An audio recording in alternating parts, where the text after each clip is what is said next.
So like this is fine? Okay, cool. If you forget it's no problem if you look here, but it's clearer, it's stronger if you look to the camera. Okay, Yeah? got it. Thank you. Welcome. Yeah, we're starting. Yes. Is that okay?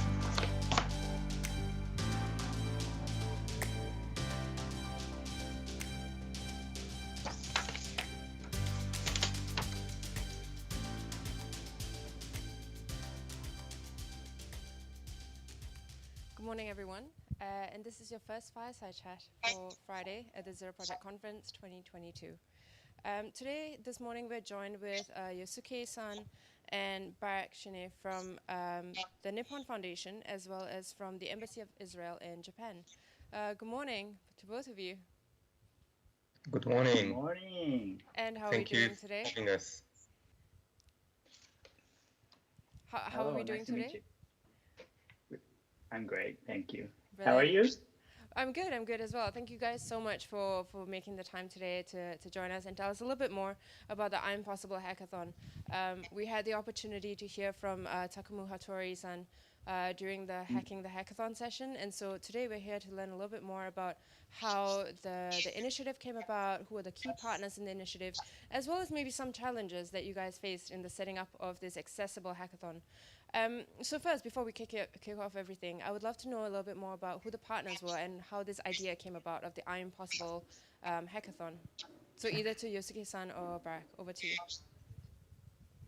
Yeah, so the idea started in our embassy. Basically, we are always trying to look for opportunities to connect between Israelis and Japanese through common grounds. And the issue of accessibility is a common ground that we found very important in both countries, and that each country can contribute to each other in different ways. And we brainstorm in our embassy what can be done. Hackathons, it's a very common practice nowadays in Israel in many different fields. And yeah, we approached Nippon Foundation, which is a very good and big partners of us in other projects as well, and their contribution to the issue of accessibility in Japan is very big. So they were really good partners in this regard on this topic. Ishikawa-san, maybe you can give your view on that. Thank you. Yeah, I mean, we have different projects with the embassy in Japan, but I just had a conversation with the embassy about the idea of a hackathon or something else, and after saying that, I noticed that Israel is have a lot of experience in hackathons and startups and everything, and we kind of came to notice that we are the best partners to do this. So that's kind of how it happened. That's I'll just add another point that in Israel in general, the issue of the whole issue of accessibility technologies is a very I'll say hot topic nowadays. There are many startups in this field, so this is how it came together. Brilliant. Thank you both so much for explaining this to us. And could I just ask a little bit more? What was the aim of the hackathon? What was it hoping to achieve? What was the wider goal of this I'm Possible hackathon? Ishikawa-san, do you want to answer first? Sure. Thank you. Yeah. So the hackathon itself, we wanted to create a community more than just a single event where people with no disabilities can kind of come together to find solutions for persons with disabilities, so that everybody can be included in the society, basically. Yes, so different than other hackathons, which each hackathon has different goals, and in this goal, it was really about the ideas, and we really approach also people that maybe don't have experience in startups or experience in technologies, but just have brilliant ideas. And we really encouraged also young people and to approach and give us their ideas in this field. And really the idea was more than just a hackathon. It was to bring together people from Japan and Israel that are really different, and we will maybe touch upon it in a second more, because it was also the challenges that are really different in an issue that is very can be sometimes very sensitive to some people, and the cultural differences in this are very big. And at the end of the day, when you put together people from different cultures on this kind of topics, it really connects people. And I think that this was the big idea of it.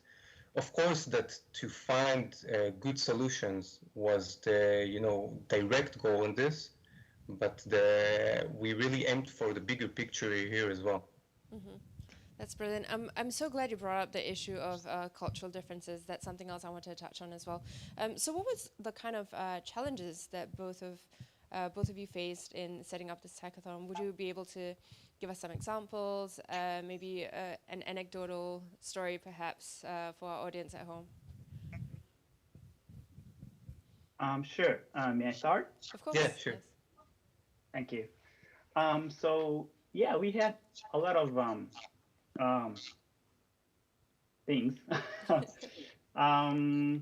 So I would just point out one for the time being. So we basically, this was basically an international hackathon, but because it's the Nippon Foundation and the Embassy of Israel, we had a lot of Japanese and Israeli in the community. And we tried to build the teams so that, it's always better to build teams in a hackathon. I don't know, maybe not always, but anyway. And it was really difficult to initiate the team going, especially it's because it's online.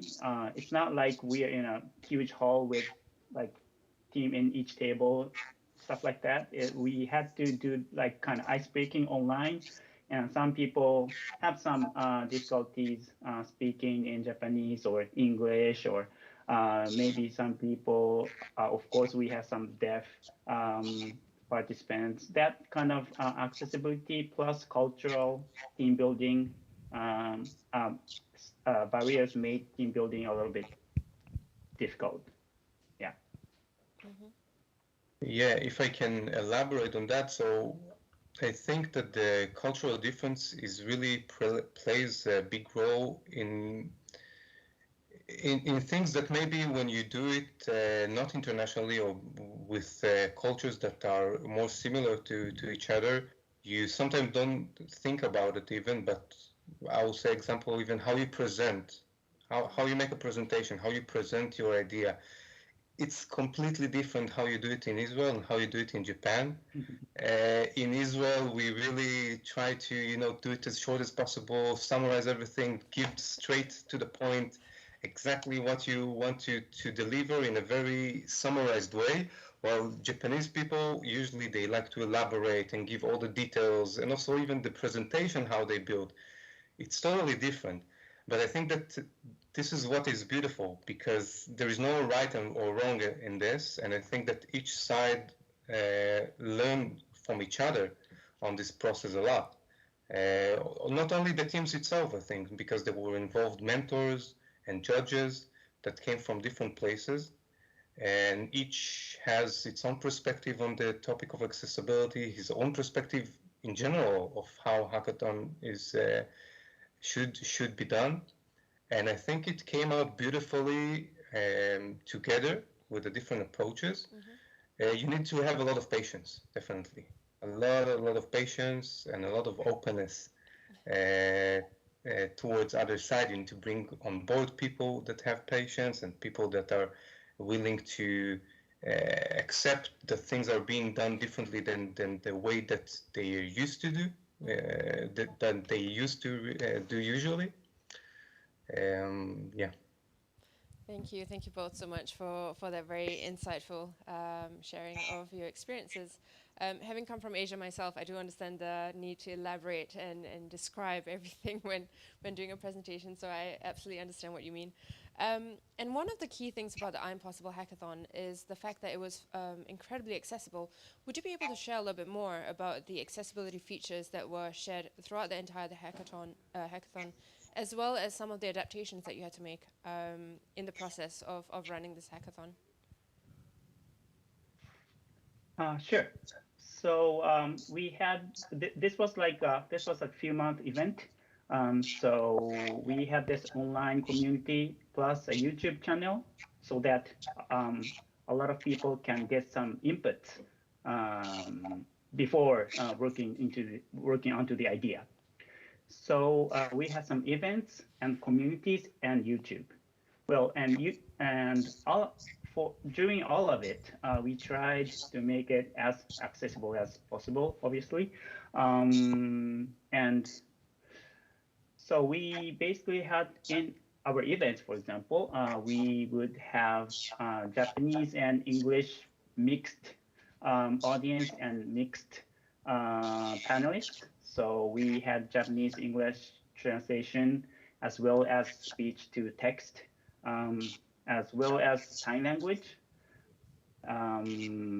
Yeah, so that was a lot of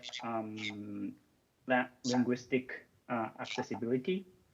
And in terms of the online community, it was sometimes a little bit difficult for the person with visual disabilities to access the online community. So we really tried to be as flexible as possible. So we tried not to limit it to the platform that we were offering. We wanted everybody to use their own platform if they want to. For example, some team was not comfortable with using our platform, so they just used a Slack, for example, for something that they're used to use. Yeah. Did I miss something? Do you want to add something? I think first of all, important to mention that the sign language was there were two kinds of sign language, in Hebrew and in Japanese. And I think that, yeah, the technical issues were a thing, and I think it was also solved by, we had like different kinds of mentors that helped in the whole process. Like there was mentors that were overseeing kind of the administration or technical issues. There were the professional mentors that are helping the teams, with the content and the actual content of the hackathon. And there were the translators that helped the teams with the language barriers. So, yeah. Thank you both so much. I see that we are running tight for time. So before we go off this call, I would love to hear a little bit more about when the next I'm Possible Hackathon will be taking place, and how, for our audience at home, how they can sign up if they would like to be a part of this. And is there any special requirements or any special theme that the hackathon will be circulating against?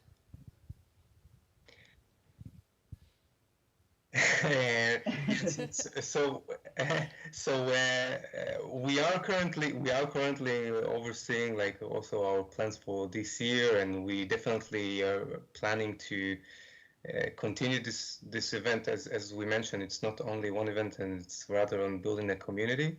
The same as we were cooperating with Zero Project before. Of course, we will let you know once we have the full details on that. And it will be posted in our websites, both of Nippon Foundation and Israeli Embassy. And with your help, we'll make the second hackathon even greater. Brilliant. Thank you so much, Barak. And that's all we have time for today. Thank you so much to Yosuke-san and Mr. Barak from the Nippon Foundation and the the Embassy of Israel in Japan. Thank you both so much for taking the time today, and we hope you're following the Zero Project Conference online. Thank you. Thank you. Thank you.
Good morning and welcome to this Fireside chat on the third day of the Zero Project Conference 2022.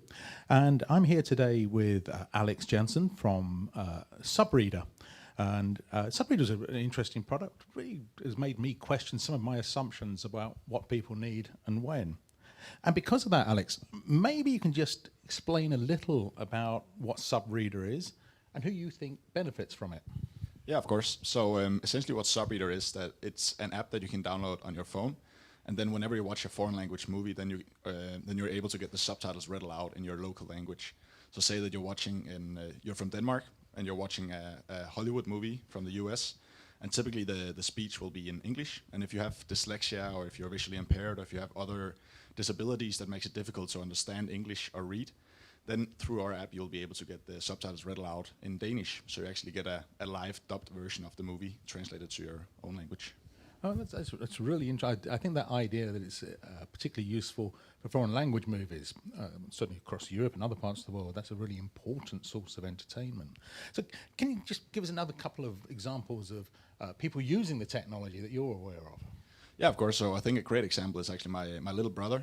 Because my little brother, he has dyslexia, so he has a very difficult time reading. And whenever we're watching a movie at home, we're typically watching American movies or British movies.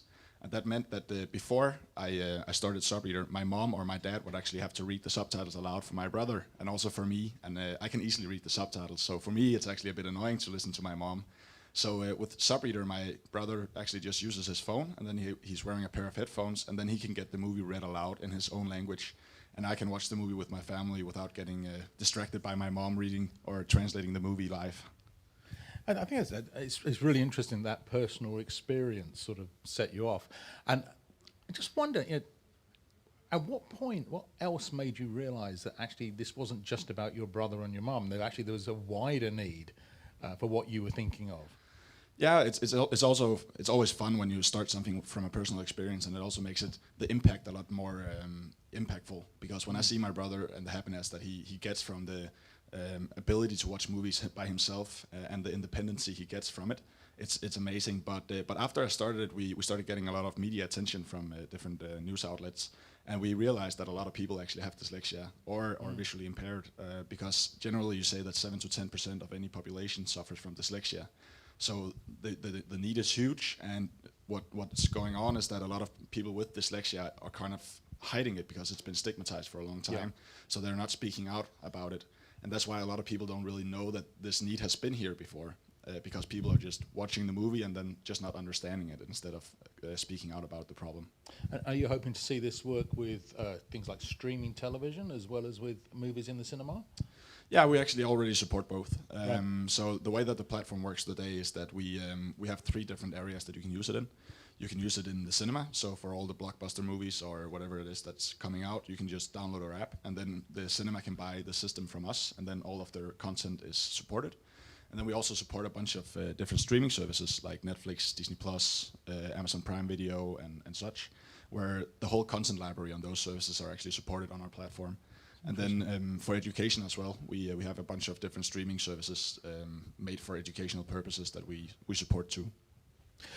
And just trying to imagine its use. So when it reads back the subtitles, is it a single voice, or is there more than one voice being used for different people speaking on screen? Yeah, so right now it's a single voice, and the reason we've done that is because a lot of people, when they have dyslexia or other things, they're used to these synthetic voices. Right. So it's kind of because that's what they're used to. So we don't want to change the experience of what they're used to using for other needs.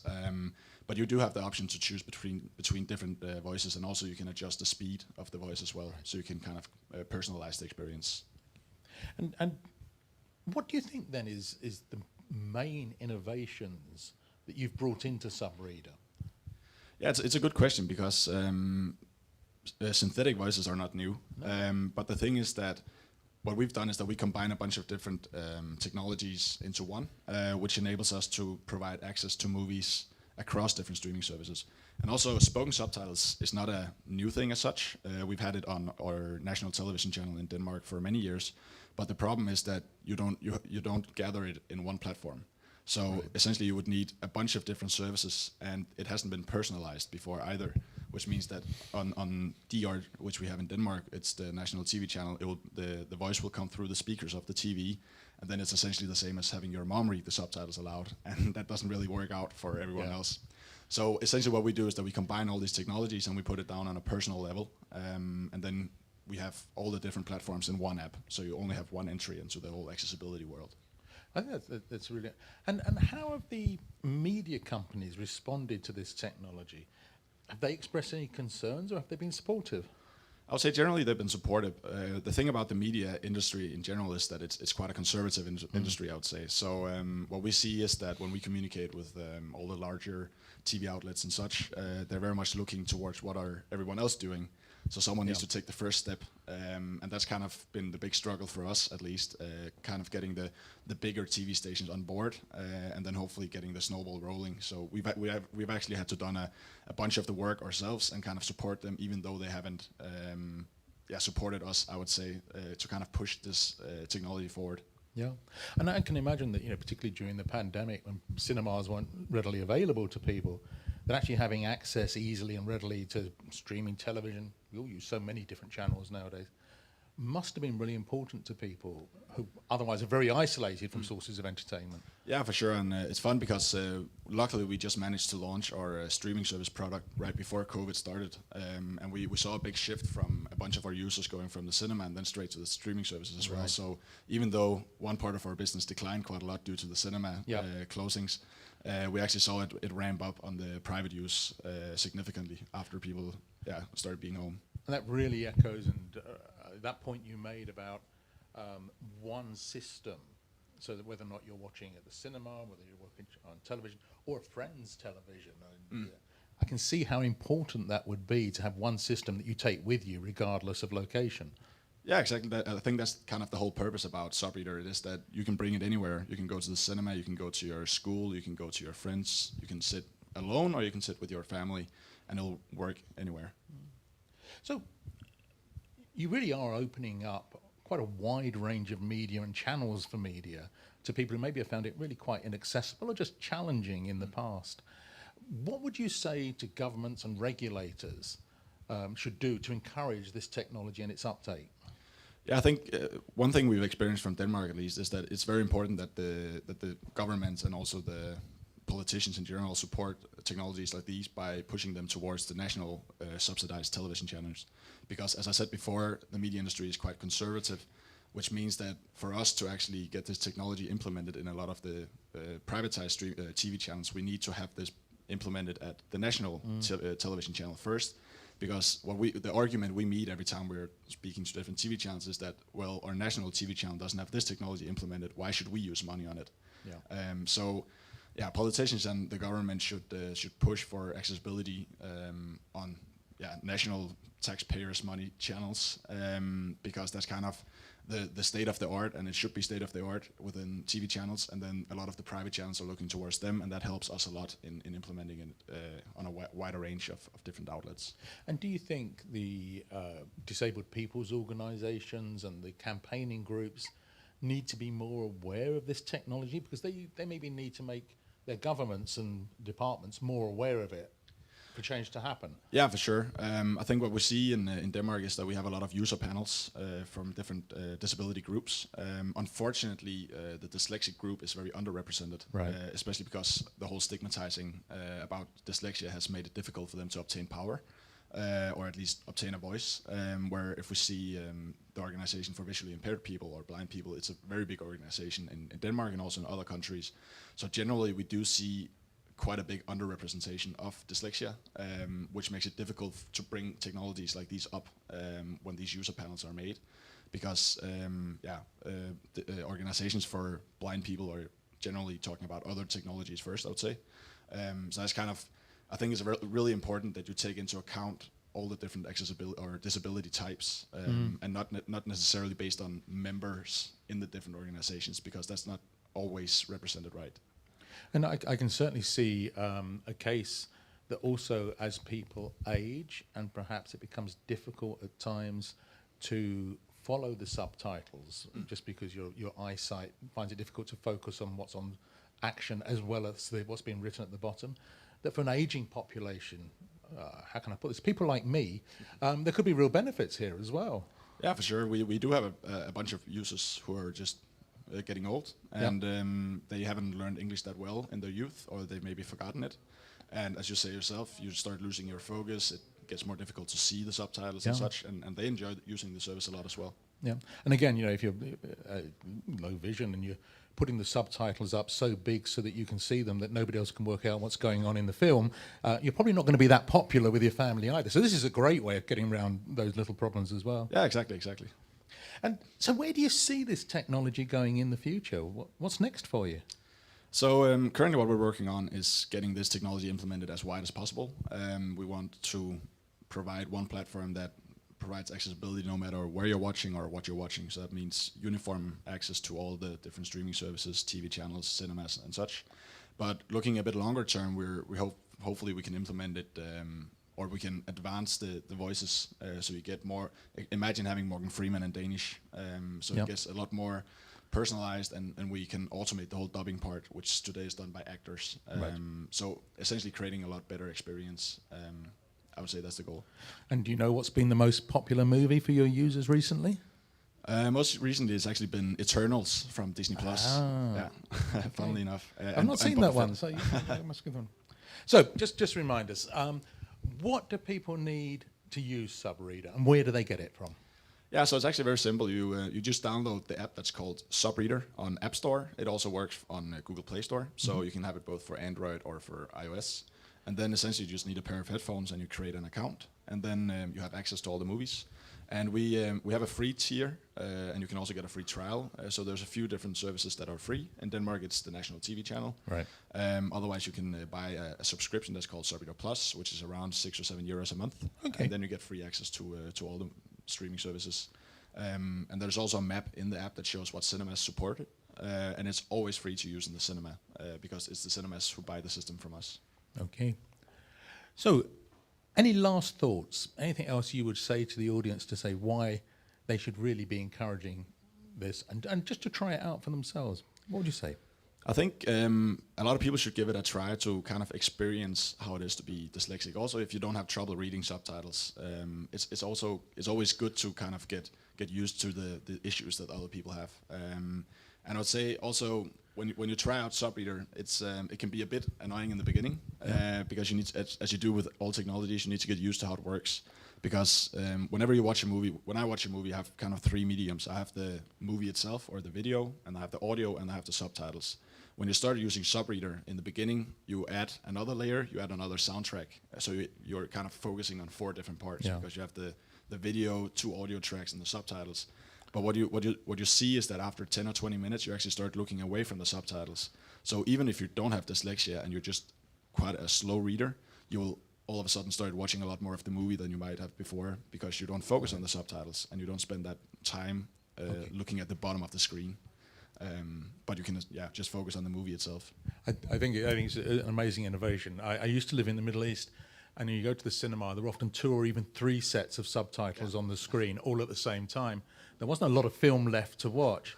So I want to really congratulate you. I think what you've done is found a really interesting niche problem and a great solution. So I want to thank you on behalf of everyone for what you've done. And also to thank your mum for annoying you so much in the way she read out the subtitles that you really had to do something to stop that happening. Exactly. I imagine having a mom for 3 hours watching Lord of the Rings in the background. Yeah, okay, that would be my worst nightmare. Alexander, thank you so much. Thank you very much. Thanks.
It's 9:40 a.m. here in Vienna, and I'm sending a special hello from Austria, straight from the United Nations headquarters. My name is Michael Bichler. I lead Zero Project Austria and welcome you to another 20-minute session on making a very important building accessible. Here in Vienna, we have a historical parliament building on the well-known Ringstraße, which was designed by the architect Theophil von Hansen and opened 1883. This building here in Austria is currently being renovated and above all made barrier-free. The opening, by the way, of the Zero Project Conference 2023 will already take place in the converted parliament. I welcome Bernhard Ruschka. He's a well-known accessibility consultant, runs an architectural office here in Vienna and also leads the Accessibility Network Austria. Hello, Bernhard. As an external consultant, he's leading the process of making this historical building barrier-free and can give us some very interesting insights here. Bernhard, my first question to you, when and how did this project start? Yes, thank you. I want to still look behind those huge projects. 17 years ago, there had been the necessity that for members of parliament with had been disability, we had to adapt some areas of the parliament. And the former president of the parliament, Barbara Brammer, decided he made a significant decision. She wanted to look into the building and wanted me to develop a study about the accessibility, the facilities, and what had to be adapted. Beside that, another assessment had been made on the building conditions. And this building conditions showed, and this assessment showed, that we had to adapt and renovate the whole parliament. So on that reason, architectural competition started. And the most important thing had been that the must of the building conditions and the facilities for the historical building and the accessibility had been the base of this architectural project. Bernhard, what were the biggest challenges with this project in particular? Yeah, the biggest challenge is, it's very easy to say, there's so many different areas and different usabilities in that building. So we detected 5 different areas. For example, the main area for the National Council, the plenary hall in the Austrian Parliament. Beneath that, we have semi-public rooms for meetings and other events. There are also the working places for the delegates, what the members of Parliament and the staff in the Parliament. And then we have, I can show here, here the first floor. You can see also in color the different areas. We have the open areas for the public. We have on the top of the roof a restaurant, exhibition space. What else? Very important is that there is an old historical library, and in the future it will be open for all the public too. Oh, fantastic. Can you tell me something about the way of working in that project? Yeah, the way of working will be very interesting for all the listeners and watchers here, because the process and the conditions and the way of working is the most important thing at such a huge project. So we're also working in an international standard organization, ISO, in a working group. There we want to define rules and standards on such a process. because the methodology and the strategic principles are the most important challenge at such a big project. The question is, at which stage, which decision has been made, and which working step had to be done. You can see at this diagram, I hope everyone can see, we have the heritage values, very important for such historical buildings, but beneath that we have the access strategy, and they have to flow together in an access plan, for example, and with that you can draft proposals, make solutions, and this should implement into the decision-making process. So this is the most important work to be done here.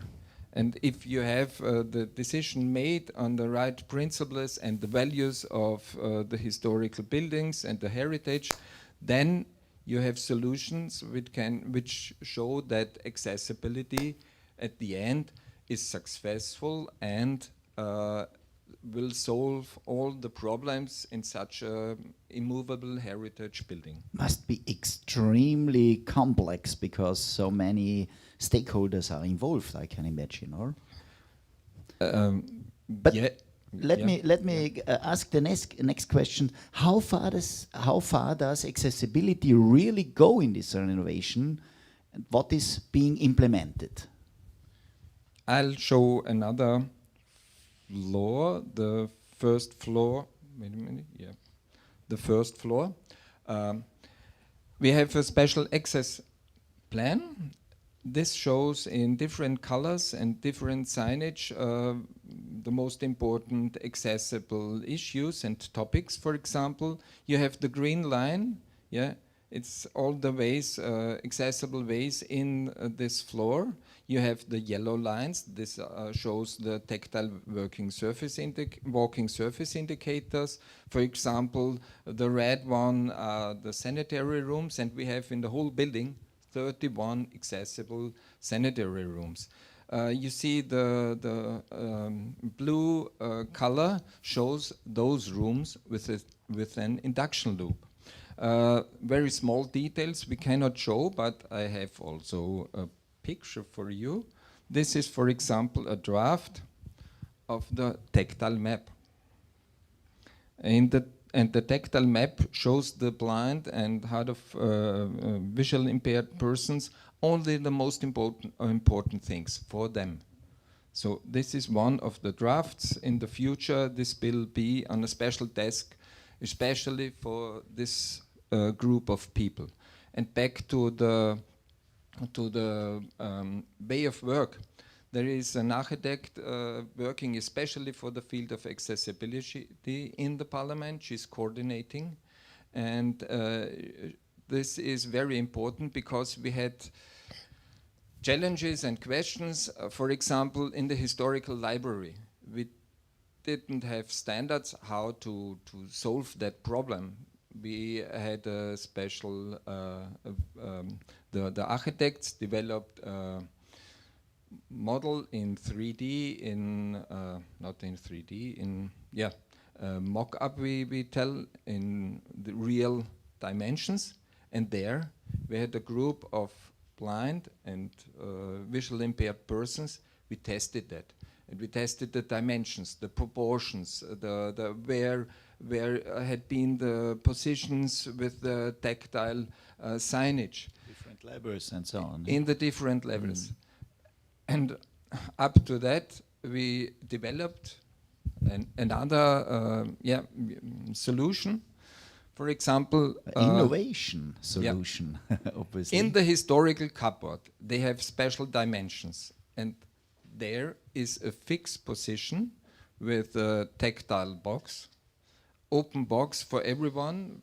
Everyone can take things out of it in easy-to-read language, for example, or in Braille, but they have to find. So the position in each row of the cupboard is the same, and very important, if you have long text passages and you have the QR code, here on the top you can see we also designed and developed, and now we are testing all over Austria, the tactile symbol for QR code.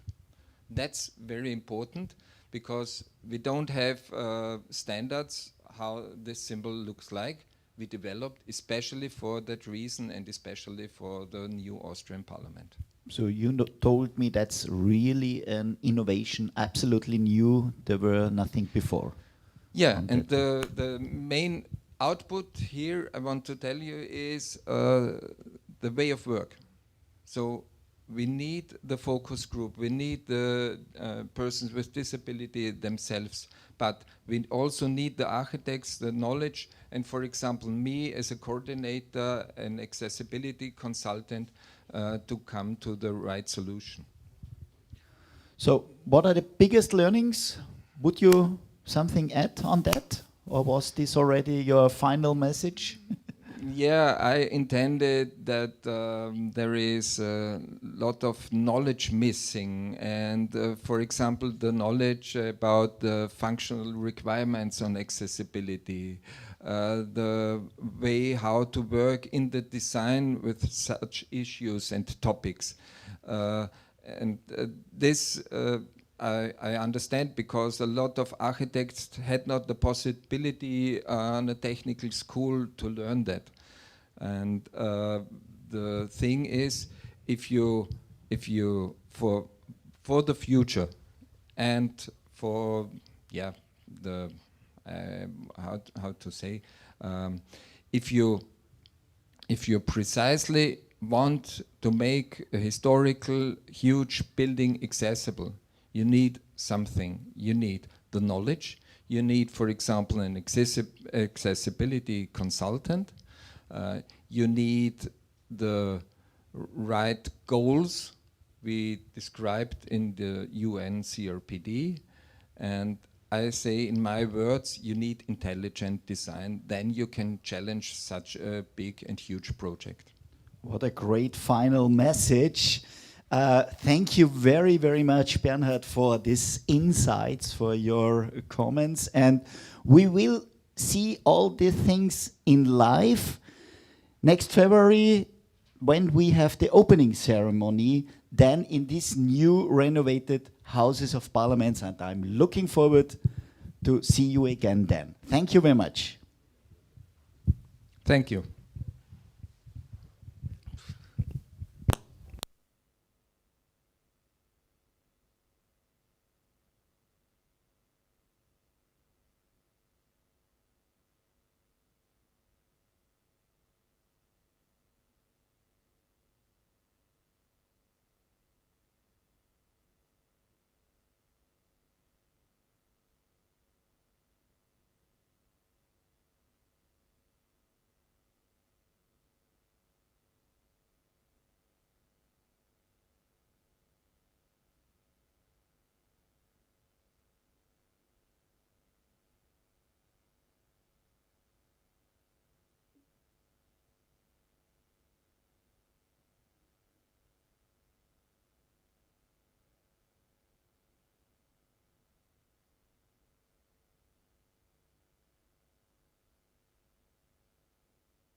Good morning, good afternoon, and good evening. It is day 3 of the Zero Project Conference 2022. My name is Robin Timweiss. I'm the manager of the public sector here at the Zero Project. We're coming to you live from the United Nations office at Vienna. Behind me, you can see our participants roaming around, enjoying the sessions, and I'm delighted for this definitely highlight of our Fireside talk today, which I am privileged to be having with Cliff Edwards and Raphael Segal, both from the government of South Australia. And I'll let them introduce themselves, talk a bit about their background and what makes them experts in accessibility. But before I do that, I would like to take the time to first of all describe myself for those of you who can perhaps hear me but not see me. I'm a white male in his early 30s. I have a short cropped beard, unfortunately receding hairline because that's what happens as you get older. I'm wearing a blue dress shirt with a dark green tie, and my dress shirt is rolled up because I have a cast on my right hand due to a recent hand injury. And to the left of me is someone I would also like to introduce our online audience to, is Petra Plichka, our fantastic graphic facilitator who has been with us at the Zero Project for many, many years already, because we believe that, especially in a conference setting, everyone learns and processes information differently. So what she'll be doing during our session today is graphically facilitating the remarks which we will be getting from Cliff and from Raphael, and to visualize the South Australian Government Online Accessibility Toolkit. So we'll pan over to her at the end of the session, and she'll give us graphic feedback on our session. So with those introductions made, I would like to hand over to both Cliff and Raphael, and if you'd be so kind to also visually describe yourself and give a quick introduction, who you are, your background, your job title, and then we'll jump in and talk about the Government of South Australia's Online Accessibility Toolkit, which of course is a 2020 Zero Project awardee.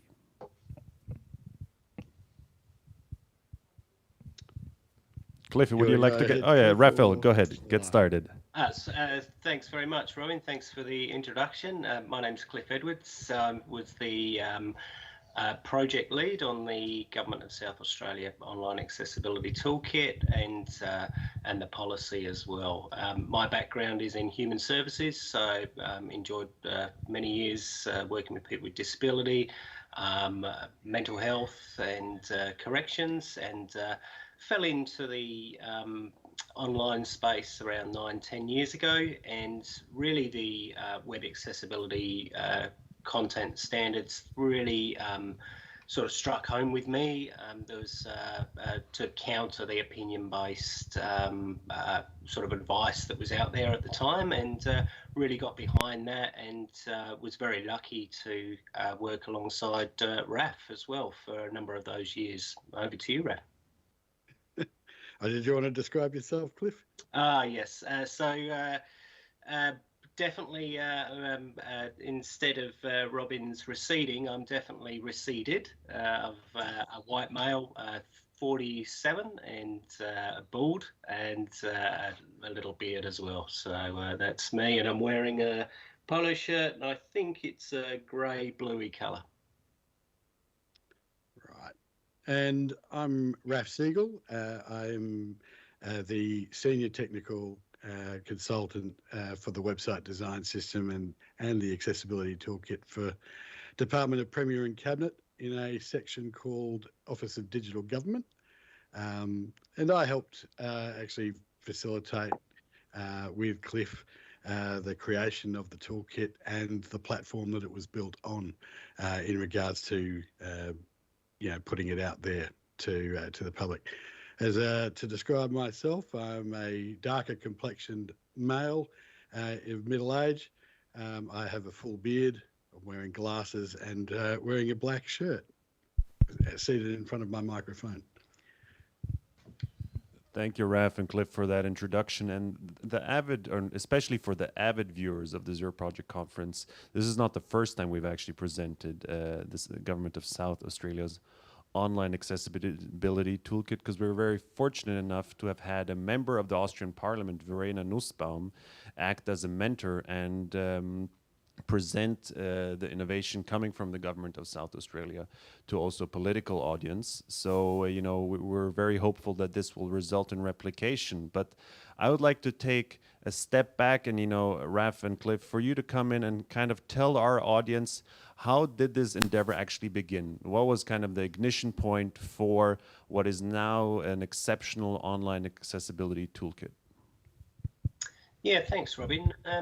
So our journey really began back in 2017. We were asked to review the existing South Australian Government website accessibility policy. And we did that in partnership with an organisation here called Vision Australia. And what we started to do is realise that that policy wasn't robust enough for what we wanted for it to be going forward.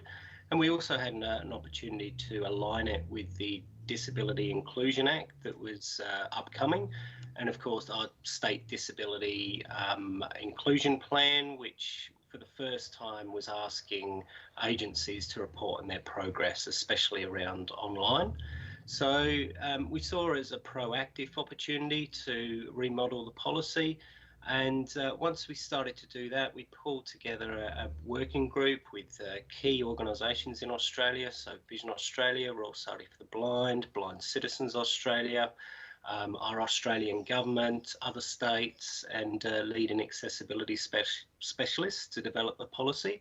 And then from there, the policy, and we put it out for community consultation, wide-ranging community consultation, reaching over 56,000, YourSay subscribers. And YourSay is our digital engagement platform for South Australian Government. In excess of 1,000 people with disability across the state. Over 1,000 public servants, including all levels of government here in Australia. So 100 organisations, and it really became a wide consultation piece. And from that consultation, we managed to, there was 150 pieces of individualised feedback incorporated into that draft policy that we'd worked with Vision Australia on. So a really rich, robust consultation. And out of that consultation became a need to have supporting resources as well, which we worked on and over time evolved into the Online Accessibility Toolkit, which we're here today to talk about. Raf, is there anything you want to elaborate on that? Otherwise, I would have a question about the consultation phase itself. No, the only thing is the consultation phase, I think, was pretty robust, where we extended to over, would you say, I think it was over 100 organisations, wasn't it, Cliff? Yeah, 100 organisations in excess, yeah. And over there was 900 members as well from the Australian Government Communities of Practice, which provided some rich feedback, and the UK government as well, their accessibility group over there, particularly grateful to a number of people over there in the UK. And of course that reached all levels of government in the UK as well. So it was, in that stage, a terrific consultation period. And as I say, we got some really rich feedback from the community around how we could improve that initial policy that was in draft at that stage. You mentioned the UK government and it being involved in the consultation phase. Do you know of examples or case studies where your accessibility toolkit, now that it is completed and sort of say online and accessible to everyone, has it been replicated elsewhere? Is it being used by organizations? Are there any case studies you can share with us? Yes, certainly. One of the ones we're most proud of is, and so we've worked a lot with various levels of the UK government, Canadian government, and the government of British Columbia actually have replicated and developed their own accessibility on an online inclusion toolkit.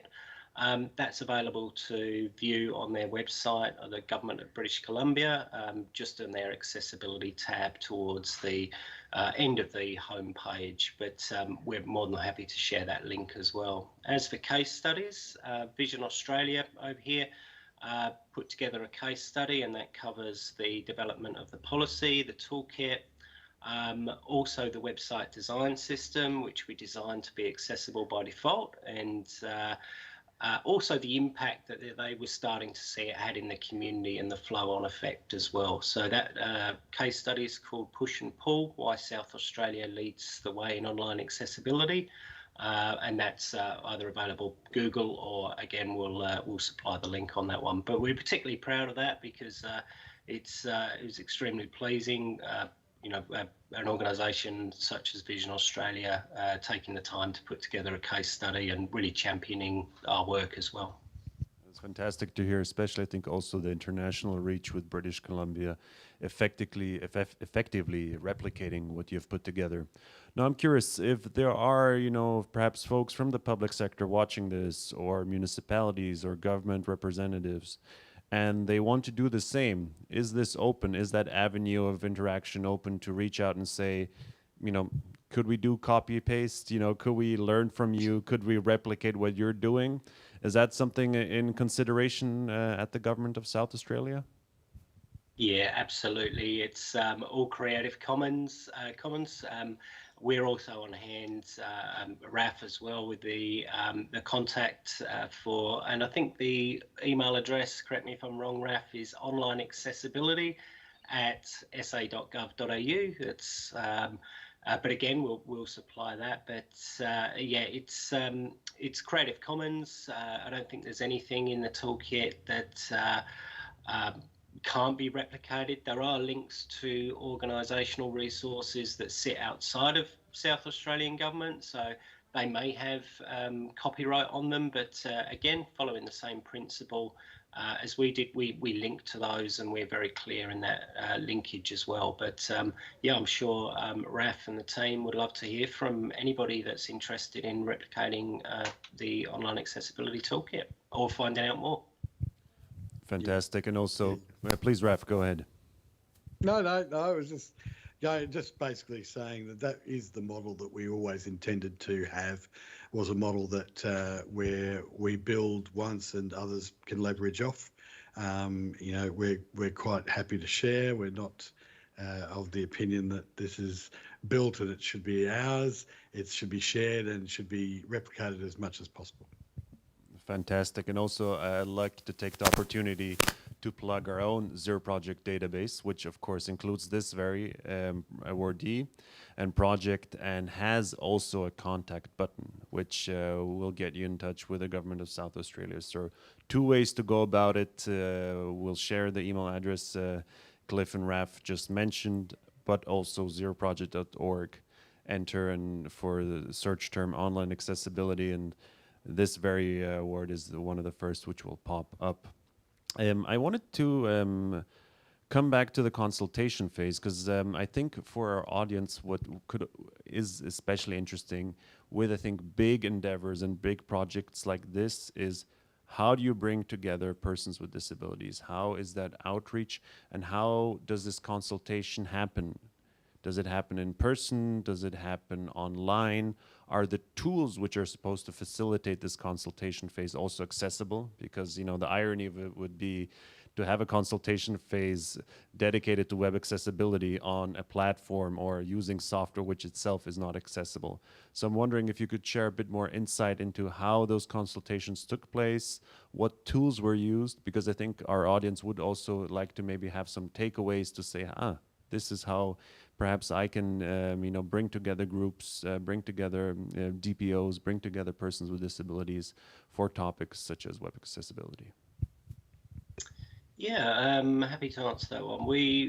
I was very lucky, as I said at the beginning. I had a background in the disability sector and got a lot of contacts in the disability field. And in terms of tools and stuff, I guess no mystery to it. We're very keen on the face-to-face interaction and building that relationship and really getting to know the people providing feedback. That was done over a number of workshops, but also visiting people in their own homes to see how they use assistive technology, and in particular the barriers they were facing accessing government services, information, events and so on. So it was really about getting a deep understanding, as well as people with disability, also the disability organisations such as Vision Australia, Royal Society for the Blind, Blind Citizens Australia, really listening to their feedback, which they've been putting together over a number of years, and also talking with their people that were linked in with their services as well in the communities. So it was really about getting out there, and the impact. I'm sure there's people think, well, what kind of impact did that have on your day-to-day work? The impact was actually quite minimal.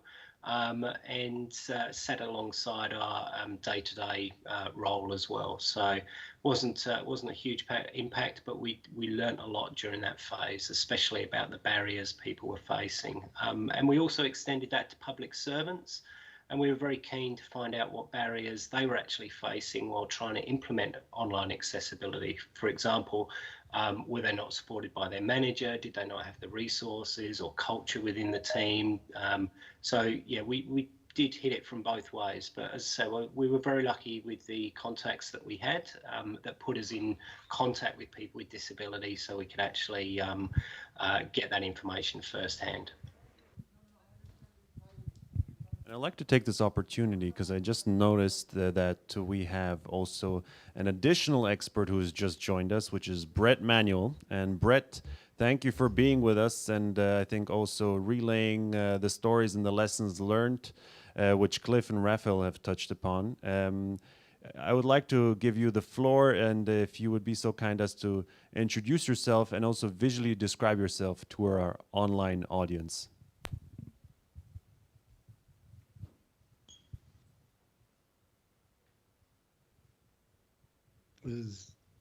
Brett, can you hear us? I can do. Apologies. Hi, I'm Brett Manuel. I'm with the Department of Premier and Cabinet here in South Australia. Visually describe myself, a cuddly 50-year-old male. Wonderful. Thank you very much, Brett. Very to the point. To get you up to speed, Brett, we were talking about the consultation phase and kind of how that was structured when it comes to the online accessibility toolkit of the Government of South Australia. And Cliff and Raf were giving some great insights, really explaining that this was a very thorough process and involved also visiting persons with disabilities at their home, understanding in a kind of a customer feedback way how they access services, the barriers they face, and to truly understand the toolkit and what tools you need to have within that toolkit in order to remove those barriers. And Brett, since you are situated in the Department of the Premier and Cabinet of the Government of South Australia, I wanted to ask you the million-dollar question, which I think a lot of our viewers have on their mind with a project like this, namely, how do you get things approved in government? How do you bring something like this to fruition? Because regardless of continent, regardless of region, it's always on the top of our mind. There is the famous bureaucracy. There is the famous red tape. How do you get around it? How do you get such a colossal project approved? And I was wondering if you could share some insights with our viewers. Great question, but I'm going to go with the fact that when you've got people that are passionate about a topic, your leaders around you and the people around you know that, because it's who you are, it's what you live and breathe, and sometimes you've got to push your own way through, make your own opportunities, and that certainly happened in the case of this project. But I've seen it time and time again, those people that their passion and their integrity is what leads the way, and then possibly also just proving people wrong by gaining the support of the end users or people that are going to be positively affected by a project, and then they'll come on board. They'll have no choice but to see that this is something that the community wants, and the community will help to create a momentum. Positivity can be contagious. That is my takeaway.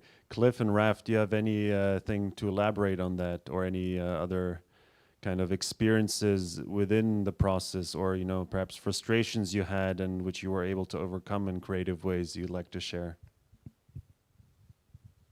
Oh, yeah. Basically, I would like to add to Brett's sentiment there that it's also the organisations, the key organisations and stakeholders that you deal with during your process of building something like this. That if you didn't have them evangelising basically our work, I don't think it would have got as far as it has. I think it got legs very early because some key organisations did take the time to make our powers that be notice that this was a worthwhile effort, and then they got behind it.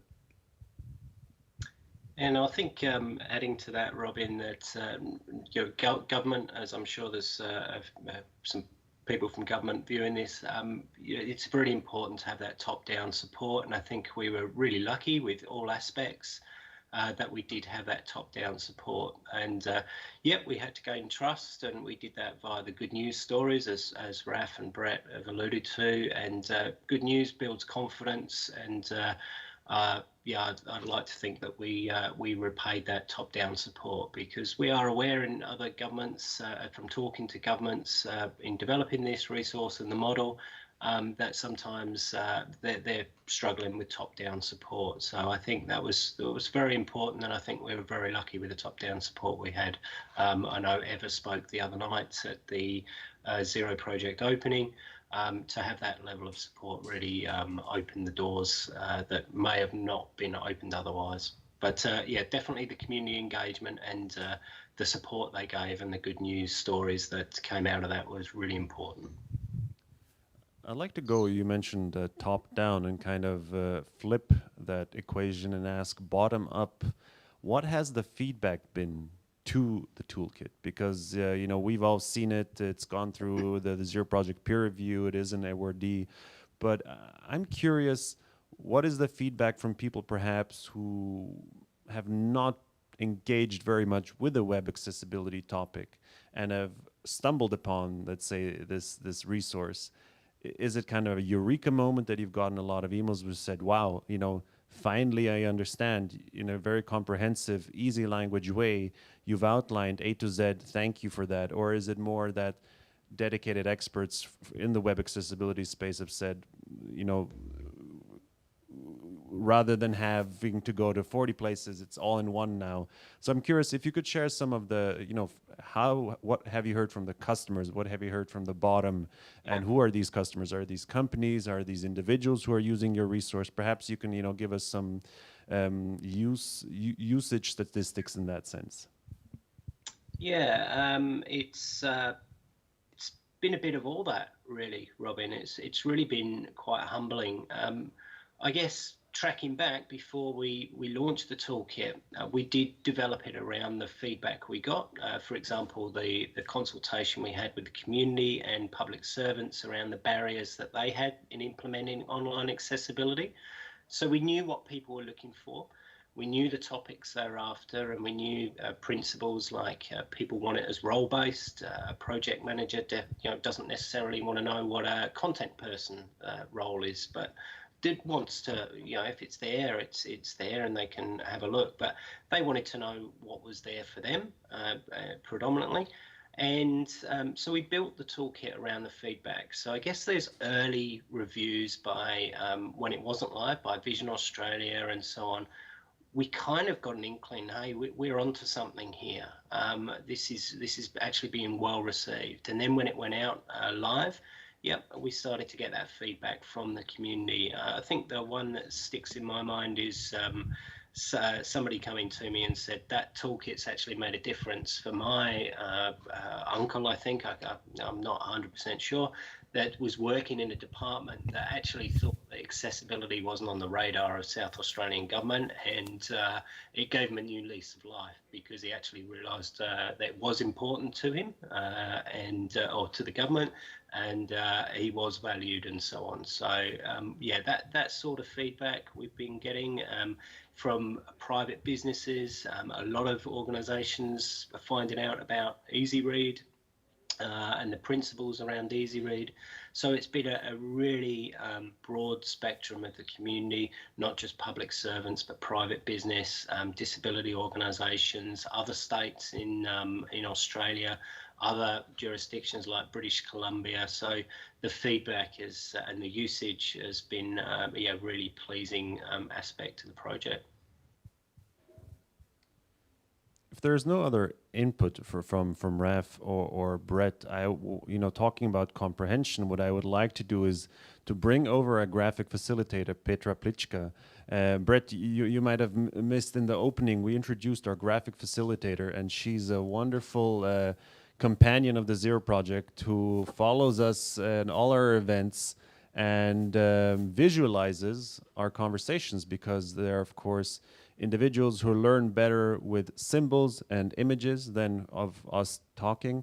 So I would like to give the stage to Petra, who will narrate and explain some of the drawings and visualizations she was developing live on the flow and on the go as we were having this wonderful conversation. Petra, please. Okay. For visually impaired people, I will of course explain what I drew, and for those who have dyslexia, like I do, the drawings are probably helpful. So what did we hear? We heard from a policy that was drafted, and it all started in 2017, and it all ended up in an online accessibility toolkit. So that's what we were talking about, and we heard how this process went. We heard that there was a lot of involvement of people in the consultation phase, so the stakeholders were very key to come up with that solution. A lot of organizations, experts, you had working groups, you had your target group are 56,000 people, if I got that correct, and about 1,000 public servants. So they all are target group, but also experts on how to create this toolkit. Very interesting also for us here at Zero Project is, of course, it's a very international project. You have reached out to other countries, to other governments, and it's all common, Creative Commons, so other people can also use this toolkit. You also gave us an email address. I will finish that later on, so we can find it here on the picture. And the good thing was that there was very good top-down support, but also bottom-up input. Right at the end, I heard a lot about feedback going in to the whole thing. And with that feedback, you also gained momentum for your government to create that even further. And the government reached out to users and communities. Yeah, so community involvement, user involvement, getting the feedback to have a very good online toolkit on accessibility. That's my summary. Perfect. Absolutely. Claps all the way from Australia. We hear them and we feel them. And just like that, Petra basically summarized our 30-minute conversation in what, like 1-2 minutes? Thank you, Petra. Really fantastic. And Cliff and Raf, I really want to thank you, and Brett as well, for joining us today, for really telling us about your journey and about the online accessibility toolkit of the government of South Australia, which has gone already far away places as British Columbia. And hopefully after this conversation and through our Zero Project database, and most importantly with your positive efforts and positivity, as Brett said, will be able to also be shared and replicated elsewhere around the world. And that really for us is what the Zero Project is about. So big thank you. Please enjoy your evenings. We know it's Friday evening. There are better things you could have done. So thank you for taking the time, and thank you for your attention. And we are really privileged to have you as a Zero Project awardee. My pleasure. Good night. Thank you, Robert. Thank you.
Aber die Idee ist, dass ich dich nicht anschaue dabei, oder?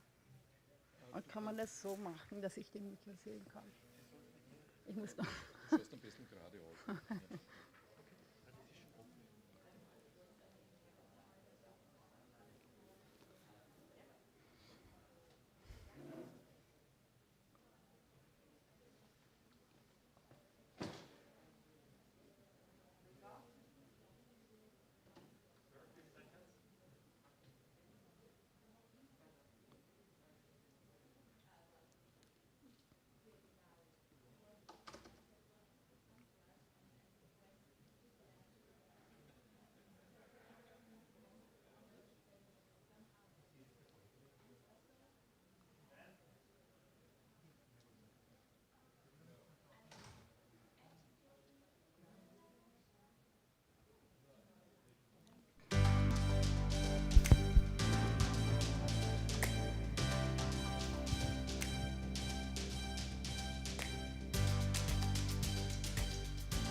Welcome to a new and exciting Fireside talk of the Zero Project Conference 2022. It's exciting because we are touching in this session a topic that's quite unique, but actually it's in the heart of accessibility. We are going to talk about Lorman and the Lorman alphabet. And I'm having here with me Juliana Batjani, who is a social entrepreneur from Austria, who is doing great work on promoting Lorman. So welcome, Juliana. Good to have you here with us. Let's start with a brief introduction of yours. Who are you and why is Lorman so important for you? Thank you, Michael. I'm very pleased to be talking to you today at the Fireside chat about Lorman and the association to promote communication with the hearing impaired.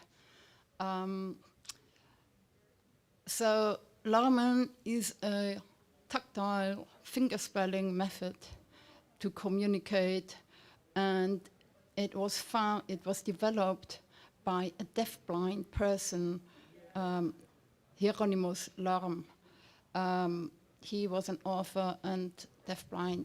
He developed this to communicate with his family, and only once he had died, the family passed it on to other deafblind families or persons. It has since been used in part of the deafblind community in German-speaking countries and the Czech Republic and some of the northern countries. Anyway, I discovered it and used it with my family because I'm hearing impaired, and I also ask you for patience if I don't understand your questions, and I'll ask again. So I used it, and I felt it was a bit frustrating that no one else knew this technique, which is so convenient because it's so incredibly easy and fast to learn. And so that's why I decided I would like to promote it and pass it on to others. Could you give us a brief explanation what Lorman is and how Lorman works so that we have an idea? So I got a glove here with all the letters of the alphabet on it. If you can see like that. There are dots and lines, and the vowels, for example, are on top of each finger, A, E, I, O, U. And so these are the dots. And then you have lines like this. This is the consonants, T, B, D, G, H. And like this, each letter has a certain position. The circle is the S, like the sun. So it's really easy to remember, drumming like the raindrops. So you spell letter by letter the words into the hand. The deafblind obviously spell into the hand of the other person, whereas as I can see, when someone uses Lorman with me, he can just as well write it into his own hand. So the deafblind would take the other person's hand into his own and spell into the hand. And if I spell, or someone communicates with me and I can see, he can spell L-O-R-M-E-N, Lorman, right? So that's easy. And once I have shown you how it works, now if I see you, for example, in a few weeks or months' time, you probably may have forgotten where the L is and O. But if I wear the glove, you will remember, the lines are the strokes, and the vowels are just dots. No? So you can read the single letters while you actually communicate with me. So it really doesn't take much to use it. So just to give our listeners and viewers an example, so if I'm communicating to you and not touching you, it's COVID time still, but I would use my finger and your hand and would write this on your palm. That's how this communication works. If I'm deafblind, you will write into my hand, exactly. Yes. Otherwise, you take your hand up and you spell for me the word into your hand, and I'm sitting here and I can read what you're writing. So, yeah. So could you give us also an example how quick you are? I think this is also important, that this is really a communication. Right. What would be "my name is Juliane" mean in Lorman? Lorman, so M-Y-N-A-M-E-I-S, and then J-U-L-I-N-A-N.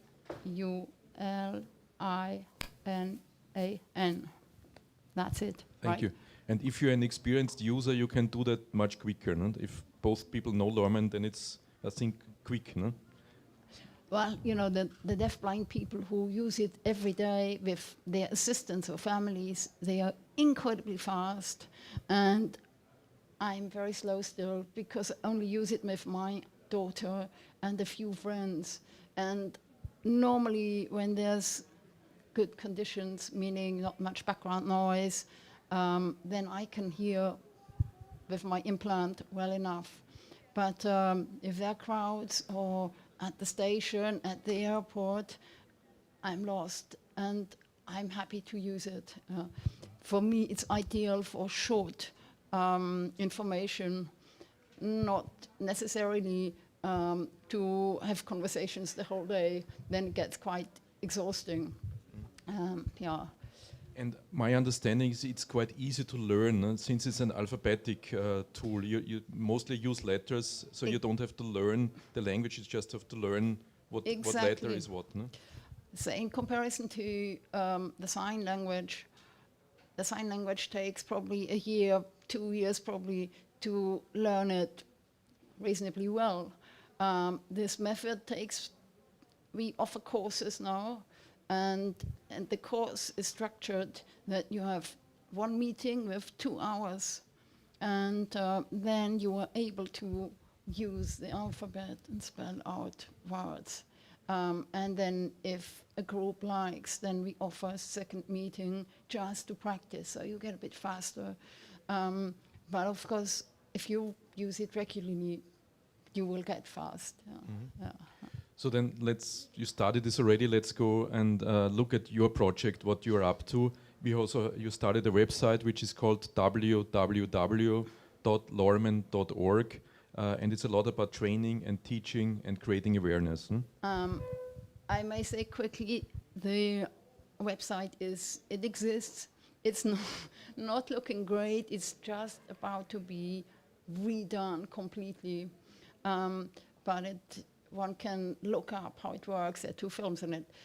The idea of our association is that we offer courses mostly to the deafblind or hearing impaired, plus their group, say the family, or maybe it's an office, a small office, where a hearing impaired person can feel very isolated because there might be meetings and everyone talks, and this is the situation which is for hearing impaired particularly difficult when there's background noise or different voices at the same time.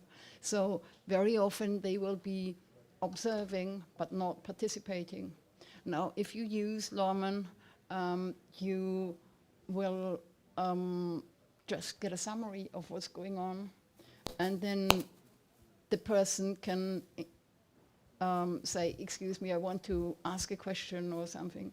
And so what we do, we invite the group, the whole group of the office, and we say we teach it everyone at the time so they can use it together and not the hearing impaired needs to pass it on. Mm-hmm. And the same with families, of course. It seems to be much easier to have the whole family and see how the different members take it, and they can cope. You mentioned one interesting aspect. It's known as to be a tool for the deafblind, but also from your situation, you say, and you experience it, it's also a tool for the hard of hearing. No? So it's not only for this rather small community, but for a much bigger community that, if this is known, would help a lot more people. No?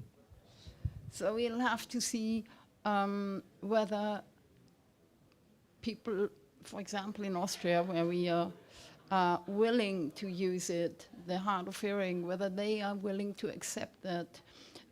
We only founded this association in 2019, so it started with COVID, and it was very difficult to approach hard of hearing groups, people.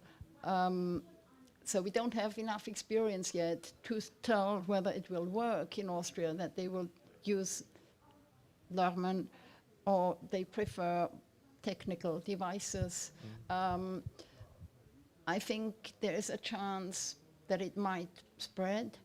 The other idea I had is that it might be interesting to use it in developing countries where a hearing aid is not necessarily easy to get. An implant might be a lot more difficult than in Austria.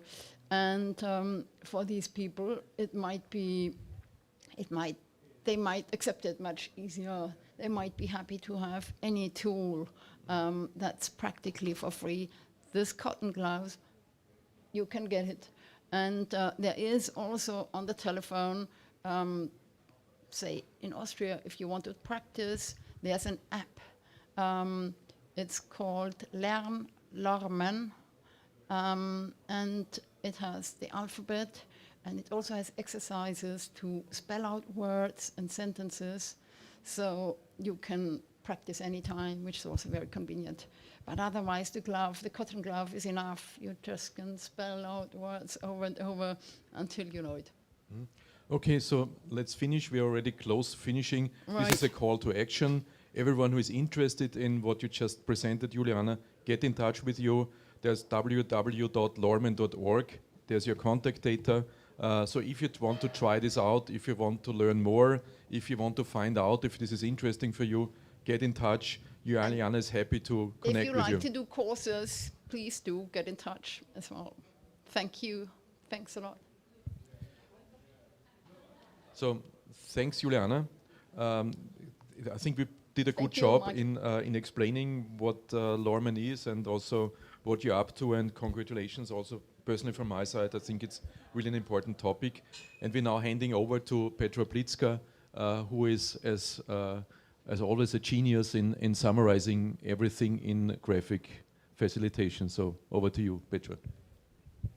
Thank you. We heard a very exciting language.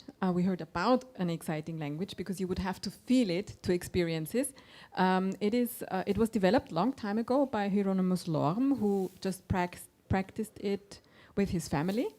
And only after he died, I heard that it was possible to give this language to other people. It's not a language. It's a technique. I'm sorry. It's a technique to spell out words. So it's not a language. It's a technique. Thank you for correcting me. It's much easier. You don't need hours and years to learn it. You can learn it very fast, and it's about putting the signs into the hand of the deaf and hard of hearing person who is also blind or visually impaired. So it's a technique where the hearing and seeing person can communicate very easily. It's very useful in noisy environment. It's very useful also for short conversations. So it is not a language, but it supports communication. No technical equipment is necessary, so it's cheap, it's accessible for everyone. But if you want, there is also an app. And if you want to learn more, go to www.lorman.org. The website is still being improved, but everything you need will be right there. Thank you. Thank you, Petra. Concise and precise and short, as always. And this concludes this fireside talk. Thank you.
Yeah. Good morning, everyone. Sorry, we got used so much to the stage, but we forgot the microphone. So we are connected again from the UN headquarters here in Vienna, and it's 11 o'clock here. It's the last day of our conference, but we still have the same energy as the first day, and we are actually already wishing for and dreaming for the next year's conference. The fireside chats here have been very, very exciting, different topics, and the next one that we are going to focus, it's a call to the companies and employers. Aim for inclusion. And I am connected to Jos Kurian from India. Good morning, Jos, are you with me? Hi. Hello, Ima. Good Yes, morning. I What can hear. time is it in there? Is it like 3 in afternoon? It's around 3:30 p.m. in That's India. good. That's good. Jos, you are in a mission and you work for Handicap International Humanity and Inclusion, right? Yes, I work for Humanity and Inclusion, previously known as Handicap International. I And understand. I'm based in India. New Delhi, right? Yes, New Delhi. So, Jos, you have built up an inclusive technical assistance model, right? It's there to help the companies on to become more inclusive, and you have developed a specific metrics based on 5 dimensions, and to guide these companies on how to become more inclusive. Can you tell us a little bit more and introduce in details, and why did you do this? Was the situation with the companies in India or where you are targeting at? Yeah.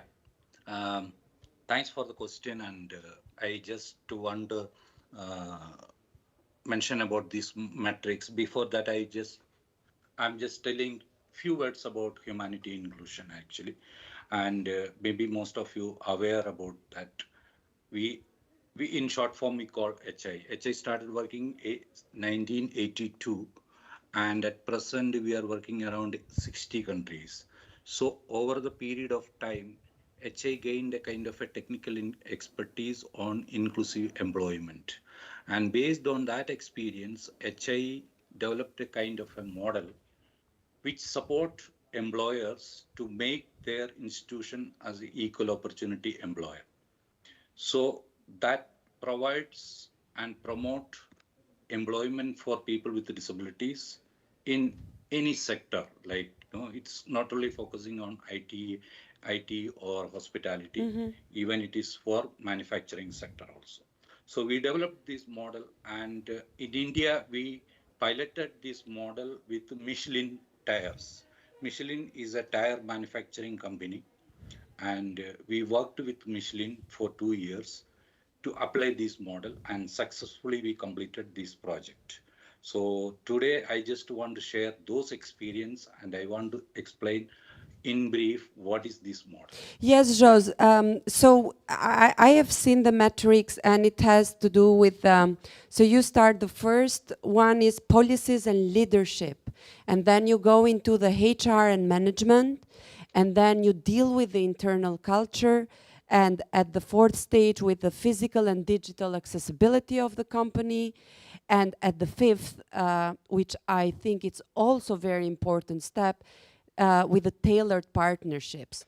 So it seems that you start with really at the top level of the management. I think it's important, this step, and you will explain us maybe 1, 2 priorities for each of them.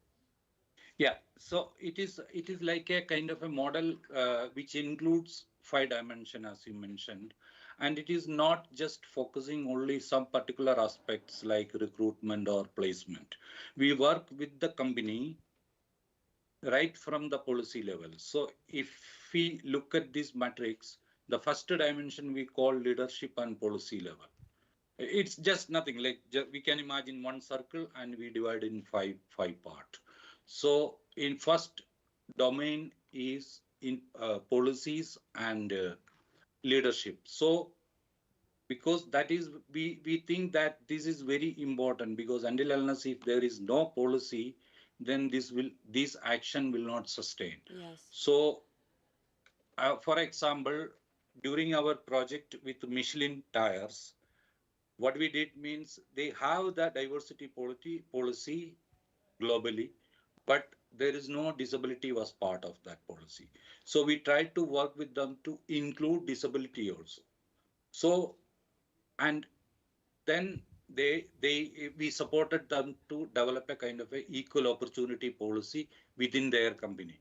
So that gives a kind of a direction document for them to recruit. So that is happening in the policy level. So for that purpose, we work with the higher management level.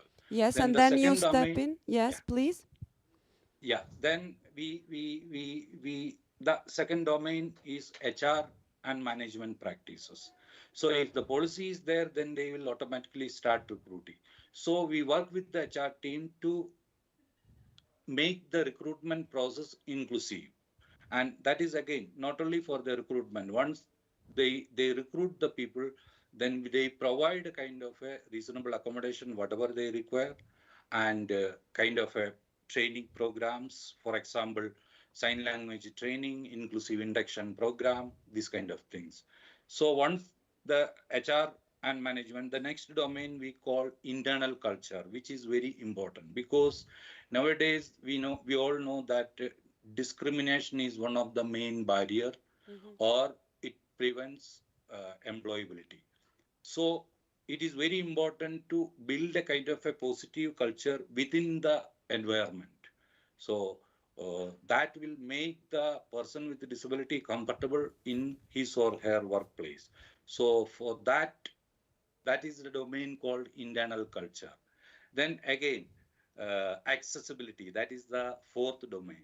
Accessibility is very important because a person with a disability, because if the workplace is not accessible or the work premises is not accessible, then we can expect a dropout.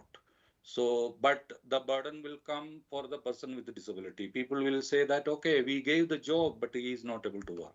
So it is very important to make the barrier-free environment. So that is the accessibility. And again, it is not only for the physical accessibility. We need to see the digital aspects also, because the communication aspects.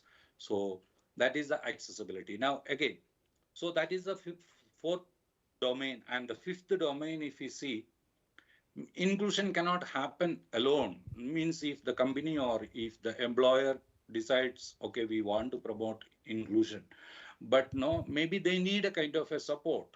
So for that purpose, what we are doing, we connect the employer with the different stakeholders who are working in the disability sector. It could be for the training, or it could be for the accessibility services, even for sign language interpretation services. So for that purpose, we connected Michelin company with the different stakeholders. And that will help them to sourcing the candidates because it's something new for them. So they may not be knowing where they can get the candidates or the people with the disabilities. So there are a lot of people, a lot of agencies are working for promoting employment.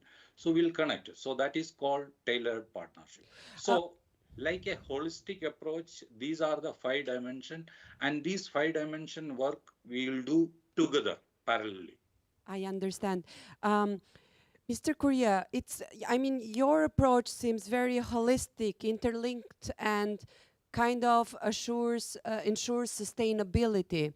In terms of time, so once a company has approached you, how much time does it take to let's say, to complete the all 5-dimensional approach?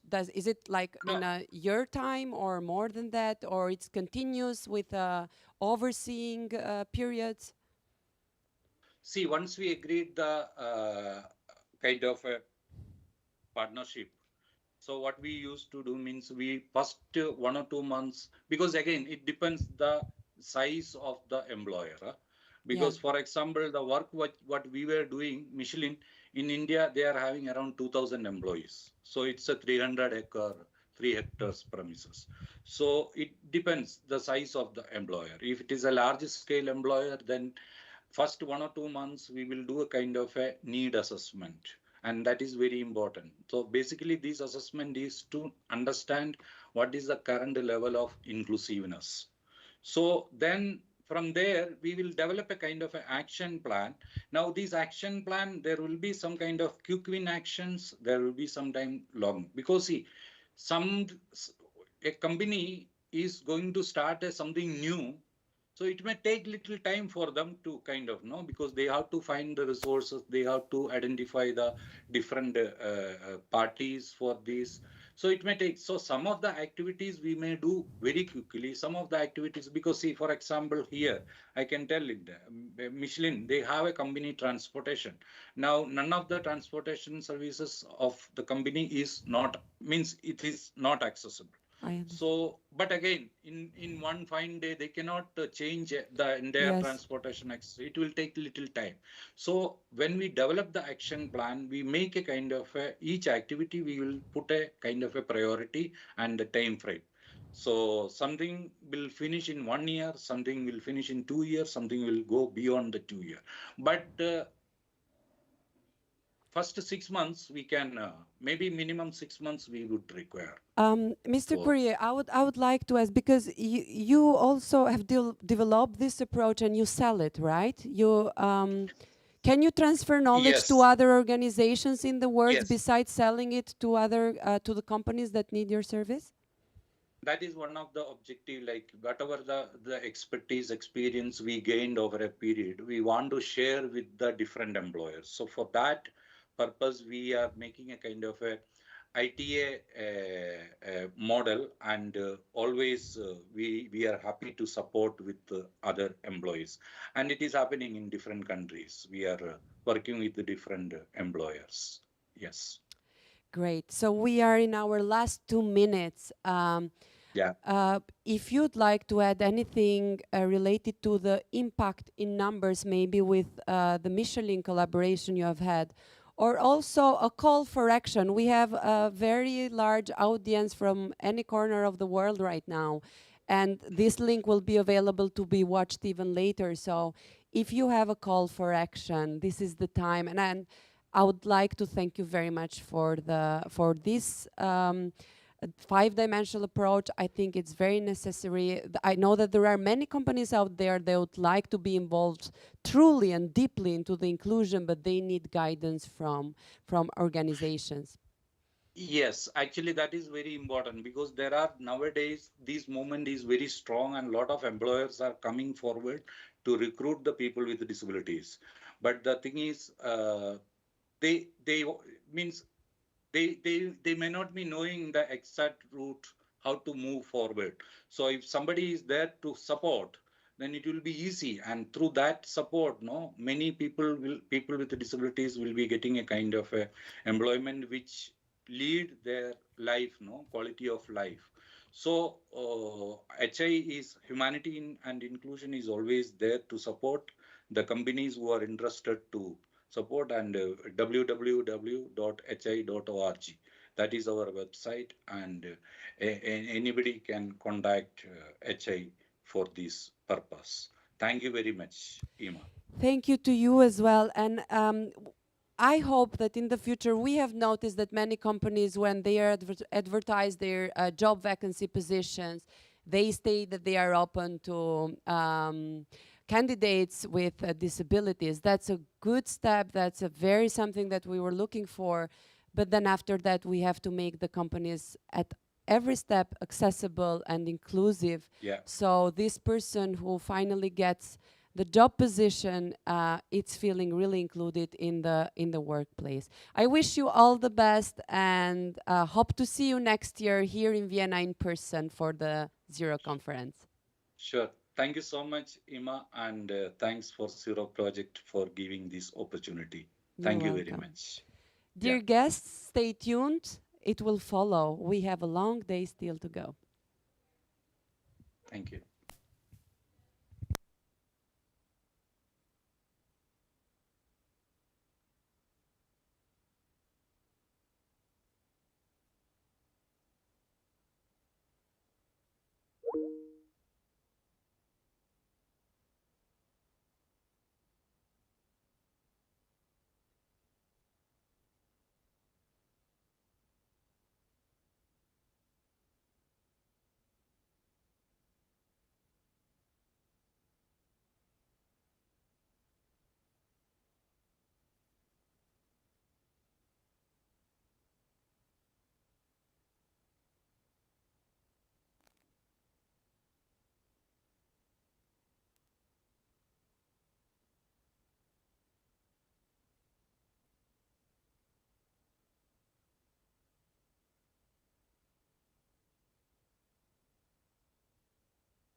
Good morning.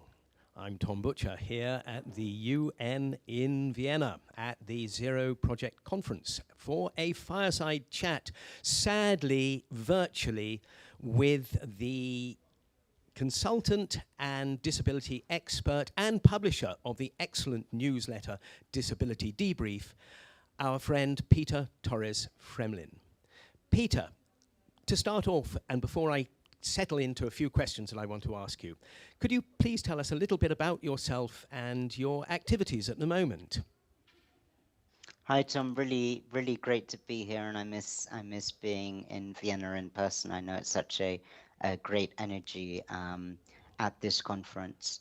I'm a disabled person. I've been working on disability in development and international cooperation for the past 10 years, and I've recently started publishing this newsletter, Disability Debrief, which tracks international news and views from around the world and tries to sort of understand how disabilities place in a changing world.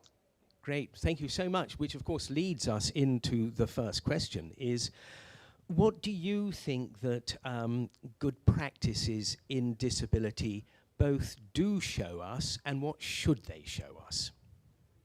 No, thanks, Thomas. It's such an important moment we're at, and I think the Zero Project does so much to capture that energy, that innovation, that real progress.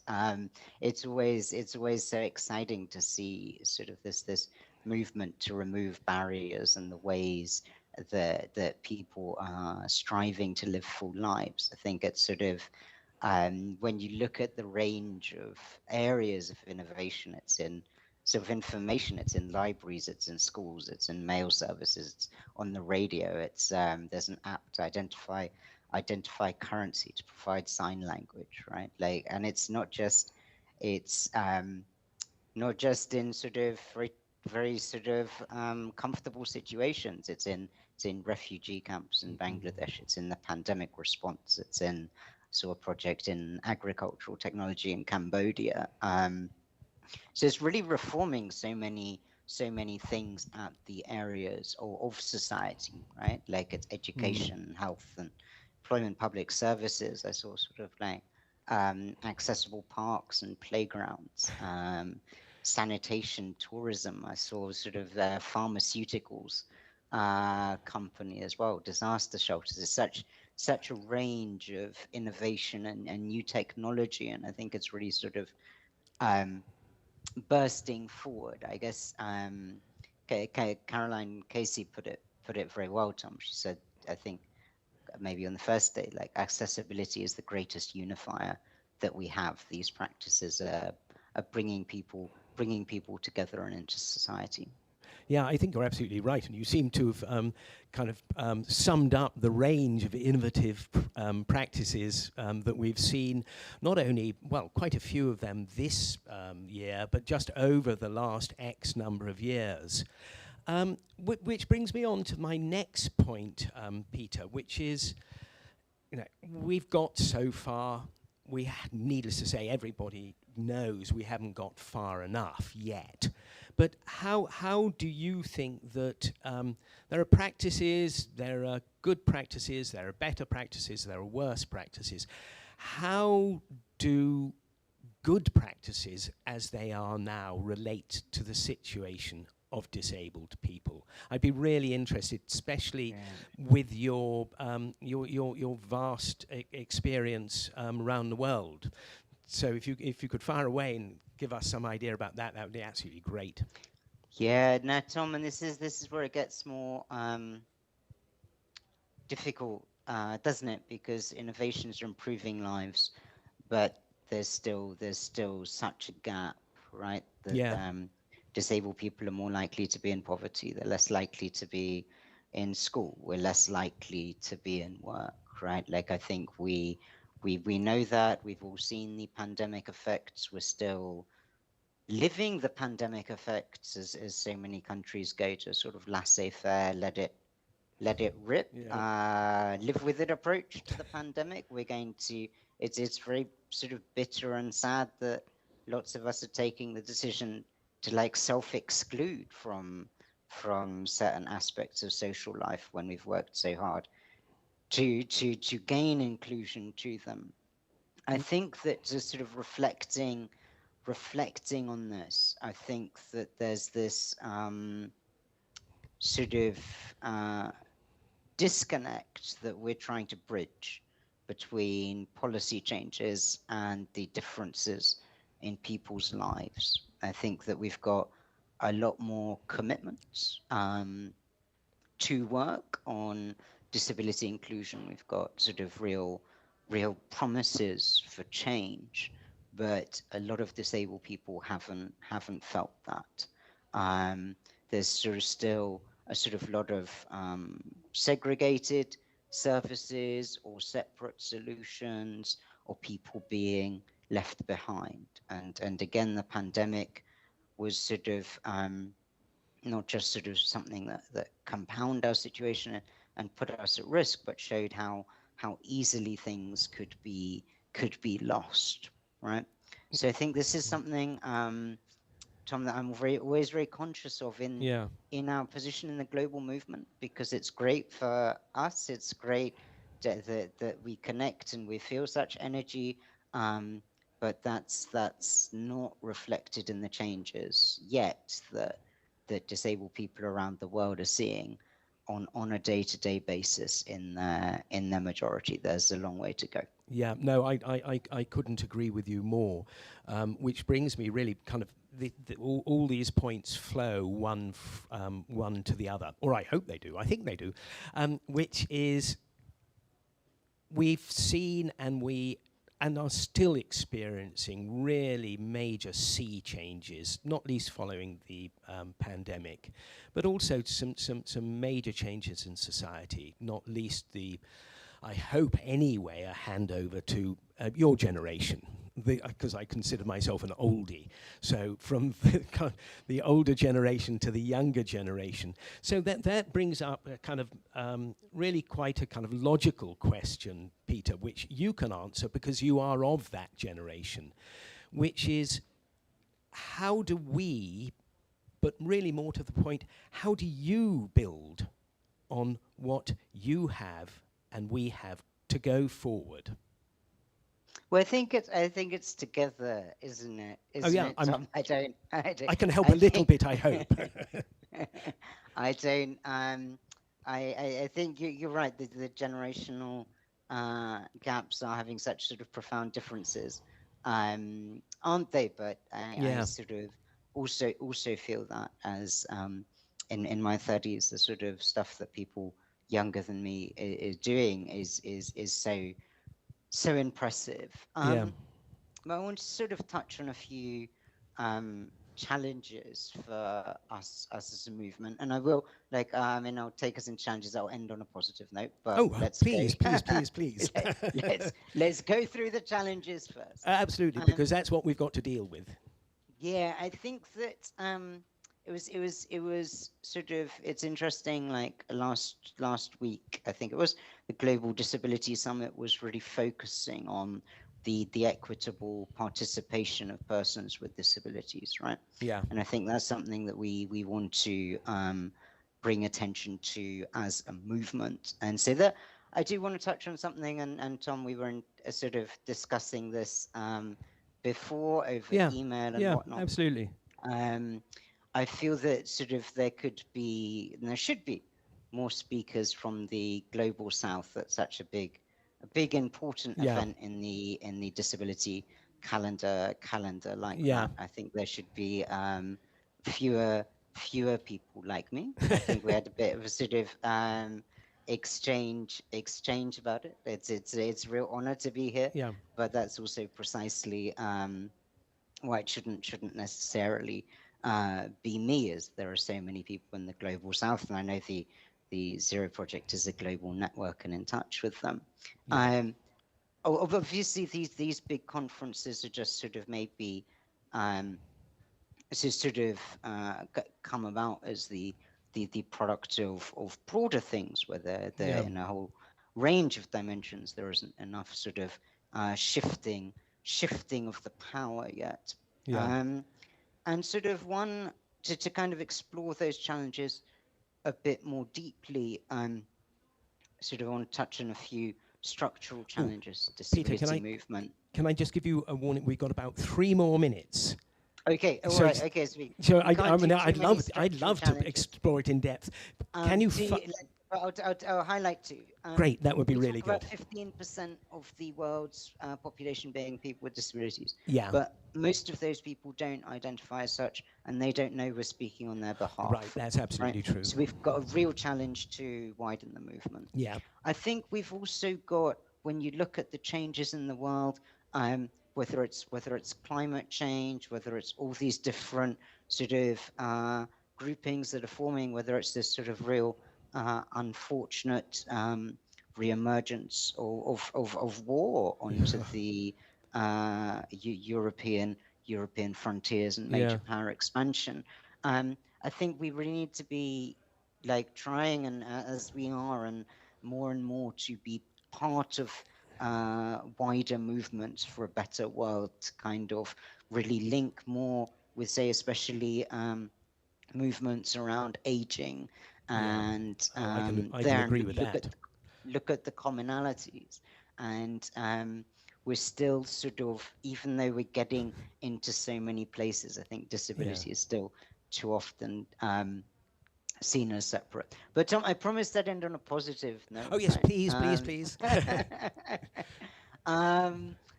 I think that we have, like, there are some problems. It's good to have this problem, right?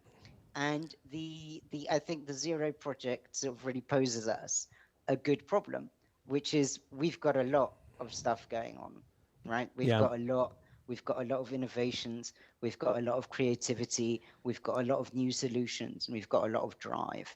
How do we leverage that, right? We've got a lot we can work with, and it's this matter of how do we scale that? How do we make that these innovations that are often working in certain places or for small numbers of people, how do they get to more people? And so that's why we've come together, isn't it? That's absolutely right. No, I'm terribly sorry. I've just got a thing saying 0 minutes, but it's not 0 minutes, which will prevent me from thanking you very much indeed for joining us, Peter. It's been an absolute pleasure. I hope that we'll see you next year and we can get to know each other, and I think our viewers will really have enjoyed this session. So the best of luck, best for the rest of the year, and thanks so much. Thanks for having me, Tom, and all the best to everyone there. My pleasure. Thanks. Bye. Bye-bye. Bye-bye.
A warm good morning to you from the Zero Project Conference 2022. We are broadcasting live here from the UN in Vienna, and this morning I have the pleasure to talk to Lea Gies from Q8 in Hamburg-Altona. Good morning, Lea. How are you? Good morning. I'm fine. Thank you. Thanks for joining us. Unfortunately, we have to do this in English, but we are broadcasting in this language. Please, a brief introduction of yourself and the organization you work for. Yes, I'm Lea Gies, and I work for the Alsterdorf Foundation, and they are providing several services for people with disabilities, and I especially work for the initiative Q8, as you already mentioned, and we do kind of inclusive neighborhood development. So we try to increase the participation in neighborhoods, and also really try to develop the neighborhood, especially with those people who need the development of the helping structures, for example, people with disabilities, but also elderly people, or all kinds of people who maybe are not that loud and stand in the first row when they need something, but also a bit quieter, and we try to reach them as well, and to participate them in the development processes. Thank you, Lea. We know each other for quite some years, but please tell the audience when and how did the project start? Yes, the project I'm talking about today started in 2012, and at that time here, not that far away from here in Hamburg, there was a big railway station that was empty, and the city of Hamburg decided to invent or develop their new neighborhood with 1,600 apartments, and my colleague back then in 2012, Karen, she asked the questions if inclusion can be part of the development process and the planning, so that urban development can be put together with inclusion, which was quite a new idea at that time. I would imagine. How did you get the public and also above all the political support for a quite revolutionary idea by that time? Yeah, I think that was not that easy in the beginning, but we were quite lucky because she had good connections to some of the politicians here in the district, so she could talk to them, and they were quite fast in supporting this idea. And also what was really nice was that from the city of Hamburg, the municipality, some people were very interested in that topic, and especially the ones who planned the whole urban development project in Mitte Altona. And they were open to be part of this process and to learn what can be, what are the topics and the points of inclusion development. So we all started to go into this process without knowing what comes out at the end, but everyone was open to get into it. So that was really good. Wonderful. So you will celebrate 10 years basically in this year. How does the inclusive living look like today? Please give us some examples. Yes, there are quite a lot of people. Well, now in Mitte Altona, everyone moved in, so there are about 2,500 people living in the neighborhood now, and it's quite diverse. So there are especially different building societies who built their apartments together, and they had special topics or things that concepts so that they could build. And for example, they're living blind and visually impaired people, but also elderly people who are from Germany and from Turkey. And also there are a few apartments for people who are who are refugees, and so it's quite a mixed up neighborhood now. And also on the other side of the street, a new other urban development project was developed, and here we could also take what we learned from the first project we could put on the next one, and there we even have further inclusive points. So for example, all flats will be built barrier free. There will be even more apartments for people who are really in need of housing, for example, also disabled people, but also the mentally ill people, people who were younger people, elderly people, people who didn't have a flat at all. So yeah, we're trying to increase the inclusiveness more and more in every step we go further. Leah, how is it managed? Are there regular meetings? Are there gatherings? What do you do? Yes, I manage the meetings. There are like 2 to 3 meetings a year, which are bigger meetings, where many people come together, and especially also the people from the municipality and the politics, so that we can all talk together. Everyone is seen as an expert in those meetings. For example, the people who live there are experts for their neighborhood. The people who have a disability are experts for their disability, and so we talk about certain topics all together as experts.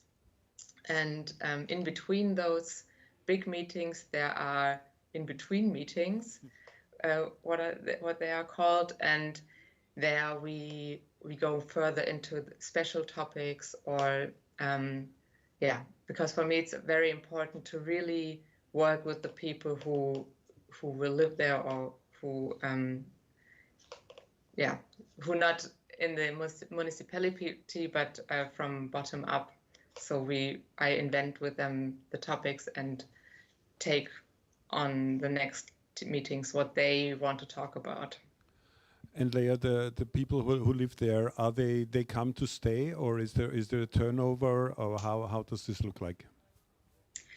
Yeah, it's different. At the beginning, there was nobody who knew that they would live there. So in the beginning, there were a lot of people who were really interested in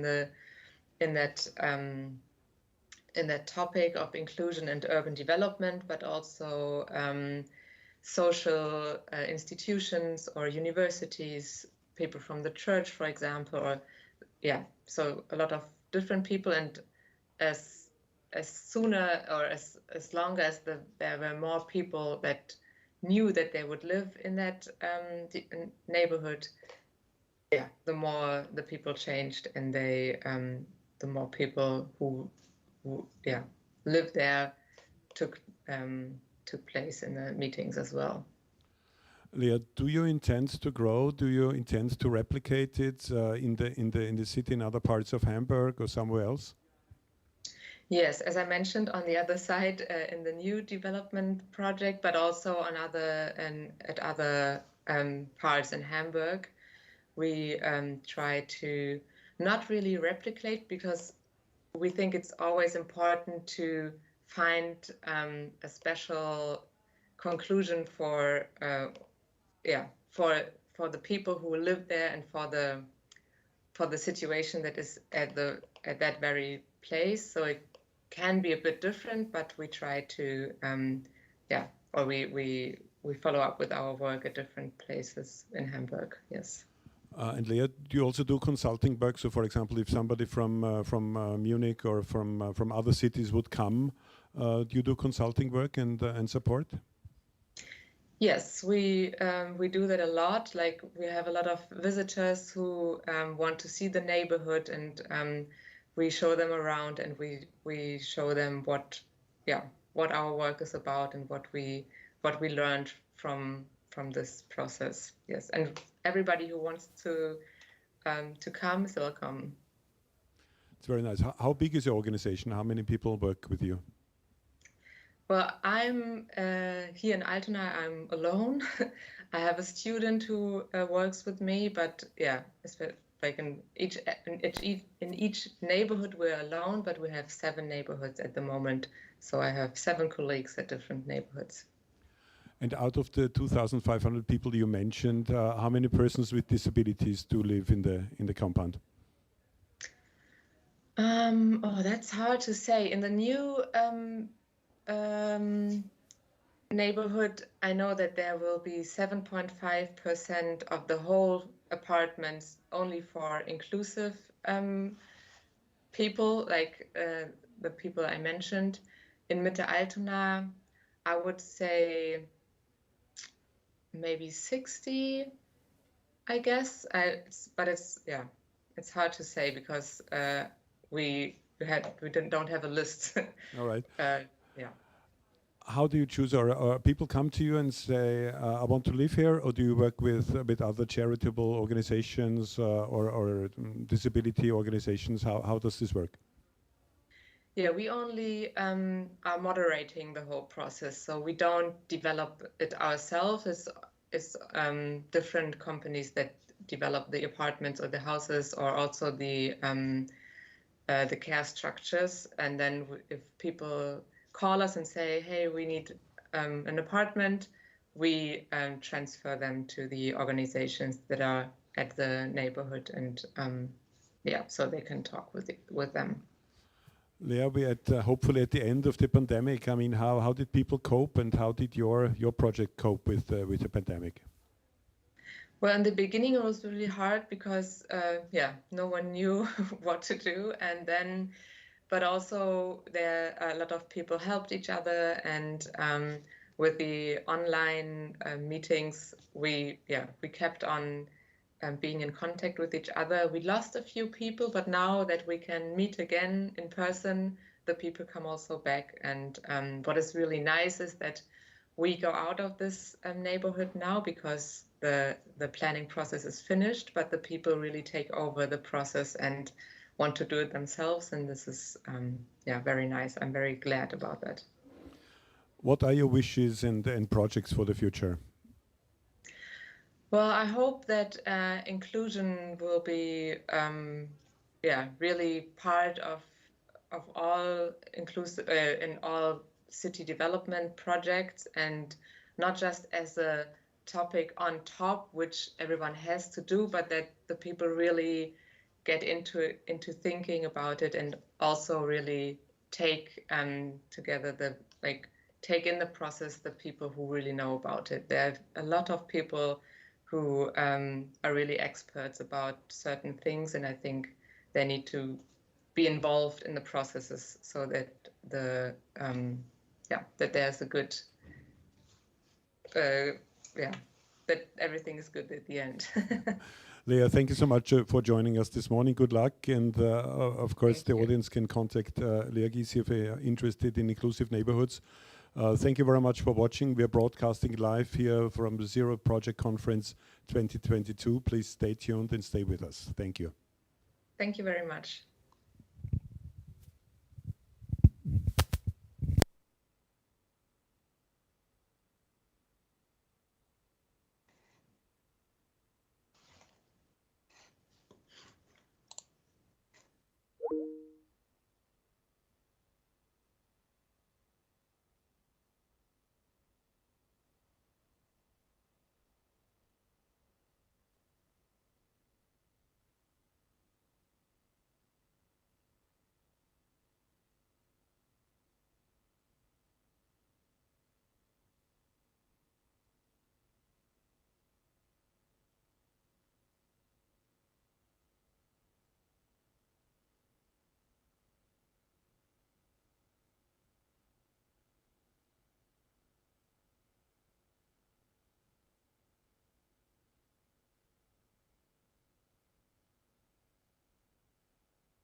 Welcome to this Fireside Chat at the Zero Project Conference 2022.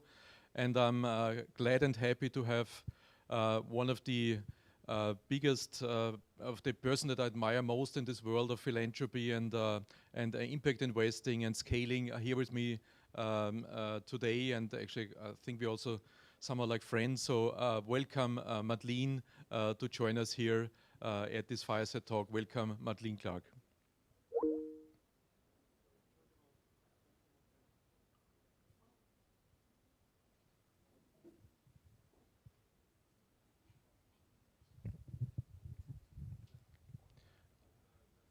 Yeah, so we got some technical glitches, but I'm looking at the screen and I think it will be over in a few seconds. So then let me give you a brief introduction without Madeleine, and she will join us soon. So Madeleine Clark is a person, here she is. Welcome Madeleine, so can you hear me?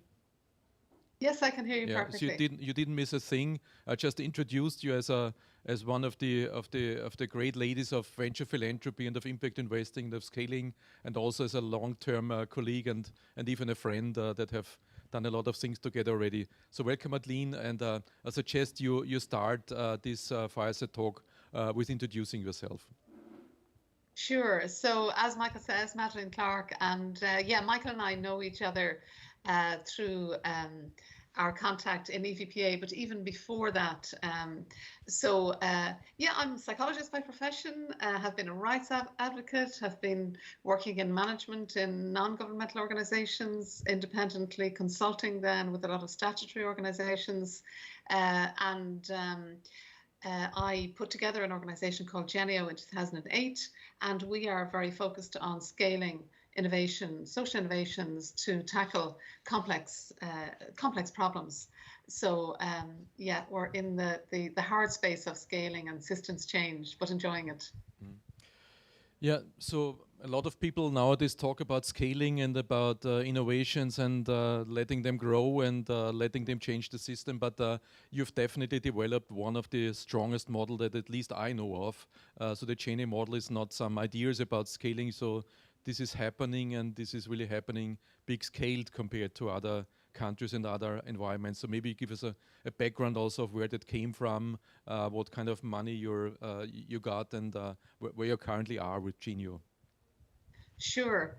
So we began many years ago by looking for innovations that were really helping people, particularly at that time in the disability area, which we're currently in still, and the mental health area. Since then, we have added many more areas, migrants, older people with dementia, people tackling drug and alcohol conditions, travellers who are our more nomadic migrant community, but indigenous community in Ireland, and also homelessness. So we it was interesting. We began by looking at innovations that were very much centered on helping people from the point of view of the person themselves. So really very person-centered work, putting the end beneficiary right in the center. And then we realized, having both funded and provided non-financial support to many innovations, that some of this work was absolutely fantastic and really needed to be scaling and was very aligned with public policy. So our way of working has been to combine public funding with private funding, philanthropy in our case, although more recently we're looking at the area of social investment. But yeah, we are now at a stage where we have scaled, I suppose, to national level, 3 different evidence-based innovations. We've been managing a fund of 45 million, which is 30 million state funding and 15 million philanthropy. And that is very dedicated to trying to bring innovations that have been proven to be successful in really changing people's lives in a sustainable way, to bring those to scale to national level. Yeah, so from what I know, this model of Genio is quite unique. Could you give us a little more detail on how you're selecting the project and how you're approaching this, and what your role is beside deciding who gets the money? I trust you're also involved in the projects and try to learn and what kind of, I don't know if you use theory of change, but what kind of impact measure or a steering model you're using? Okay, so yeah, so like the basic theory of change is it acknowledges that, you know, for big societal challenges, you must involve the public sector, because the public sector has both the money and they have the mandate. They have the electoral mandate to pursue national policy objectives. So it's very important to do things with those big systems if you want big change. Otherwise, you are struggling on the margins with projects and trying to find new resource all the time to replicate. So what we're about really is using philanthropic funding as a catalyst to help refocus larger public budgets. And the basic methodology is to work closely in developing a fund together, and then in developing criteria against which we will release that funding. And then alongside the funding, we build capacity for change, because as all of you know, well, I suppose it's true that most of us think that we are doing great things and that we're doing the right thing, and human beings are like this. So if change comes, it can be very threatening and not very welcome sometimes. So we need to work right inside the systems to help people who know that there's maybe a better way to go, but of course, particularly in those public systems, all of the funding is already being spent. So those large organizations have, if you like, no R&D budget. They have an operational budget generally, and they have very little funding to spend on innovation or on the kind of cost that it takes to change from one approach to another. So if all your money is being spent in one direction and you want to try something very different, so if you want to close institutions for people with disabilities and help them live in the community, then you need some bridging finance. You need some funding that will develop those supports in the community while the resources are being withdrawn from an older model that's less helpful. And that kind of bridging finance is very, very important, because it helps transfer eventually the larger funding and refocus it in a more cost-effective direction in the interests of the person who really needs the support. So that model has been, we've been developing that model over 10 years, and more recently now have brought it into the European context, where we've managed the European funding with some commission funding and foundation funding to again identify innovations that could be scaled within member states or indeed across member states. One other aspect of the methodology, which has become quite integral now, is the idea of resourcing people to plan. So we don't expect that if people have a terrific innovation, that it will just eventually be adopted by everybody. People are not generally waiting for these new ideas in these big systems. They know there are new ideas out there. Their challenges in implementation is in refocusing that spending. So helping them to develop plans about how they will do that, and how they will do that with external stakeholders as well, has been really good in helping us spend larger amounts of money more cost effectively. Thanks, Madeleine. I suggest we drill down a little on this experience of yours in 10 years, what actually works. And you mentioned already two points that I think are interesting, maybe even critically interesting. So one is, you mentioned this bridging financings.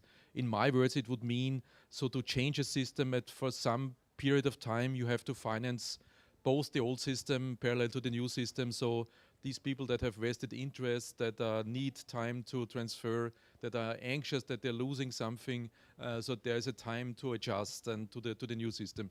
Is this something in the way that it really works, what I just said? Yes, that's it exactly, Michael. You can imagine, so, you know, if that example of an institution is a very good one. So it costs a lot to run an institution.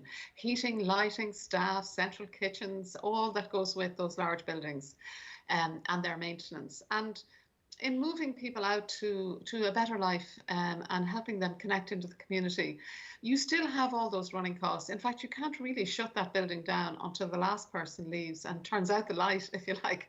So you need this additional and parallel funding is a good way to describe it, so that you're building supports in the community.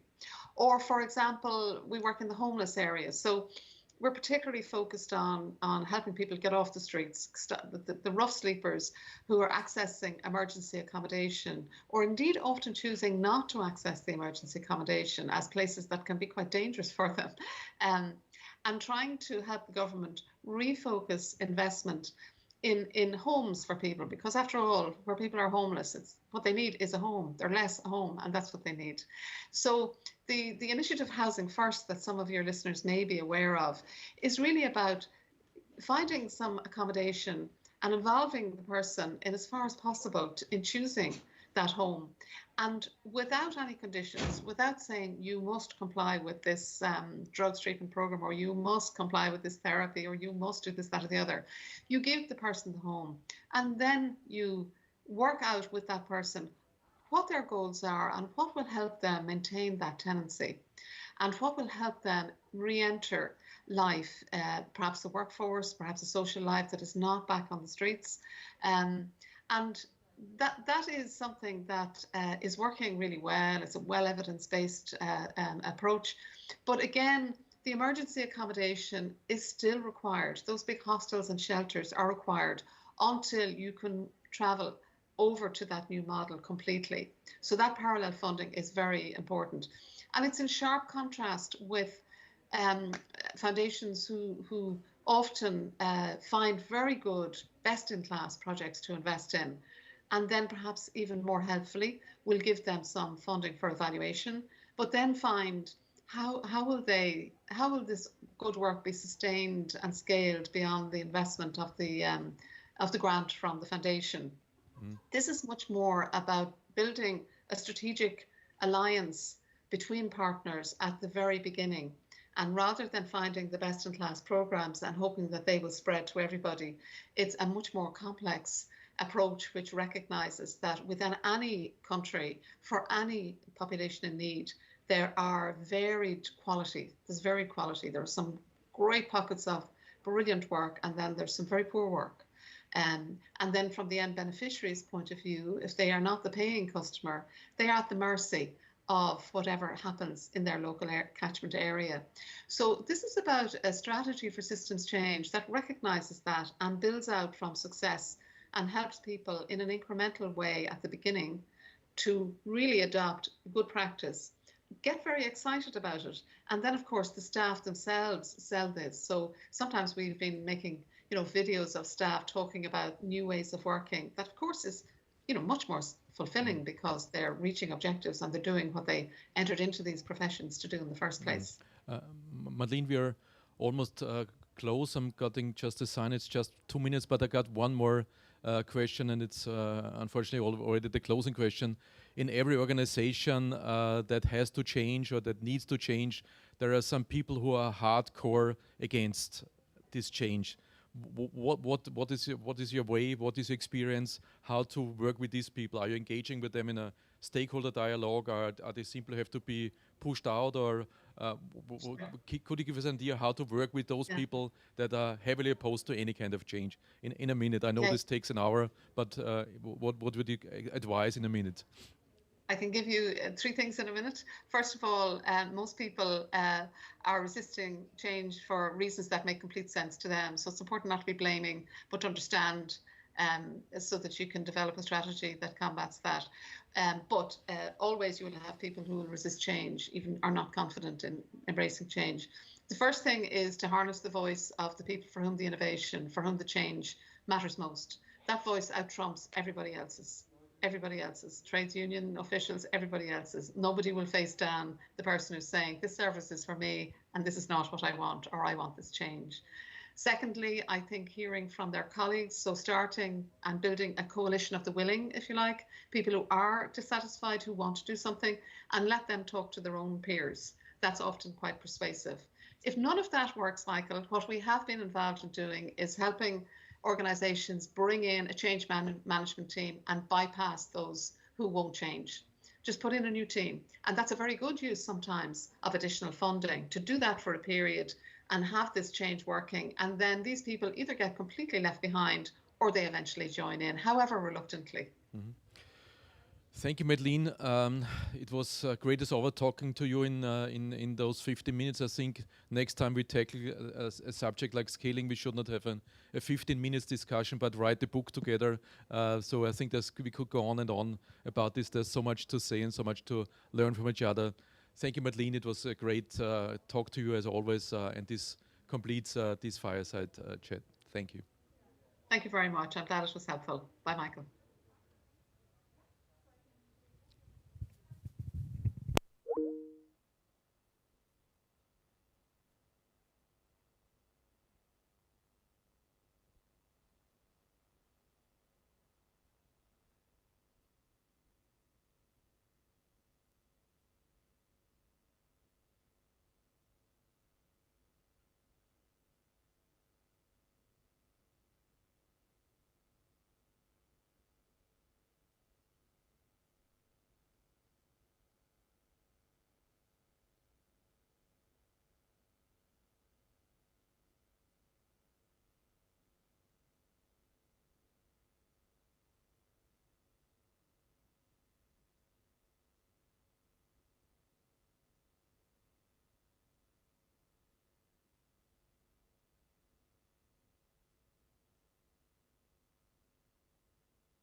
Hello and welcome live from the Zero Project Conference 2022 at the Vienna International Center. My name is Anna Königseder and I'm the Business Sector Manager within the Zero Project team. And so it is not only the third day of the conference, but also the last day of a full week for the participants of the Discover Vienna Zero Barriers program who have joined me here today for this Fireside talk. And they will give this program has been organized in cooperation with the Vienna Business Agency, and the participants today have the opportunity to present themselves, to talk a little bit about their project, but also give us some feedback about their week. So hello Fiona, welcome. Perhaps you would like to start to present yourself. Okay, I'm Fiona from Blue Badge Style, which is a UK business, and our aim is to get all venues to display accessibility information for multiple disabilities on their websites.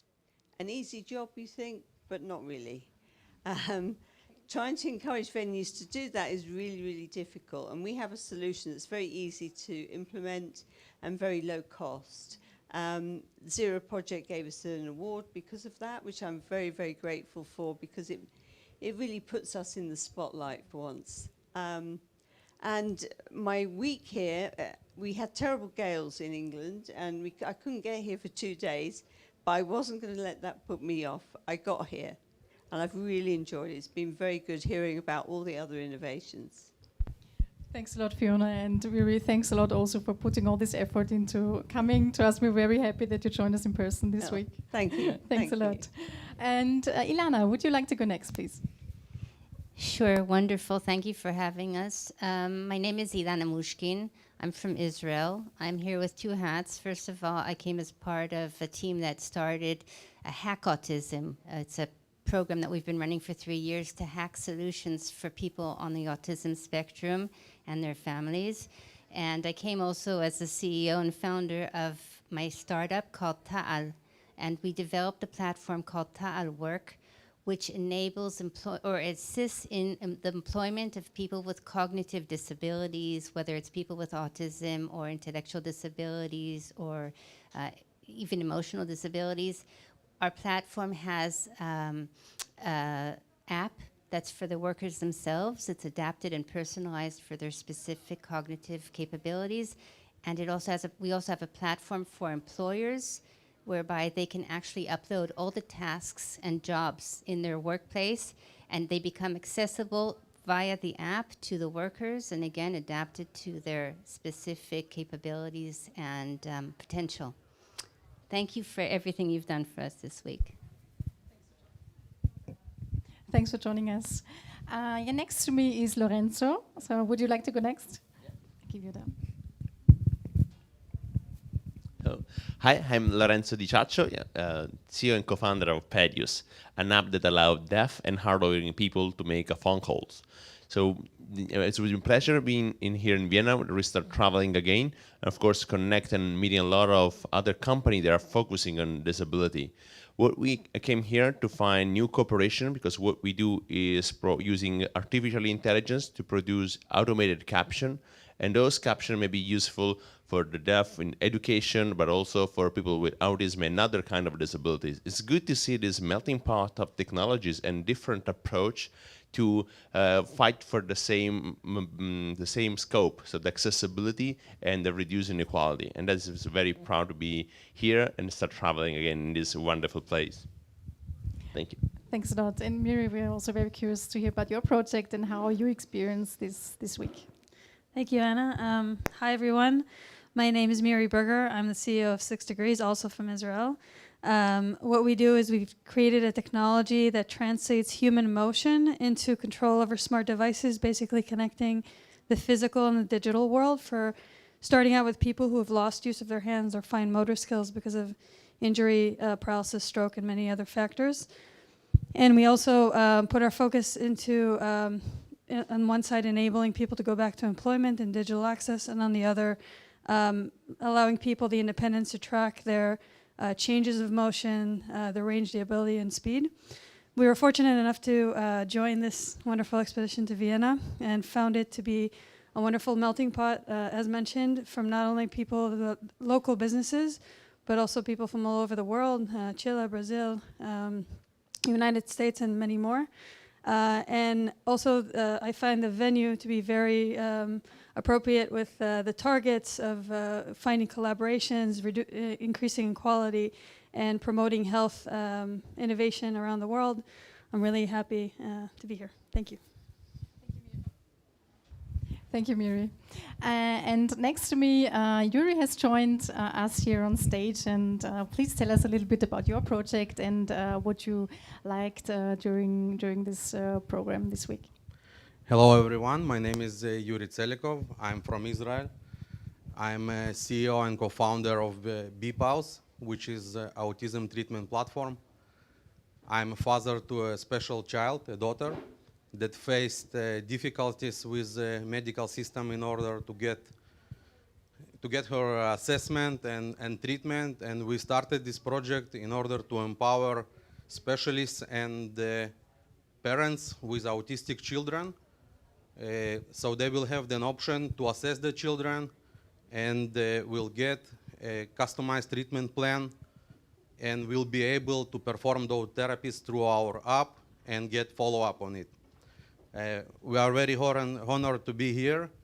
Thank you for hosting us. It was a great hospitality from a business agency and also from the Zero Project. Thank you.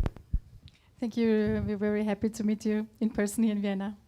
And next to me, Faustino from App and Sound Companion. So please present yourself and tell us a little bit about your project and also about how you spent this last week here in Vienna.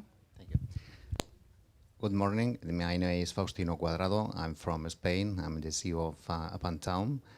And we felt very proud and we were very happy because we were awarded by Zero Project, but our happiness was even bigger when we were invited by Vienna Business Agency to stay 1 week here in Vienna for discovering the Vienna ecosystem. It has been it's been, because we haven't ended yet this experience, a great experience. We met several companies. We have already planned many other meetings and also to share the time with our colleagues is a great experience. We have developed we are commercializing a system for helping people with any kind of disabilities to use public transportation in a secure manner, by having remote capabilities, functionalities, and also customizing the trips. So we are having, let's say, a lot of success, and we are having a lot of contacts, and most of them are coming from Vienna Business Agency. So thank you very much for your invitation and for the work you have done.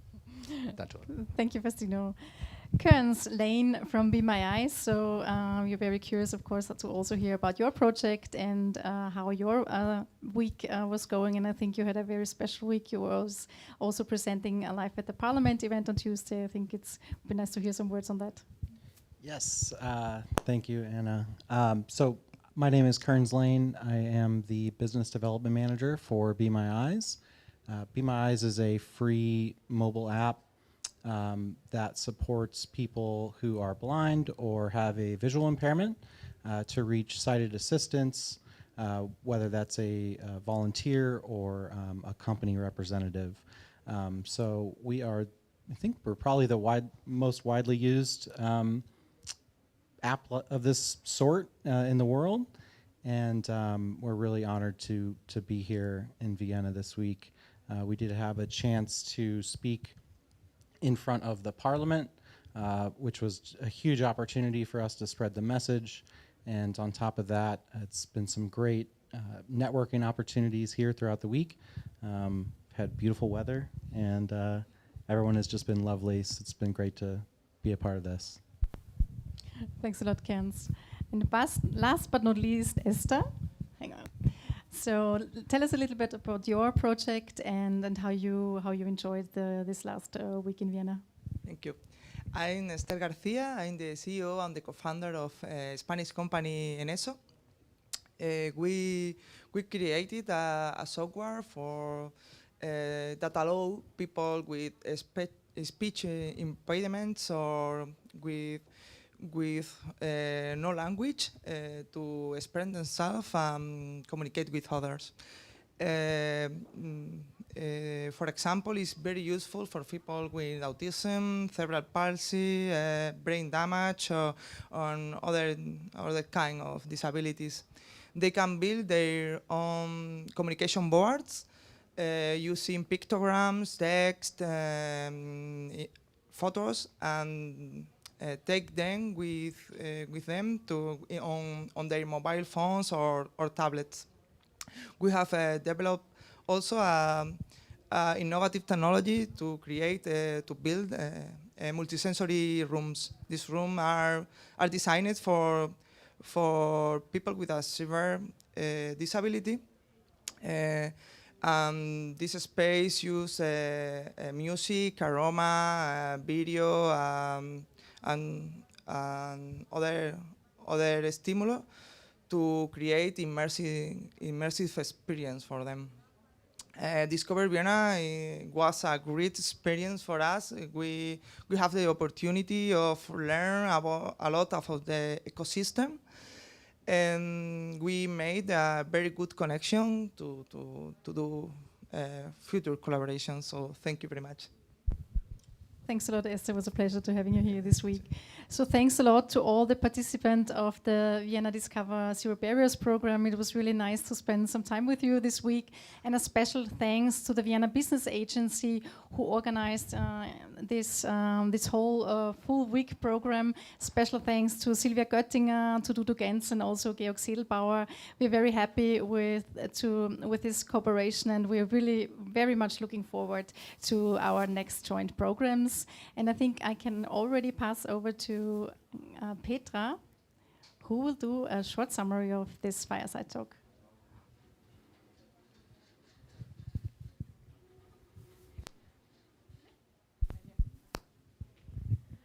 So many people, so many organizations participated in Discover Vienna together with the Vienna Business Agency. We heard about Blue Badge Style, a program making internet more accessible, easy to install and to use.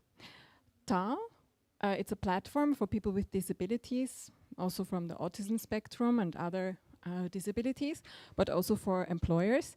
And it's an application where they can come together. 6 Degrees, it's transforming human emotions. So it helps to transform communication styles. Then we also have Pedios, an automated captioning system. So it helps people who are deaf or hard of hearing. BPAWS for parents and children, or parents of children with within the autism spectrum. And App and Town from Spain. And NSO, where we have we give words to people who don't have language, but it's including all senses. I also heard something like smell and all kinds of things. And yeah, Be My Eyes, an application that can be used by a seeing person helping a blind person to see. I hope I didn't forget anyone. It was a lot of participants. I'm so thrilled to see you all here. Thank you. Thanks a lot, Petra. So thanks to everyone for joining today. And yes, hello from the Zero Project Conference 2022. And all of you have a nice afternoon and a nice weekend. Goodbye.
Good afternoon and welcome to the Zero Project Conference 2022.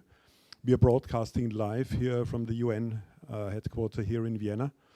And this afternoon I have the pleasure to talk to Juan Jaime Pardo. Good afternoon, Jaime. How are you? Good, thank you. You're working for the Office of the UN High Commissioner for Human Rights. Please, for the audience who doesn't know the organization, 2 minutes of introduction. Thank you. Yeah, just keeping it very short. Thank you for inviting us. I'm working as part of the Human Rights and Disability Unit of the Office of the High Commissioner of Human Rights, which is a part of the UN, led at this moment by the High Commissioner, Monsieur Bachelet, and working on everything related to human rights, particularly based here in Geneva in Switzerland. What are the commitments proposed for the way forward? Could you tell us a little bit about it? Yeah, well, we're talking about the commitments made during the Global Disability Summit. That is a process, a very long process, where organizations of persons with disabilities and different stakeholders and actors will make commitments to improve and progress and advance in the rights of persons with disabilities, in compatibility with the Convention on the Rights of Persons with Disabilities and the Sustainable Development Goals. So this year, the Global Disability Summit had 5 thematic areas for commitments.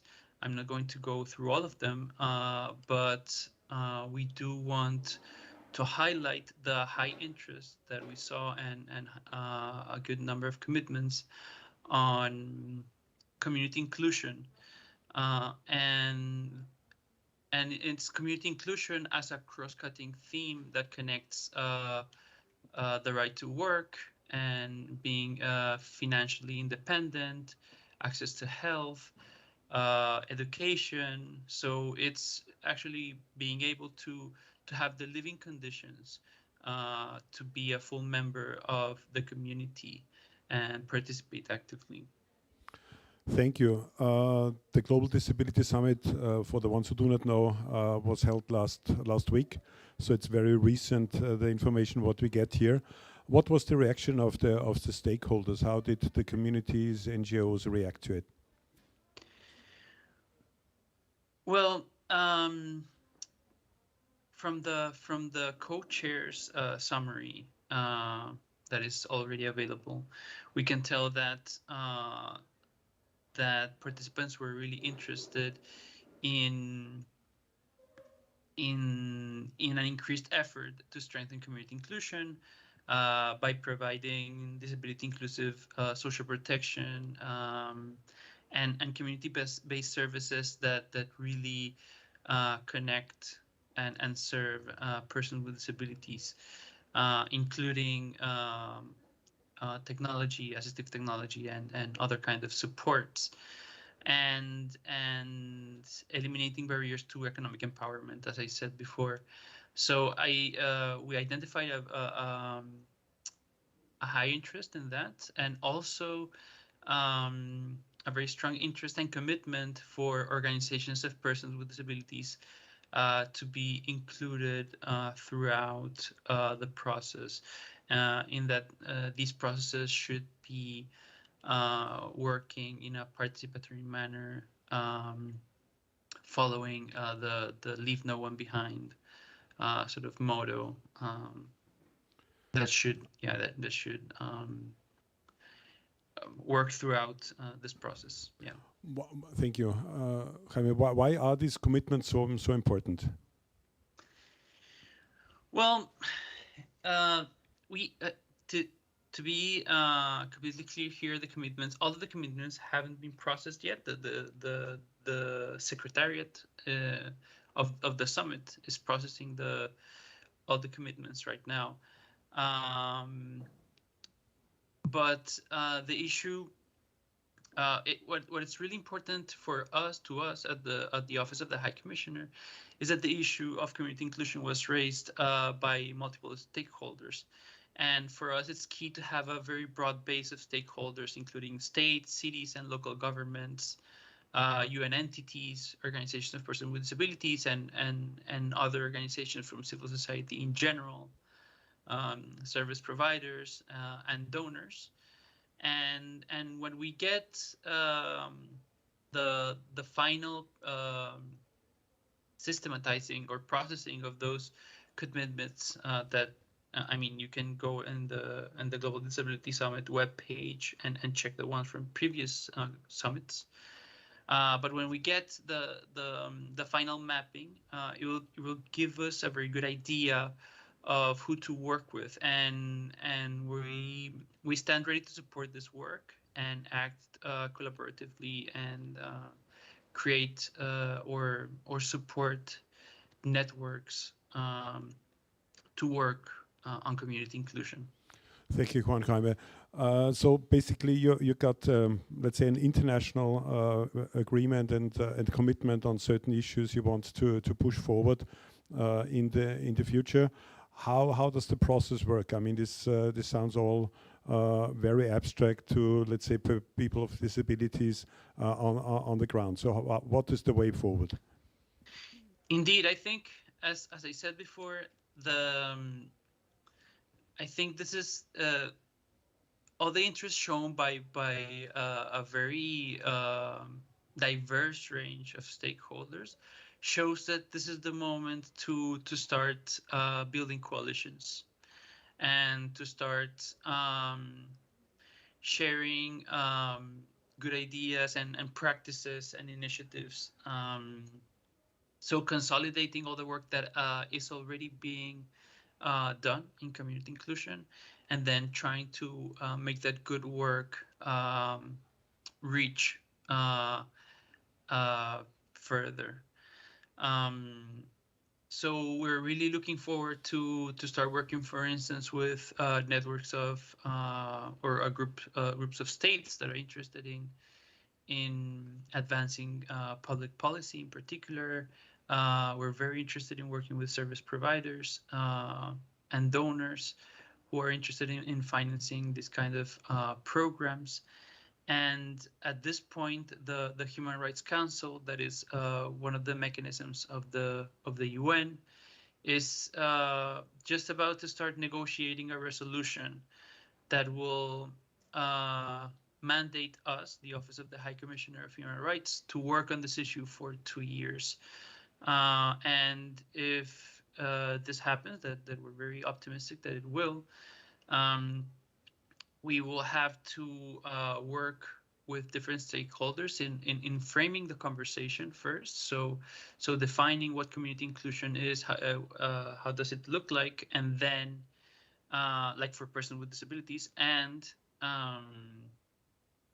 then doing a report on good practices.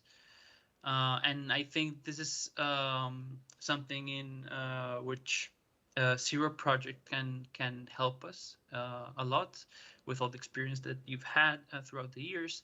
So really encourage Zero Project to support the collection of good practices on social protection and support to households with members with disabilities, community-based network development for supporting persons with disabilities, assistive technologies, transportation initiatives, housing, legal capacity, and prevention of institutionalization, amongst others. As I said, community inclusion is a very cross-cutting theme or issue that people are seeing as being able to capture the real living conditions needed to be part of society. And also, I think this is a great moment just to encourage the Zero Project community and practitioners to support the building of a global coalition in relation to what I said before, to support and deliver concrete solutions in community inclusion.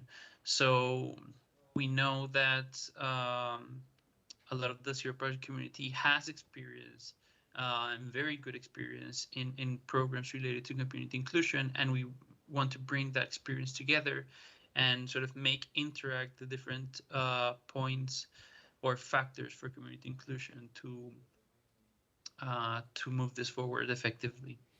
Thank you, Juan. As you know, the topic of this year is accessibility. We work in a cycle of 4 years on the 4 main topics of the convention, so accessibility, education, employment, and independent living and political participation.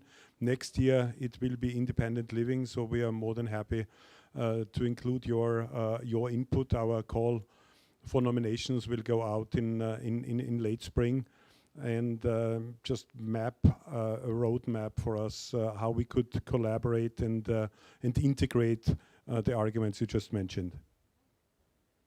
Yes, definitely. And I think both this year's and also next year's topics are all very relevant to community inclusion. Actually, I see a very big overlap with what was being discussed in the Global Disability Summit this year, and everything that you're bringing this year at the Zero Project, and I think that's a great bridge to what's coming next year, and definitely independent living, but also accessibility, transportation, housing, work, education are really pillars to community inclusion, as I said. So we're very happy to start seeing and all the connections and really putting together all the efforts that are already being made in sharing good practices and the conversations on how to improve public policy and social programs. Thank you, Juan. We're more than happy to do that. We definitely will keep in touch later this year. At this point, I want to thank you for your contribution. It was very great to get insight into such a high political level, which has big opportunities and also big chances for persons with disability. Thank you for your participation. Thank you for tuning in. We are broadcasting live here from the Zero Project Conference 2022. Thank you and stay with us. Thank you for the invitation and of course following everything happening in the Zero Project.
Good afternoon again, and welcome. We are live from the UN headquarters in Vienna. Is the third day of the Zero Project Conference, and is the third day as well of our very interesting fireside chats. There have been many different and very interesting topics. And this would be my last one, but the fireside chats will continue till 4 o'clock this afternoon. We are in war times again, this time near Europe, but we have also, when there are war times, it's difficult for everyone, but it's most difficult also for people with disabilities. During war times and after war times, there are many more. They are becoming disabled, let's say. We will connect to Iraq now with Mr. Fuad Abdullah, which is the executive director of Shayav organization. Shayav is working both in Iraq and Kurdistan region. They are trying to build the capacities of youth and other vulnerable groups with disabilities. Mr. Abdullah, are you here? Do you hear me well? Yeah, I'm hearing you, yeah. Welcome. According to statistics in 2019, there were approximately 2 million people with disabilities in Iraq. Do you have same statistics yet, or is the situation somehow changed for worse, or? The first, I would like to thank you, Emmanuel, and thank you for the Zero Project Conference to make this opportunity for Xiao to participate in the conference. The first, let me introduce myself to you. Hello, everyone. I'm from Iraq. My name is Fuad. I'm Executive Director for Xiao and for Youth and Vulnerable People Development. Also, Xiao lead the network for persons with disability in Iraq. Yes, about the data about the disability person in Iraq, really there are not formally data, but we are have some informal data. As you know about, according to the World Health Organization, there are 15% in population in the world there are disability. As you know about Iraq, I think this number is increased because Iraq, as you know, faced more war during this past years, especially exactly after the ICC war in Iraq. For that, we have trying to make disability inclusive by main of the ways. For this opportunity, I will talk about 3 topics. I can starting the first about the youth engagement in DPO's organization for persons with disability in Iraq. In Iraq, there are graduated youth. According to the data in Iraq, youth are highest sectors in Iraq. We have too many graduated youth, disabled or non-disabled youth in Iraq. Most of them employed, not employed in their public or private sectors. They most don't have any experience working in any field. We are in Xiao organization supporting youth by engaging into set of training or on communication or reporting or team working, work plan and budget and finance in order to make them able to work, support the organization for persons with disability in Iraq. We already have program youth traineeship about with our other donors about this issue. This idea come from Xiao about another idea to how we can engage or make disability inclusion with the society.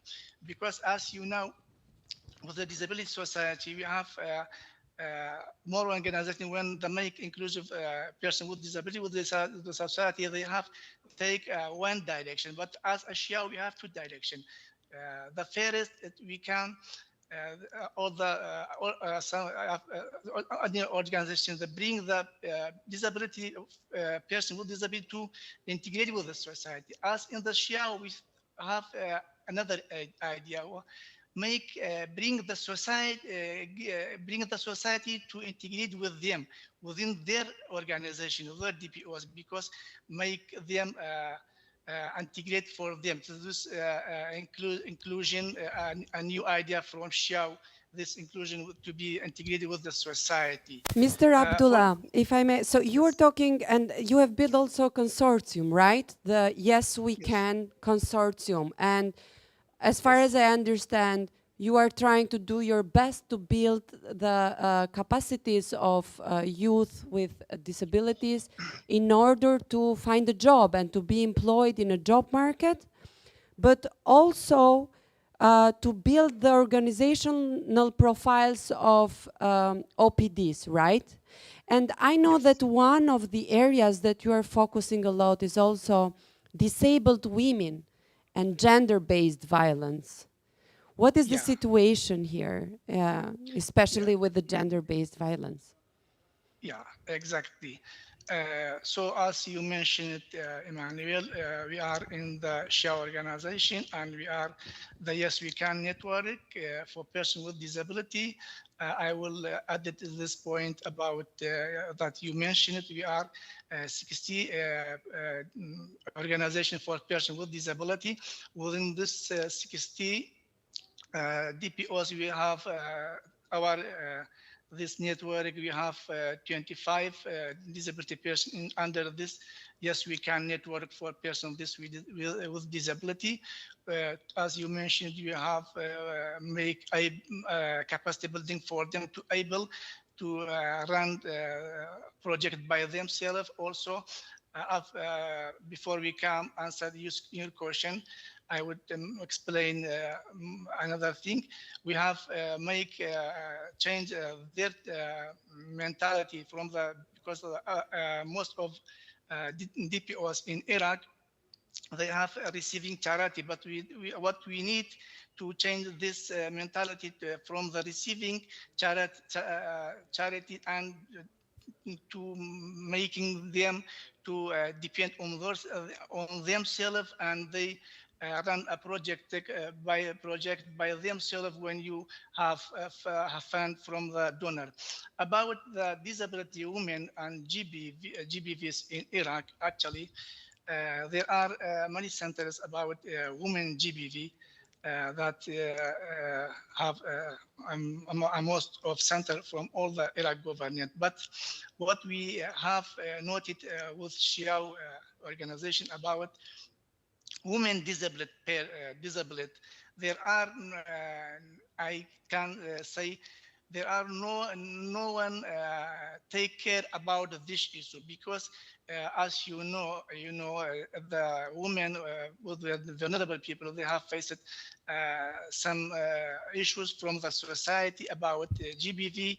But if the normal non-disabled women with non-disability, they faced some harassment or some anything about the GBV topic.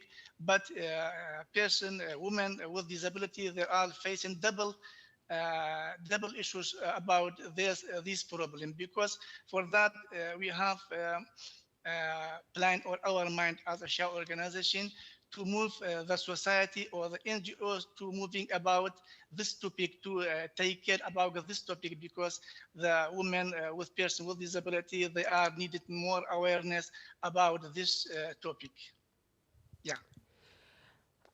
It seems you're really trying to work in every possible direction. How hard or how easy is for you to find support?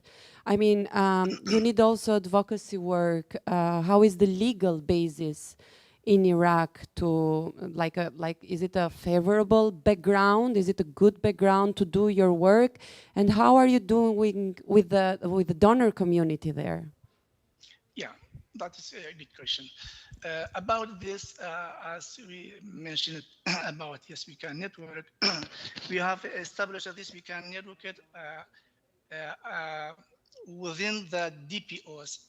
As you know, because the money network has established come from the project, and the project will be in the the network will be in. But our network, yes, you can network for person with disability, is established without depending to any project, but established to get the project from the when we get the fund of project, we will make the advocacy or awareness about this issue. But about if legally, yeah, there are we have law about right on person with disability in Iraq. The law number is 38 on 2030. This law is specialized for the human rights for disability and special needs in Iraq. According to this law, we can make advocacy or any awareness activity about issue related to person with disability, especially disabled women. Dear Fuad, we are live, and this conference is being followed by any corner, from any corner of the world, by many people. And also, when the conference is over, the links are going to be there. So we are all having quite an audience here. If you'd be calling for an action for your organization, for people with disabilities in Iraq, what are you asking from any other organization or person who could be helpful to your country and to the people you serve there? What's your call for action that we can use this space for? Yeah, about that question you asked me, we try forward to building good relationship and good link with the internal or the internal on the external organization to we have trying to build for the international organization to be a link for the SHA organization within the SHA organization to be distributed to the other NGOs from Iraq about the change experience about disability issues, because there are different experience, I'm sure for that. When they have an international organization for another countries, they have good experience about all the issues related with the disability, person with disability. For that, we are looking forward to building a relationship with the other international organization or relation or working about disability issues. We are looking forward to build a good relationship with them. Fuad, Zero Conference, Zero Platform, and everybody who is not only working at Zero offices, but the whole Zero family, I am very sure that it's one of the supports that you will have. I wish you can come next year and be together with us here in Vienna and have more opportunities to network and to find meaningful partners for your organization. I would like to thank you very much for being with us today, and I wish you best of luck, and let's keep in touch. Okay, thank you very much. Thank you for all. Thank you. Dear all, thank you very much for being with us, and keep tuned because there is more to follow.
organizing all of this.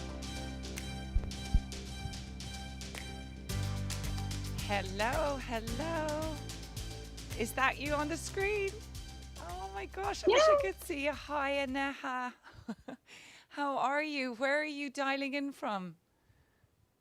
Hi, Caroline. I'm dialing in from India, Delhi. Yeah, from Delhi. Okay, it's from Delhi because I think the last time, well, no, the second last time you and I met was in Bangalore. I think before, wasn't that a big inclusion summit? I think it was. Yeah, I remember that one. Yes. Anyway, first of all, Neha, it's wonderful to have the time with you. For those of you who may not know Neha Arora, she's the founder of Planet Abled. She's a dear, dear friend and colleague from the great change makers or shaker-uppers or system changers in our community. We really miss you here today. Actually, so many of us have been talking about where's our lovely Neha. So know that you're missed. And before we speak and before I hand over to you, Neha, I just want to say for those of you who don't know me, I'm Caroline Casey, the troublemaker and founder of the Valuable 500. And a little audio description today, I'm not wearing electric green or electric orange. I'm wearing an electric pink turtleneck under a tweed jacket. I am a woman of very white skin because I have albinism and white blonde hair, and I am not sitting beside my washing machine, but in the Zero conference, Zero TV in the UN. So that's kind of an upgrade from my toilet or my washing machine. So Neha, would you like to just introduce yourself and just give us an audio description, tell us what kind of day you're having, and then we're going to start our conversation. Sure. So I'm so glad to be here and virtually because I so wanted to be there in person. So I'm missing all of you. And hi, I'm Neha and I'm the founder of Planet Abled. My visual description is I have short hair, a wheatish complexion, and I'm wearing black. I have a peach wall behind me on which colorful Buddhist flags are being hung. And I'm joining you from Delhi in India. And I'm so excited to be here today. Well, Neha, you have, like many of us, have been working to radically transform a system, and your passion is tourism. And I heard you speaking, I think it was yesterday, saying that your dream and desire is that anybody and everybody, regardless of disability, can get on a plane at the last moment and go wherever they want in the world. So firstly, can you just tell us about the journey of Planet Abled and your passion for it, what's been happening? And then I think I'd love to touch off on what's been going on with the pandemic, because nobody's really been going anywhere.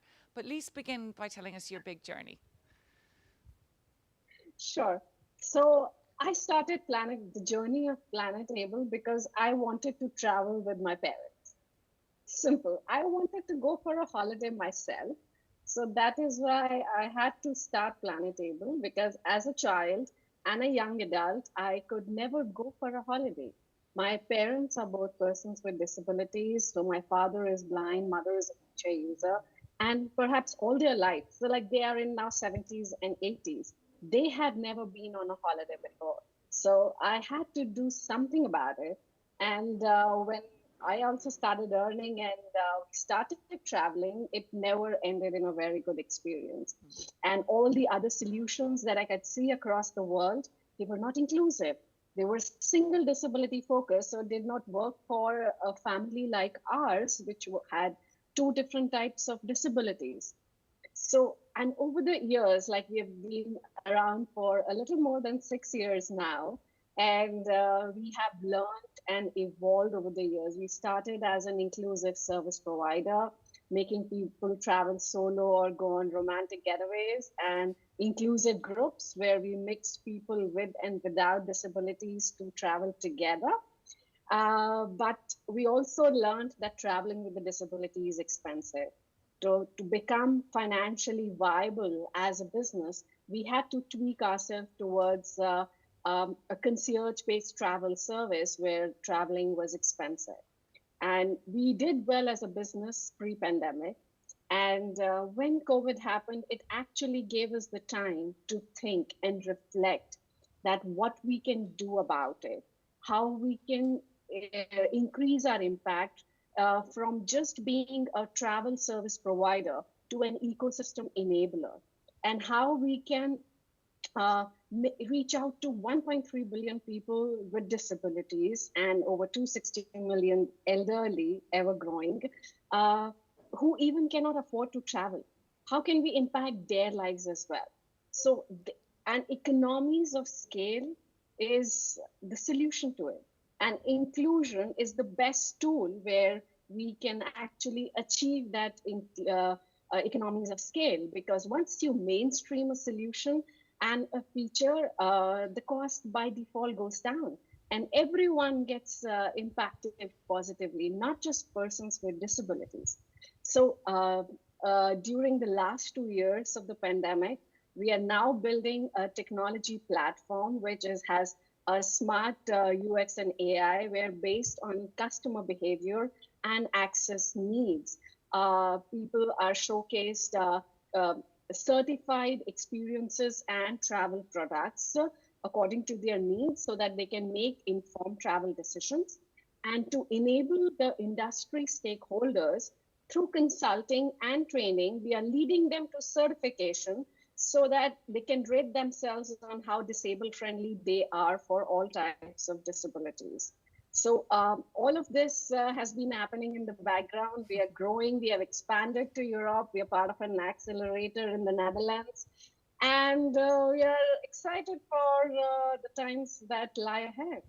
Well, if I think about how much you've achieved in 6 years, and it's so interesting to say, I mean, I think those of us who work in the social entrepreneur or change maker or innovator space, we're always rushing so hard, thinking we're not doing enough. And you so rightly said the pandemic gave you a chance, I guess, to come off the dance floor and really slow down for a bit and to even broaden your impact. I mean, now to be an ecosystem enabler, which is exactly what we're looking for, right?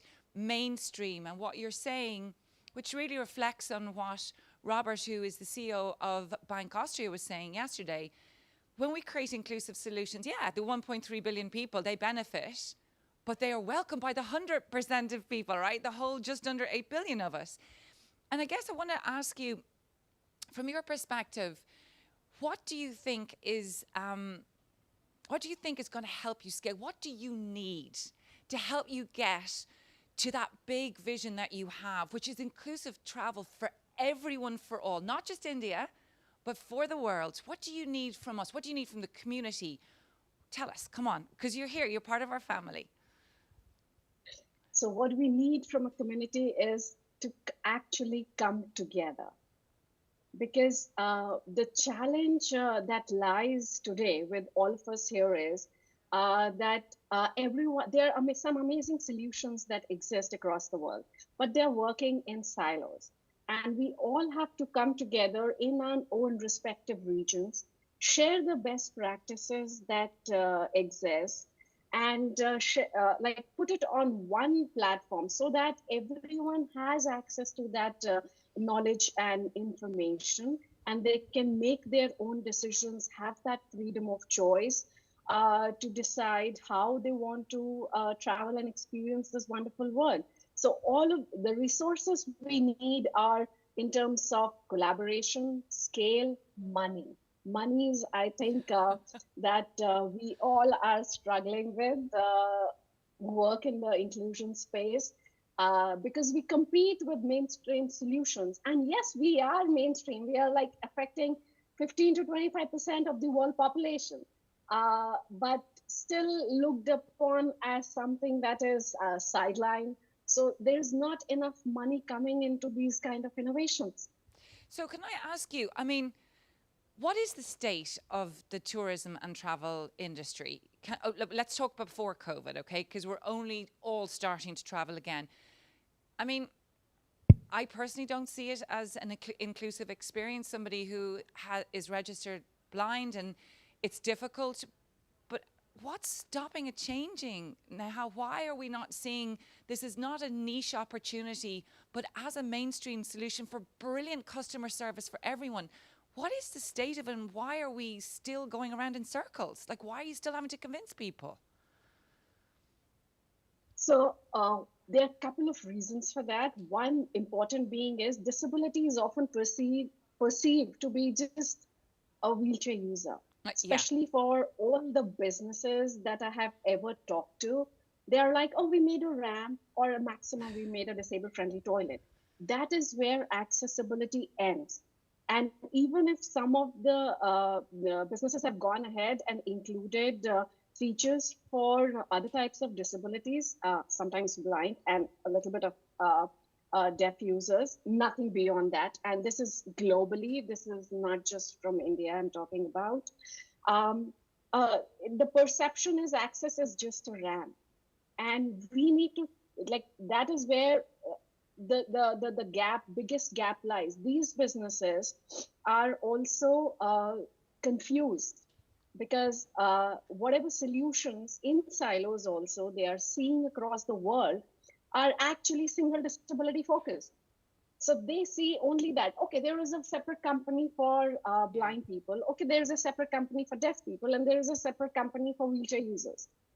The crowdsourcing accessibility data gathering apps are all wheelchair user driven.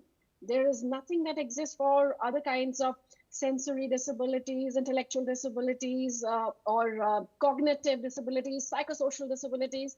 And if you look at the data by the CDC in the US, out of the world population of 15% of persons with disabilities, only 13% are actually mobility impaired.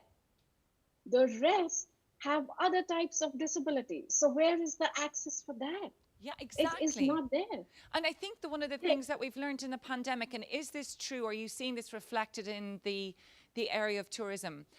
When the pandemic came in, we realized that everybody needed adjustments. Everybody needed accommodations. It wasn't just people with disabilities. And for the reasons that happened prior to the pandemic, oh no, the adjustments are too complex, too expensive, we can't do it. And then the pandemic proved that we all needed it. Is that the kind of narrative now that's sort of landing with tourism, or that you're seeing happen, that it's stopping this siloed categorization, but looking at holistically really good customer service? I think somewhere in between, the tourism industry is lying in between desperation for business, because they have been out of business for the last 2 years.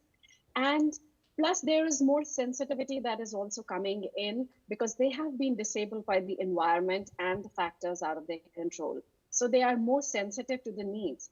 But the challenge again lies, even the big corporations like the Booking.com or the TripAdvisors or the Airbnbs also are like, they want to do it. They have the intention, but they don't know what to do.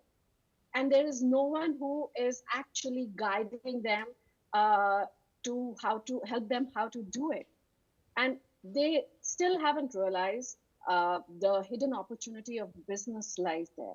I mean, an average disabled traveler spends 30% more than an average non-disabled traveler.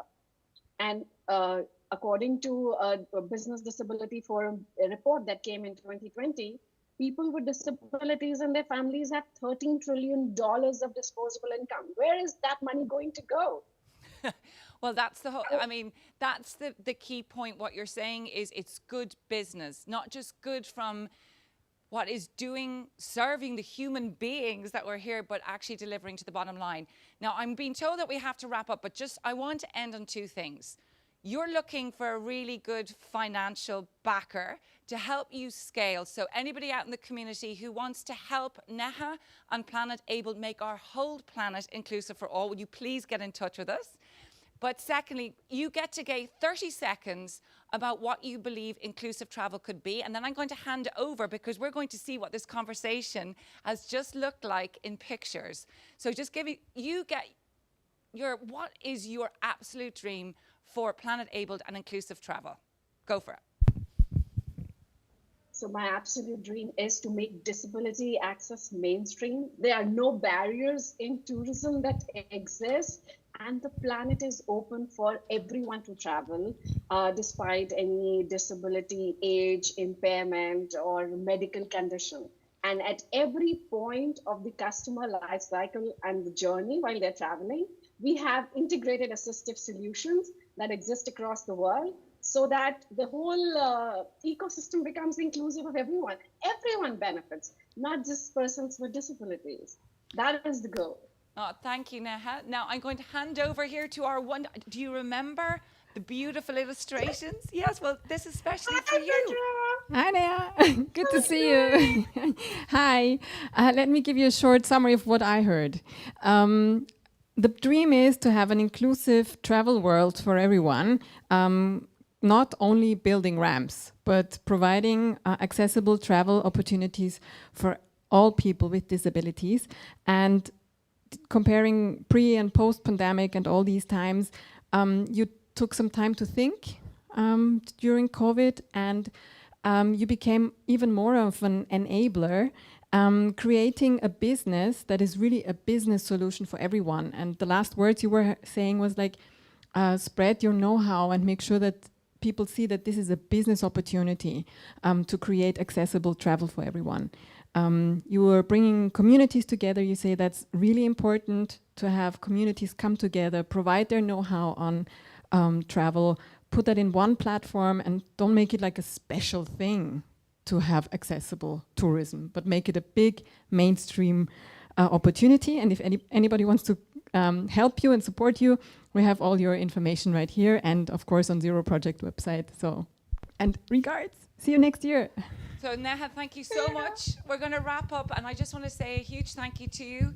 Planet Enabled, our planet for everyone to love and enjoy. We love you. Take care. Bye-bye. Bye-bye. Take care. Thank you.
Welcome to this new Fireside chat of the Zero Project Conference 2022. And we're going again to the heart of the Zero Project approach and Zero Project mission, which is scaling innovations, scaling social businesses, how to do it, what it takes, because Zero Project is about scaling. So what we do is we want to identify innovative solutions and we want to get them connected to other members of the Zero Project network who find this interesting, who find this appealing, and who find methods to take this international, to take this abroad. And here with me today is an old colleague and friend from the academic world, from the Vienna University of Economics, Peter Vandor, and he has a long-term experience also in exploring, researching how this going international for social enterprise works. So Peter, I suggest you introduce yourselves properly for a beginning. Yeah, thank you, Michael. Thank you for the introduction and also for inviting me to the Zero conference, both physically and virtually. So as you mentioned, I'm based here in Vienna at the University of Economics and Business, which you also see in the picture behind me. And what I'm doing here is I'm head of and co-founded the Social Entrepreneurship Center. So we look at social entrepreneurship, social innovation, and also the ecosystems that these new actors require, and try to figure out how they work and also support social entrepreneurs and social innovators. So it's a mix of capacity building and research that we are interested in. Mm-hmm. So let's somehow level the playing field, what we're talking about in these next minutes.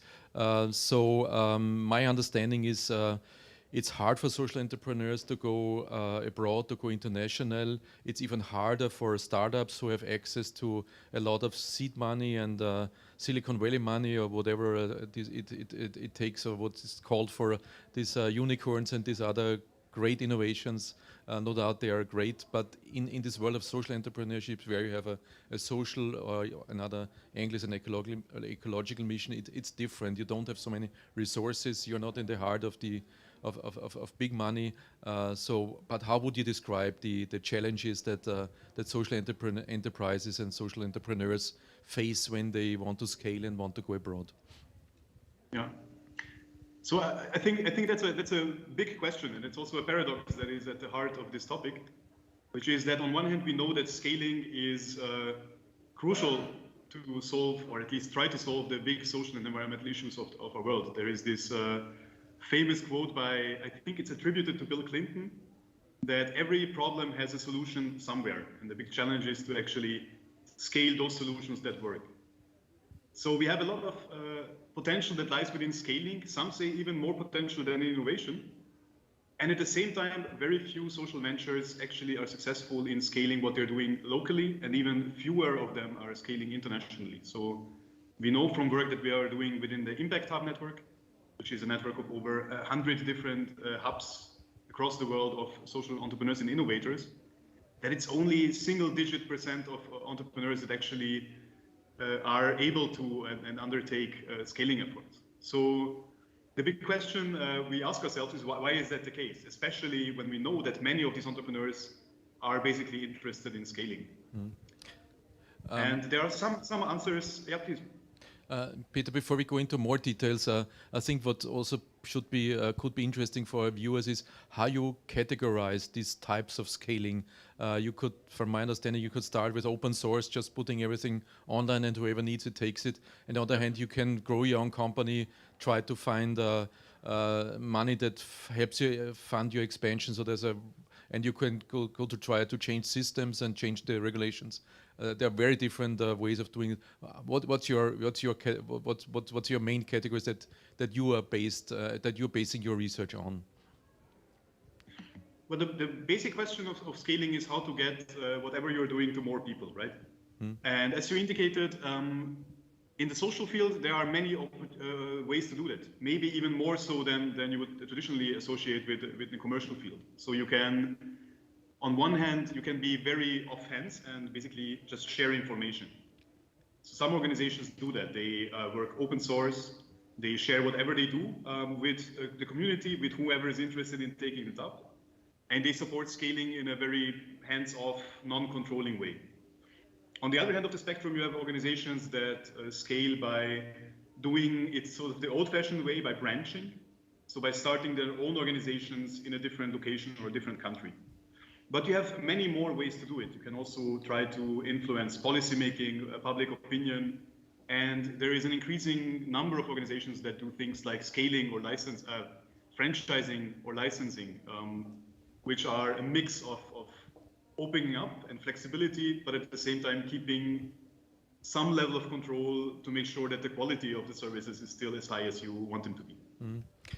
Okay, Peter, let's now move to your current research. I think you published a new piece of research recently, which also gives us some insights in what works and what does not work or not work so well. So maybe you give us some insights on your study, what you did, and some of your core findings.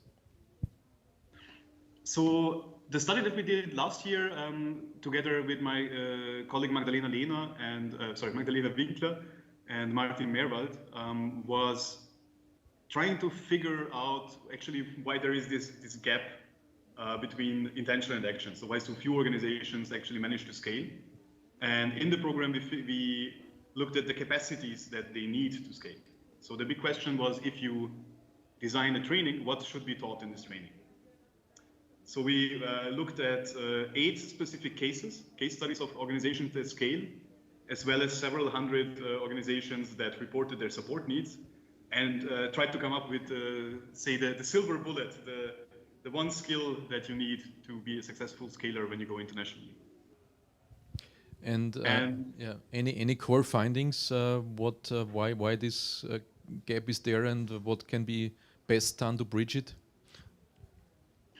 So the bad news is we didn't find the one single bullet in terms of the one skill that you need, but rather we found something that is more a curriculum. So we had 19 different skills coming from basically analytic competencies over to organizational competencies, to finding partners, managing relationships that really mirror the challenges of this undertaking. So if you want to scale an organization, it is almost as complex as starting the organization anew. Maybe even more complex, because in the beginning, you need to understand what makes your organization successful in the first place. If you don't understand why your organization is successful, you will probably end up with a scaling strategy that scales the wrong thing. So for example, you might think that your organization is very effective because you have very good processes or you have a great product, but it may be because you have a leadership team that is very unique. And that is good for the leadership team, but usually people don't scale as well as processes and tacit codified knowledge. So it's important to understand what you're scaling before you actually scale. And you have similar types of challenges across the whole process of scaling from one place to another and then to another. Well, let's pick out one of these indicators that you mentioned, the one on, let's say, is it the leadership or is it some unique approach? How do I find this out if I put myself in the Esler Foundation or Zero Project shoes, and you ask me the question, why are you successful? I have an answer for that. But how do I know if that's the right answer? What do I do?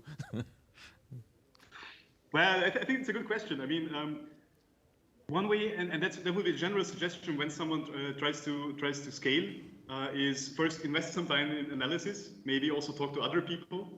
Usually, what we know from all sorts of research on biases, so biases tend to be less emergent for other people than people have biases about themselves, and the same is true about organizations.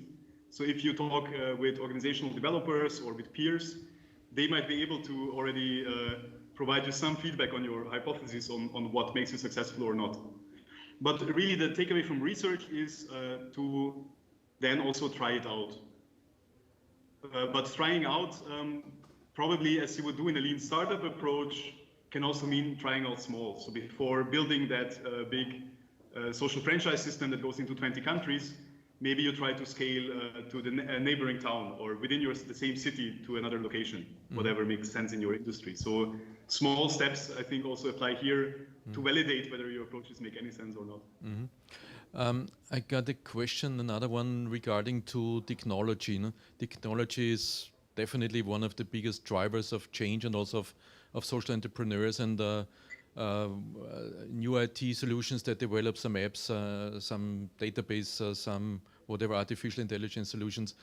Would you see it makes a major difference if this is technology driven, this social enterprise, or if it's not? Because I have a reason to ask this. From my understanding from the Zero project, it's a major difference because technology normally can be easily scaled across countries because sometimes you even need it to have it in an app store and then you can already share it. No?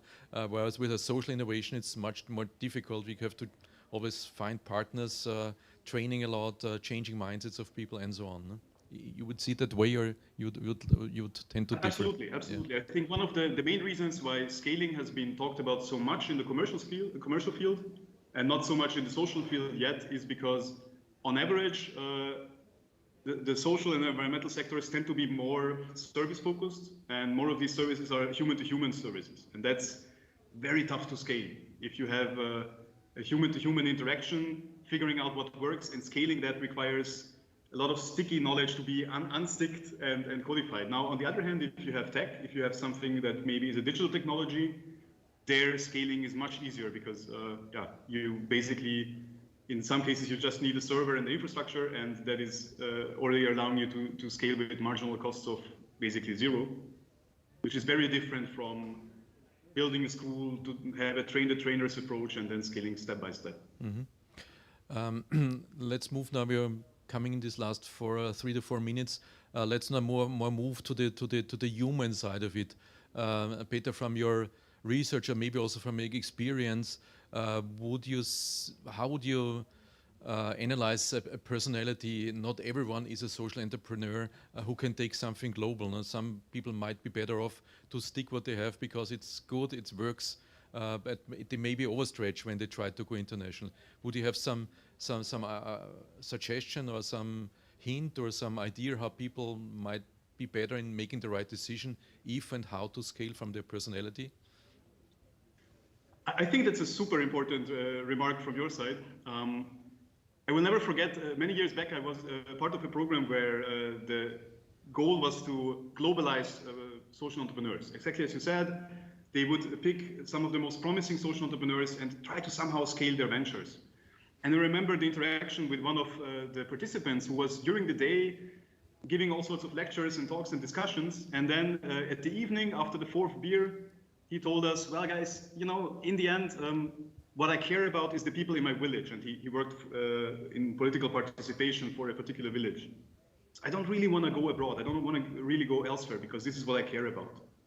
And I think many social entrepreneurs do have some local driver that is very much localized. And if what they're passionate about is very local, then I think the first step is to either go for a conscious process of understanding that maybe this problem is also very significant elsewhere, or if they realize that this is just not what they're passionate about, maybe they should not scale, or they should scale in a way that doesn't require them so much. Mm-hmm. So maybe then an open dissemination scaling approach is much more fitting to what their passion is. On the other hand, you will find social entrepreneurs who are, I don't know, empire builders, or who want to see the world, or who take just pleasure in growing an organization. For them, maybe the more demanding types of scaling are also much more fit to what they care about and what they can also pull off. Mm-hmm. Thank you, Peter. I'm now at the closing question. We got 1 more minute. For you personally, what's next for you in this terms of research? What are you most interested in, and what are your next steps in this world of research on social entrepreneurship? Well, on one hand, we really want to understand this whole process better. On the other hand, I also have my second identity that I didn't mention before with Social Impact Award, which is a program that we are currently scaling on and on. We are currently active in 26 countries, and I hope that we will be able to internationalize into even more countries and supporting social entrepreneurs also there. So the topic will definitely stay with me for the next years. Okay. Peter, thanks a lot. An enlightening discussion as always when talking to you. And this closes this Fireside talk. Thank you, Peter. Thanks for the attention. Thank you, Michael, for the invitation, and thank you for the team as well.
Good afternoon. I'm Tom Butcher here at the Zero Project Conference in Vienna. And I am lucky to have two amazing ladies with me. One, sadly, only virtually this year, and one actually in person. So my virtual friend is Amy Knopf, and my real friend, not real really, is Kathy Johnson, who is on my right. And both of them come from St. Cloud State University. And I'm now going to hand it over to you in order to give me a brief background on each of your individual works in the area of advocacy and diplomacy. So I'm actually going to start, Amy, with Kathy. Okay, sounds great. So yes, I'm Catherine Johnson from St. Cloud State University, and my journey in disability inclusion and advocacy and diplomacy started in the year 2000. I joined a Gallaudet University delegation to China as a teacher who was deaf and hard of hearing in public education, and it was a game changer for me. It was actually life-changing. And the 3 weeks that I had in China visiting schools for the deaf and meeting the deaf community, and I came home with more questions that I had brought to China, and I knew I needed to learn more. So that was my catalyst for going back for my PhD, which I did in international development, focused on deaf education in China. And so now take that journey from 2000 to 2022. Throughout the last 22 years, which sounds like a really long time, but throughout the last 22 years, I have continued the journey in China and switched from public education to higher education and love my job at St. Cloud State. And I started in the Department of Special Education and then had the privilege and the honor to host a Confucius Institute. So I was the director of a Confucius Institute, and we were able to integrate all of our disability advocacy at our university into the work of the Confucius Institute, the only one globally that really had that as a core value. So I'm very grateful to our friends in China for the support of the Confucius Institute, which regretfully we had to close at the end of December, but the work carries on. And in one of the trips to China, I had brought a colleague along because we got along really well, and why not bring someone to China that you get along really well with? That was in 2014. Amy, share your story of China. Over to you, Amy. Yeah, so Over to Hi. you. I think there's a little delay, so I'm not sure when I'm able to speak or not. You're good. I apologize. Do you want me to just go on? Yes. Okay. Thank you. I am so sad that I'm not with you today, but I'm looking forward to being with you in person next year for the Zero Project. I guess my journey started at birth. I was born with a disability. And my father also had an accident when I was very young. And so he had a very severe disability after his accident. And so I have grown up being an advocate. I worked in the area of working with deaf and hard of hearing, and I worked as a researcher before I started my job at St. Cloud State University. But once I started at St. Cloud State University in 2013, the first faculty member I met at a conference was Kathy Johnson, and she said, "You have to come to China with us." And so the very next year, I was able to go to China, and that's when my international advocacy began. And so I'm really proud of the work that we have been doing. We have been doing the work of our center, which we'll talk about in a minute, all these years. So to be able to finalize it into a facility that is really going to continue to promote the things that we have been doing as a passion project for the last almost 10 years, I guess, is really, I think it's just a blessing for us to be able to do the work that we love. Go ahead. I was going to say, that's really, really good. And can we go from there for both of you to tell me and us about your new Center on International Disability and Advocacy and Diplomacy? Right, so I'll start, Ames. Is that okay? Okay, so our Center for International Disability Advocacy and Diplomacy, which we call CDAD, is housed under the Office of the President. We have a woman president, President Rabin Walker, and she herself has demonstrated a strong commitment to this work on the international platform. For example, we actually launched our center in Dubai at Dubai Expo 2020 and in the USA Pavilion at a summit for women with disabilities.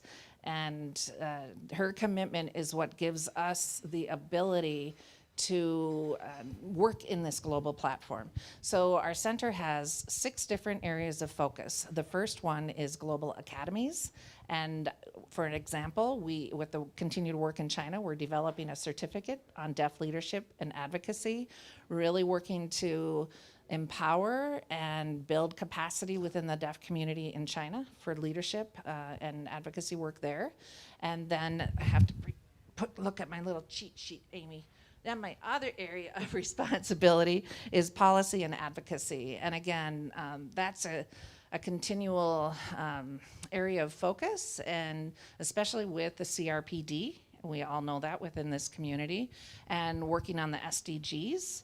And Amy and I are about the same age, and we're not going to retire for about 50 more years because there's so much work to do. But what we do work to do through the advocacy and policy is mentor younger women with disabilities. For example, we had the panel, The Future is Female, yesterday, and had 3 amazing young women who are leaders in the disability advocacy field. And then the final area, the final area that I work on, this one is easy for me because this is what the skill set I get from my mother, networking. And so I am here networking at the Zero Project Conference. Most of the presentations that I'm seeing, as I'm watching them, I find the individual on LinkedIn and say, will you be my friend? So looking for areas to partner, and Amy will share her areas of responsibility with the center. Great, thanks, Kathy. Yeah, so as Kathy said, we have 6 strategic areas of focus, and Kathy is going to direct the 3 areas she just talked about. And I'll be responsible for our education and training. And in our education and training, we'll be offering workshops, conferences, micro badges, micro credentials, certificates, and degree programs. And we also will have a strategic focus on assistive technology and accessibility. Right now at St. Cloud State, we have an assistive technology lab that's open to the students on campus, staff, faculty, but also to the community. It is a great place for people to come and learn. We want to make that a virtual assistive technology lab so that it's open to the global community. And that's an area that we could partner with people to be able to share your assistive technology through the virtual lab. Yeah. And then the final area that I'll be directing is research and development. So I have to give a shout out to the Harkin Institute, because what really allowed me to be able to do this work with Kathy in China and really start the international advocacy work that I have been doing is through a Harkin Fellowship. And the first research project that we worked on was the Harkin Fellowship, looking at employment and education outcomes of deaf and hard of hearing between the US and China. And that allowed us to really build on the work that Kathy had been doing in China and that I started to do in China. And really, I think a lot of the things that we're doing now is the direct outcome of that. So I'd like to thank the Harkin Institute for that. And I just really want to say that the mission of this center is to be an innovation global hub. So we want to be able to promote and advance scholarship, knowledge and understanding of disability rights, advocacy through inclusive diplomacy, interdisciplinary education, research, and strategic partners. So we're hoping to be able to not just be a center that produces things and provides training. We also hope to be a center that has inclusive training. So having people with disabilities globally be able to come to St. Cloud State, develop leadership skills, get involved in research, get involved in our conferences and training, develop skills that they can then go back to their home countries and then be able to grow their projects there. Great. Thank you so much, Amy. And we just had a note. We've got 5 minutes left. So I'm just going to start again. I'm going to ask both of you one last question, which is, and it's to do with your work. Amy, what avenues do you see there to be for partnership to promote this work and the SDGs? And you have 2 minutes starting from now. Yes, I think there's a lot of avenues that people can partner with us. One thing that we haven't even mentioned yet was last year we established a World Events Disability Coalition in which we have probably around 25 members right now who are looking at inclusion and advocacy of world events. So we're really interested in looking at those spaces that are not accessible. Like COP26 was just not accessible. It wasn't appropriate. It wasn't acceptable. And so these kinds of things are not going to change without bringing everyone to the table and saying, we have to make noise and we have to have a voice. So that's one way. Another way is we want you to help us identify people with disabilities who would benefit from fellowship projects, from leadership and training, and for maybe even taking some of our education and training. Partner with us on doing some of those education and training. As a core value is inclusive diplomacy. And so I would not be doing a training on deaf and hard of hearing. I'm not deaf or hard of hearing. So we are making sure a core value is nothing about us without us, and making sure that we have the right people at the table doing those kinds of work for us. Great. Thank you very much indeed, Amy. And Kathy, over to you for the last word. Sure. One thing Amy forgot, my dear, is recruitment of students for her program in counseling and rehabilitation studies. So please do go to our website if you're interested in pursuing a master's degree in counseling and rehabilitation studies. Another area is, for example, maximizing the strengths of our partners. Last night I was able to attend the first ambassador circle for the Zero project, and I met with ambassadors from different countries, from the embassies in Austria, and had the opportunity to talk about how can we work to support you and your vision and mission and goals of inclusive diplomacy, which starts at that level. But individuals who are young can have disability inclusion and diplomacy through inclusive educational exchange is a big area of focus for us, leading by example, and working with and inviting people to our LinkedIn page. Please join us and follow us. It's brand new before coming here. Find us on LinkedIn and we'll get connected and find out how we can partner together. Great. Ladies, thank you so much. That's absolutely great. I really wanted to find out what was happening at the centre. I certainly do now, but I'm going to try and find out more, and I would suggest everybody else who's interested in finds out themselves more. Great. Many, many thanks.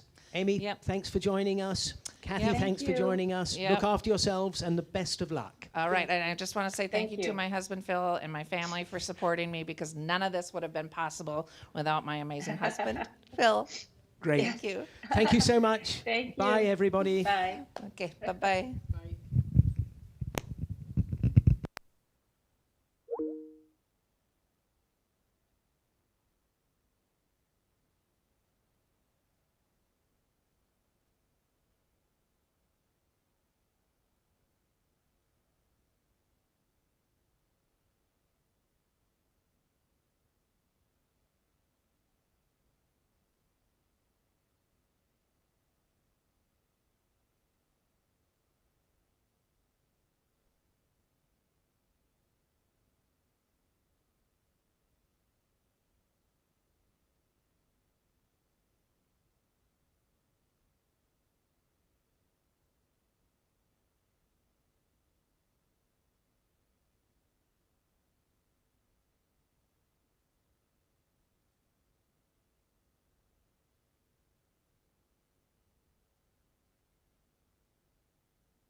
Hello, I'm Tom Butcher at the Zero Project Conference in Vienna, and I'm joined today by Elaine Katz of the Kessler Foundation. Elaine, where actually are you? Are you in New Jersey or Washington? We're or in New Jersey, next to New York, with Yeah. a rainy day. Oh, great. Well, actually not great. It's okay here, but at least we haven't got any rain.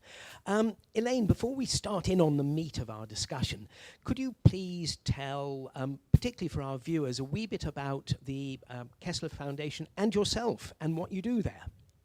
Sure.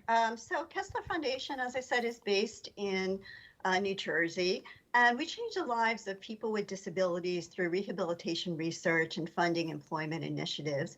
Our research really focuses on improving cognition and mobility for individuals with disabilities such as spinal cord injury, traumatic brain injury, stroke, and we look to improve daily functioning and independence by testing new interventions, which could really lead to independence. I head our external grant making program. I'm Senior Vice President of Grants and Communications. And what that program does is fund disability programs in the US that really increase the participation rates of people with disabilities. And we fund all different kinds of projects, but really we're known for our innovation and our large grants. So through innovation, we hope to really change the field and make advocacy for people with disabilities. Great, thank you very much indeed. So that I understand a little bit more, when we're talking about funding, could you put that in the context of perhaps framing disability and inclusion in the US? Sure. So we are working in giving out grants to organizations that are really trying to increase inclusion for people with disabilities. So as you really think about it, there's about 61 million people with disabilities in the US. That's about 1 in 4 or 26% of people.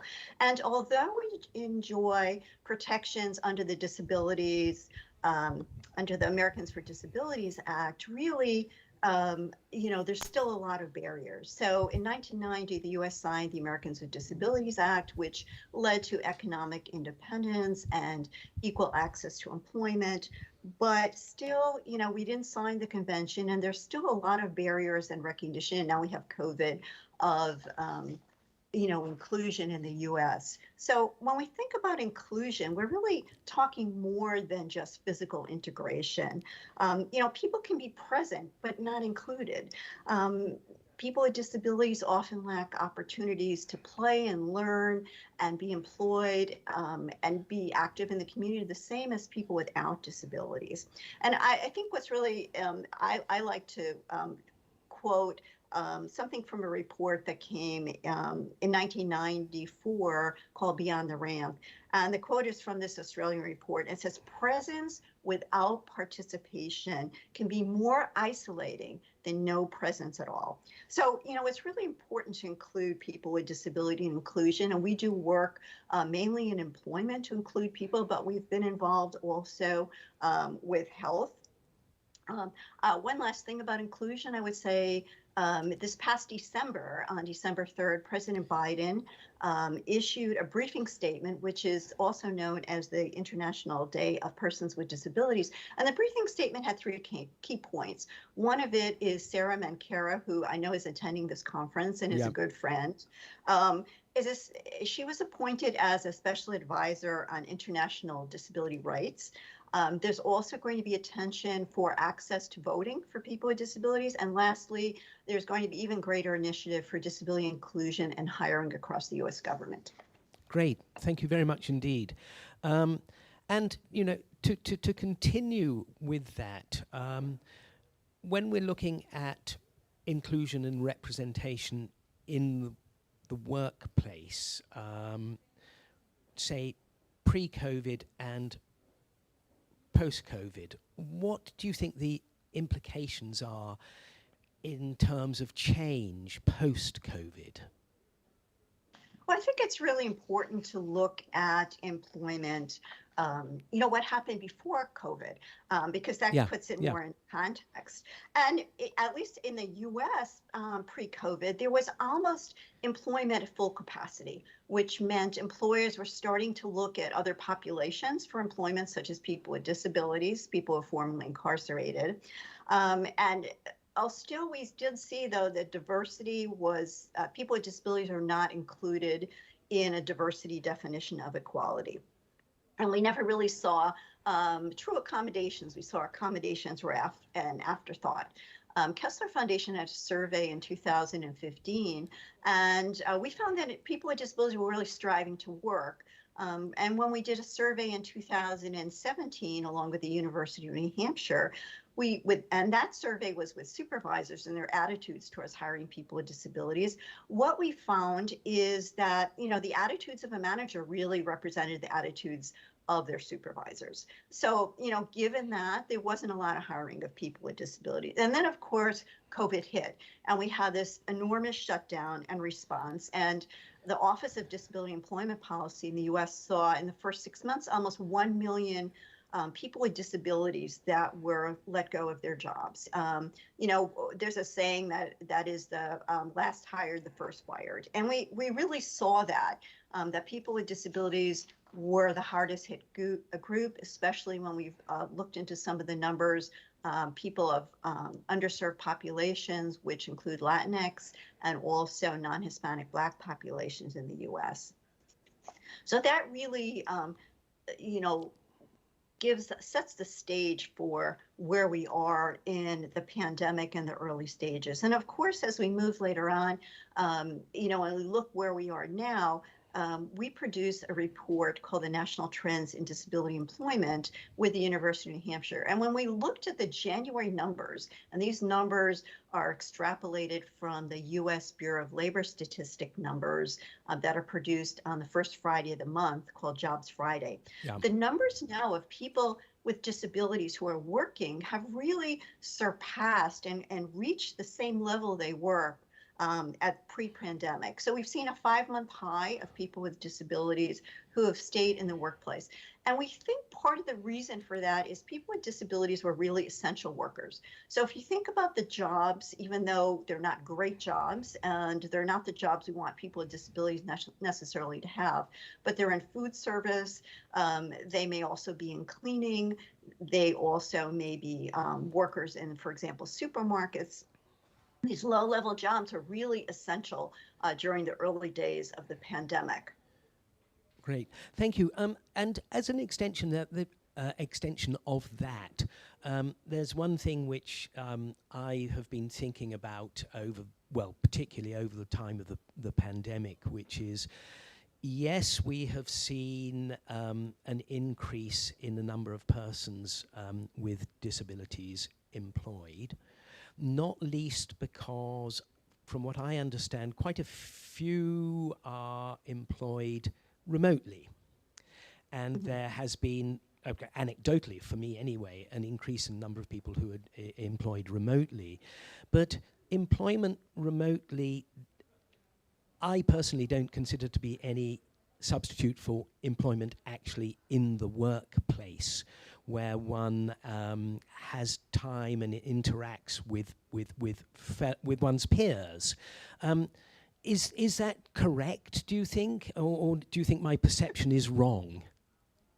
Well, we could have a real debate about that, I guess. Oh, I'd love to. There was just an article in the New York Times this week, that large newspaper in the US, which talked about how CEOs of major corporations want everybody back in the office. And I think one of the permanent changes from COVID is flex time. Flex time where people do not want to be in the office 100% of the time, or if they are, they at least want the option to be able to work remotely. And, for individuals with disabilities, there was quite a lot of advantages for working remotely if those fit those jobs. The transportation barriers were eliminated, for example. If you needed to take medication or take breaks during the day, you could work a little bit, take your break, or even work in the evening. So you had that flexibility.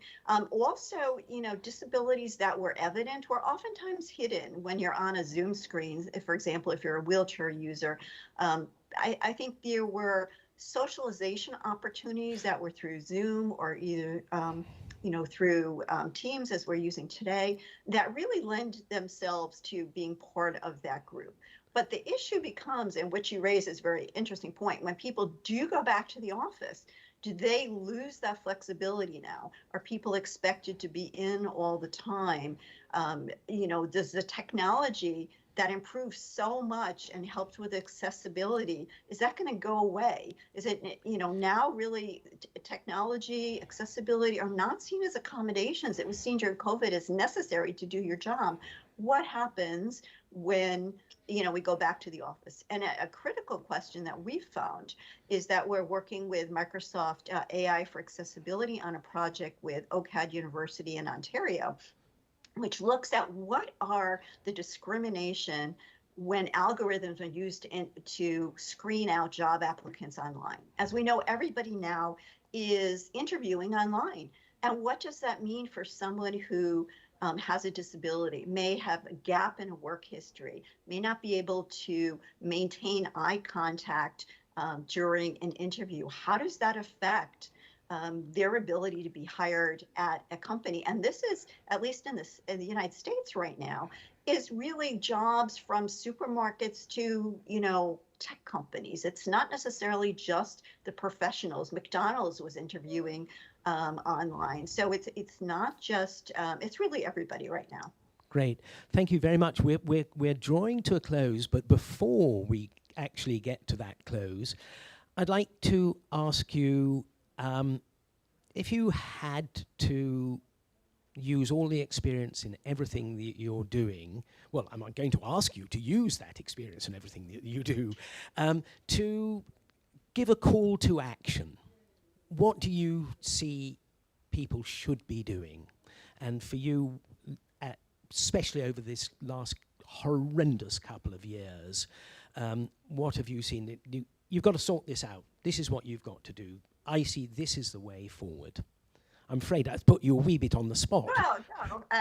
So I think the way forward and the call to action really is what we're seeing now, is that employers are looking for good employees. They're looking to retain employees. They're looking to hire new employees. And people with disabilities are part of that pool that need to be considered. We also have a project with the Society of Human Resource Managers called SHRM, the international organization that works with human resource managers on hiring. And we're putting together a certificate which will be free, open to anybody in the world.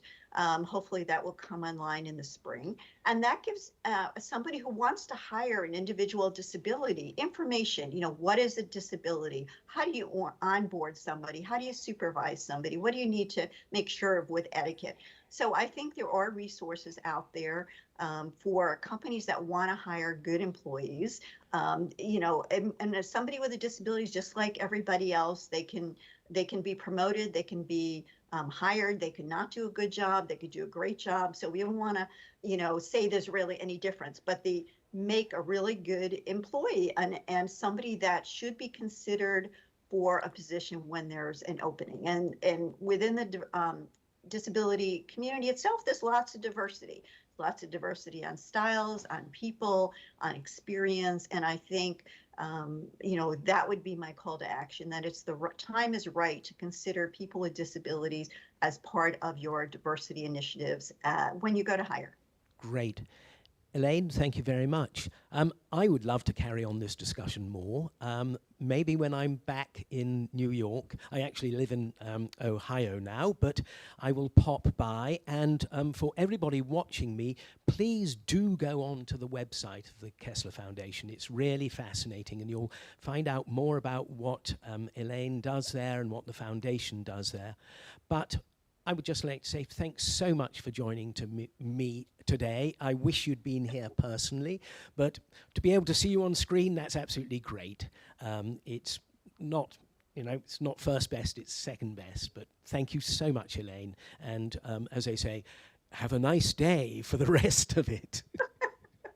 You too, Tom. It was great to meet you. If I had known Austria was going to have these rigorous vaccination, maybe I would have considered going. Oh, well, so again, thank you again. And it's been delightful to meet you. And yes, we should carry on a conversation. And I'm happy to really chat with anybody who needs some more information about the work we do. Great. Get in touch with Elaine, please. And Elaine, we look forward to seeing you next year.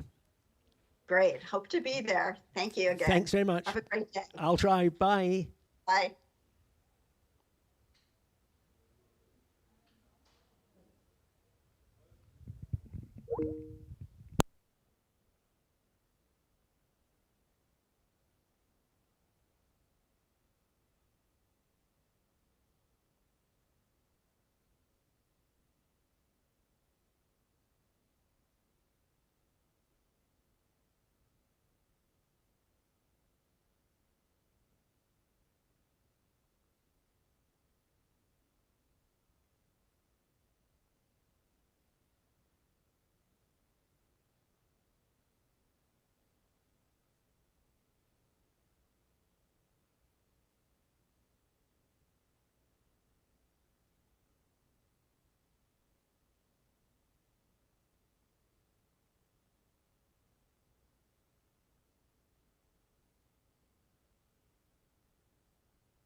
Hello, I'm Tom Butcher at the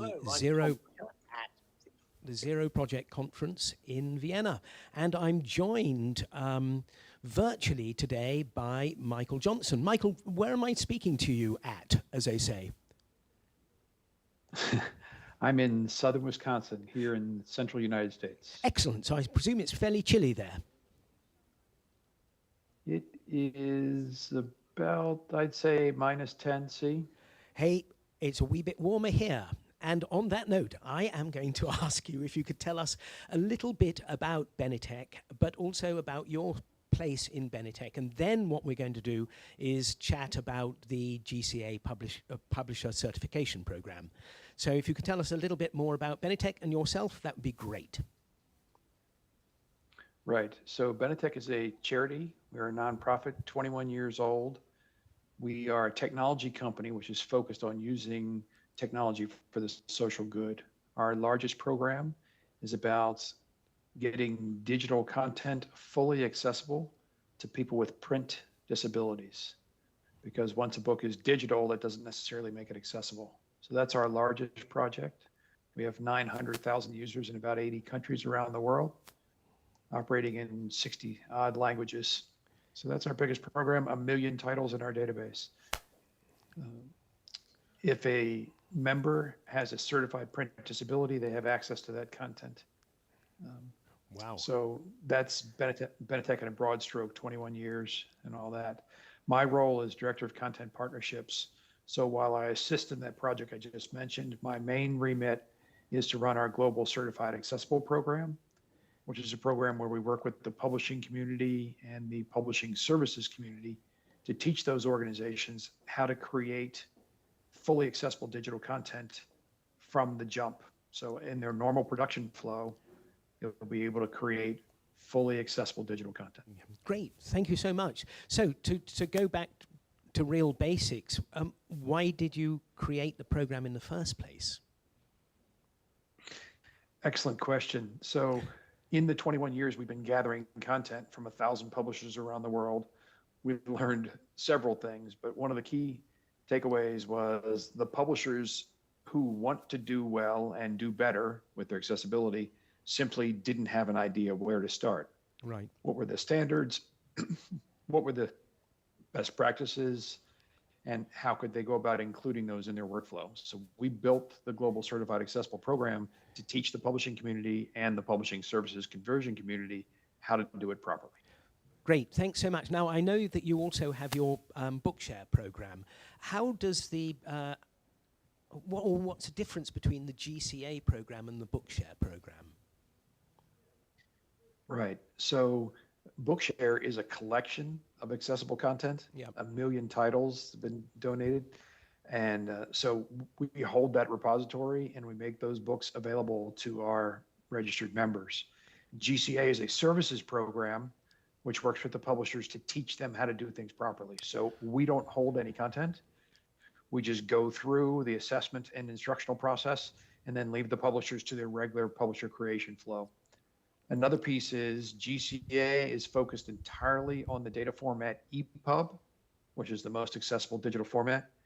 And Bookshare takes 5 different formats into account based on the specific print disability for our members. So we would have a digital braille as an example, as one of our output formats. Right. Immediate question for me. As I said, I'm New York. Was New York based, but I'm now a Cleveland based man. Is this a US only project or is it international? So both programs are international. GCA in particular, we're working with, I'm going to say, clients in 8 or 9 different countries across 3 continents. Right. So it's really taking on an international flavor. And the reason is the standards themselves are international. That's number one.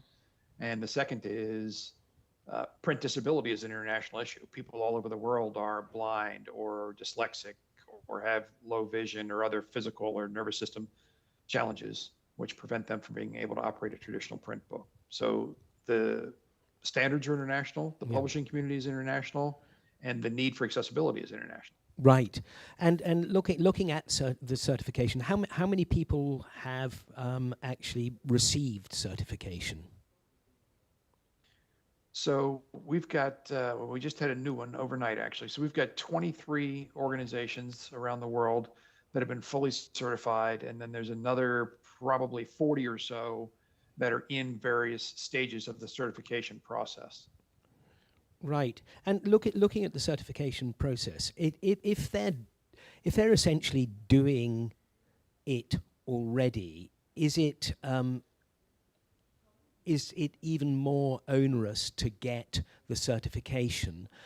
Do they have to do things extra, or if they're really kind of cutting edge, are they going to get their certification anyway?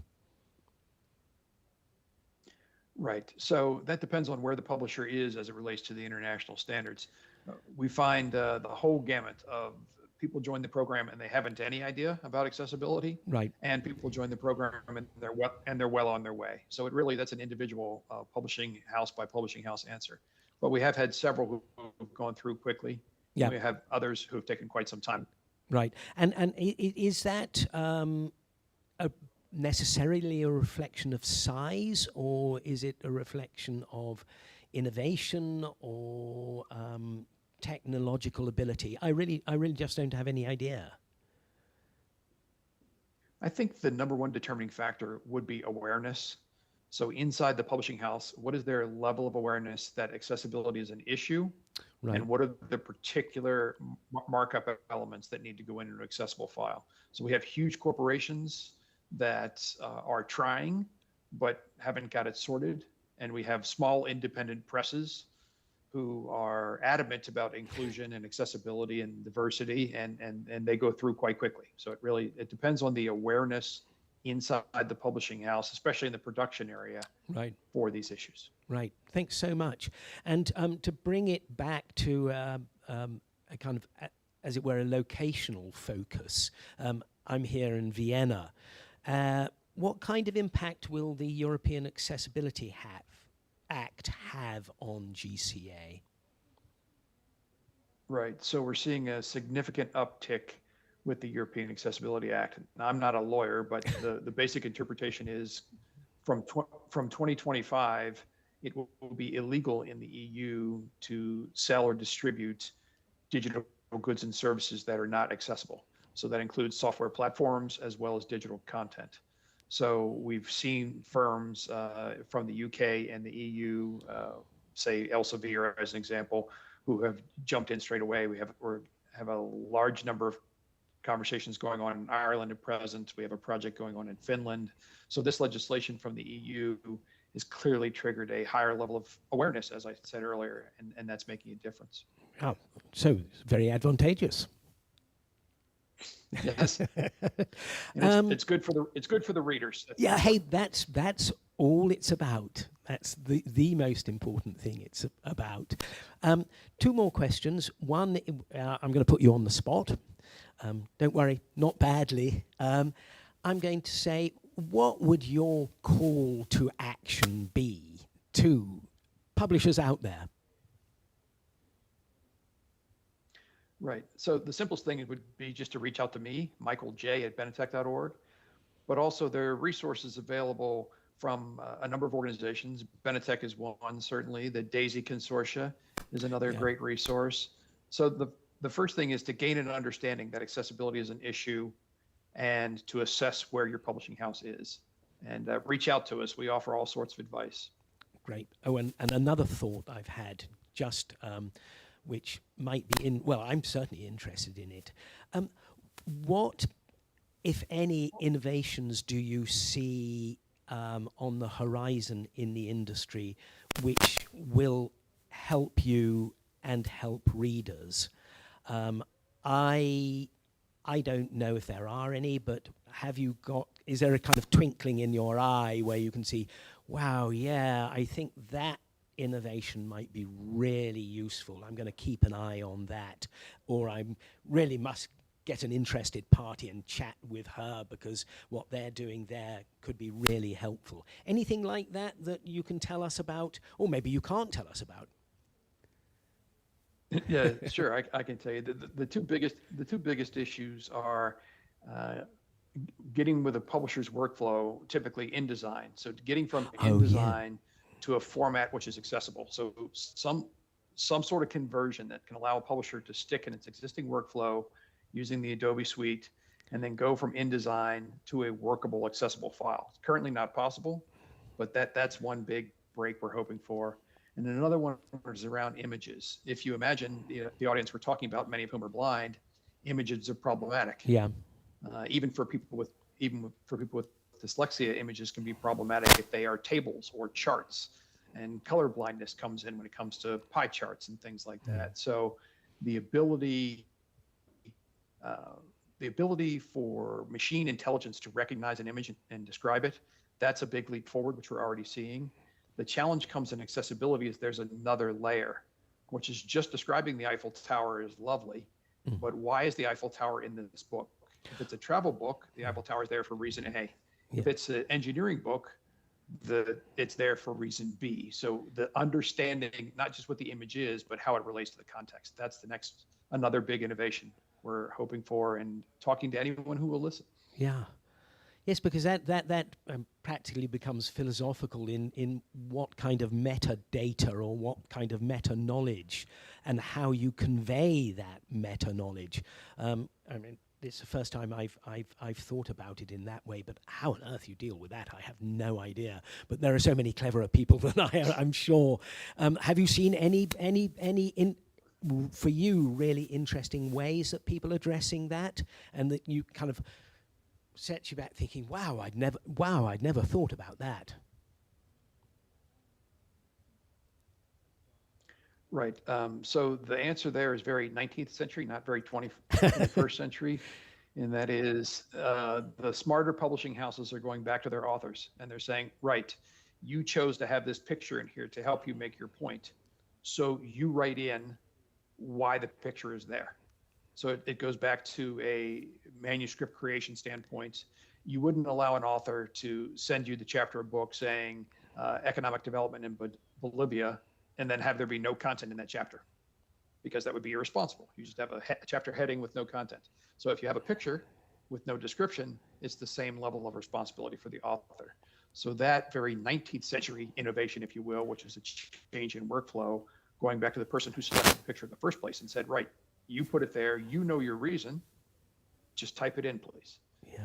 That's a workflow innovation, not a technology innovation, but it's making a big difference. Well, maybe not an innovation, just going back to basics, because I have to deal with a lot of people's presentations and I have exactly that thing. And you can say, why on earth is there a picture of a giraffe there? Oh, well, why not say it? Anyway, on that note, Michael, thanks so much indeed for joining us. I think what you're doing is absolutely fascinating. Please, everybody, either get in touch with Michael or look on the Benetech website and wear your woolies when you go out if it's going to be -10, Michael.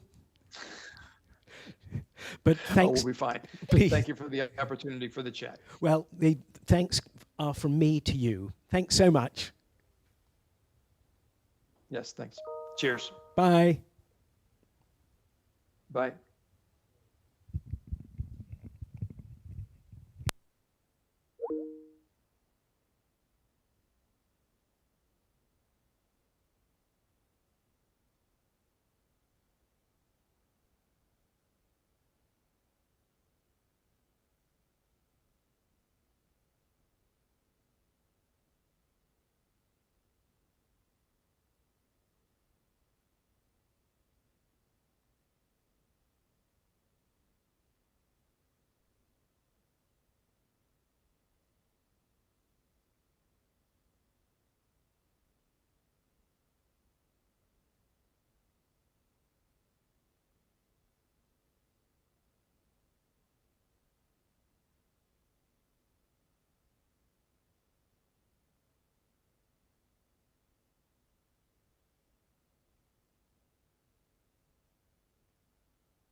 Good afternoon and welcome to the Zero Project Conference 2022.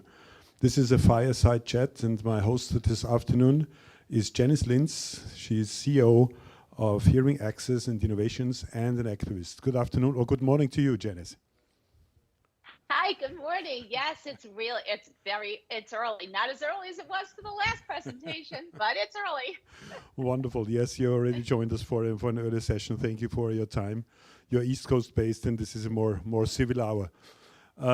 Janice, a brief introduction of yourself before we talk about your activities, please.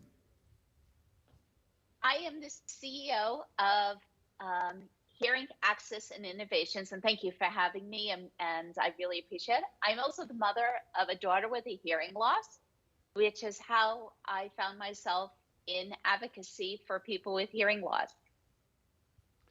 And what does Hearing Access and Innovations do? So we work with companies, countries, government agencies to help them become accessible for people with hearing loss. And what people with hearing loss need? What is effective communication for them? So effective communication is what I call a three-pronged approach. It's visual, turning sound into readable words, audio, bringing the sound directly to a person's hearing aid or cochlear implant, when the sound jumps from the microphone electromagnetically to the person's hearing aids or cochlear implant when they switch to the T telecoil setting.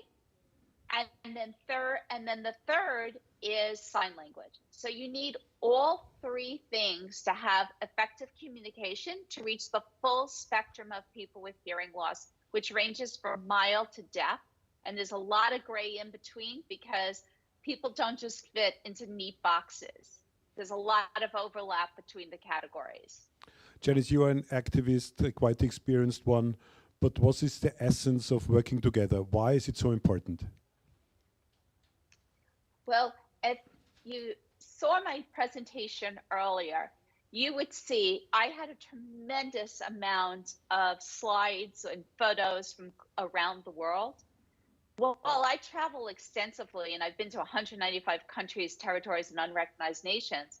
I count and hope for people to send me slides showing the access in their countries. And what that does is it allows me to then use that access to gain access either in my home country, the United States, or in other countries.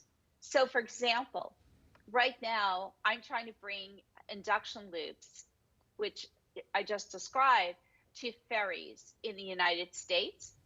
And the way I'm doing it is I worked with people in Canada and Norway and Australia where they had the access. I used those photos to create federal comments for the United States and show that when a ferry company says they can't do it, that's a falsehood.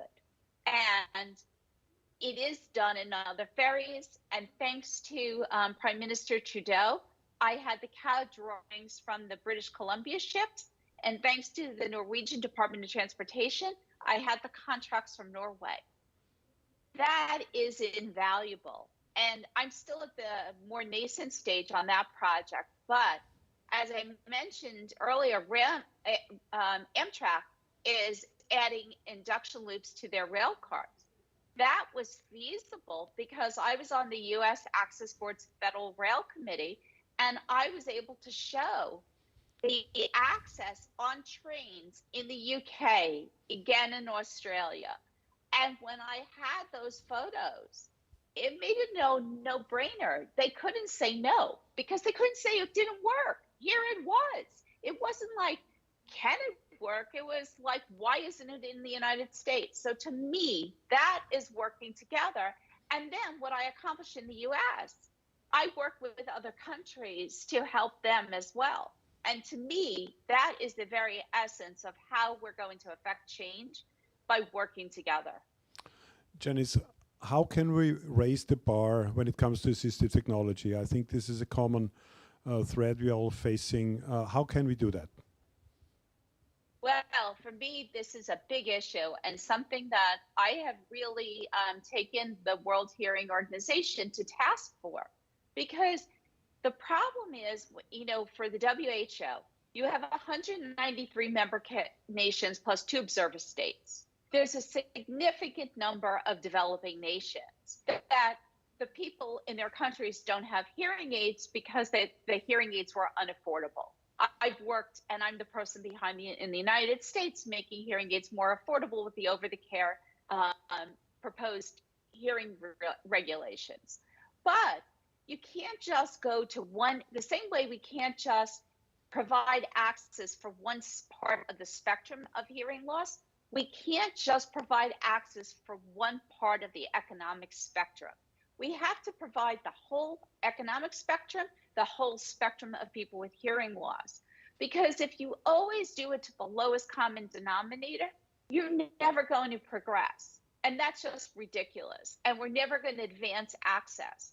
So we really need the WHO to raise the bar, because they are really, in my opinion, not including induction loops because a lot of countries can't afford it. Well, there's a lot of countries that can afford it, and we need to include that. And so again, we have to include the entire economic spectrum globally, and then we help the countries who are not in a position to offer it to move towards that place. Janice, Zero Project stands for Zero Barriers. What, in your opinion, are the biggest obstacles, the biggest barriers people with hearing loss are facing at the moment? Well, this is not going to be such a nice, pretty thing to say, but I think one of the biggest problems is we have people without hearing loss making decisions for people with hearing loss.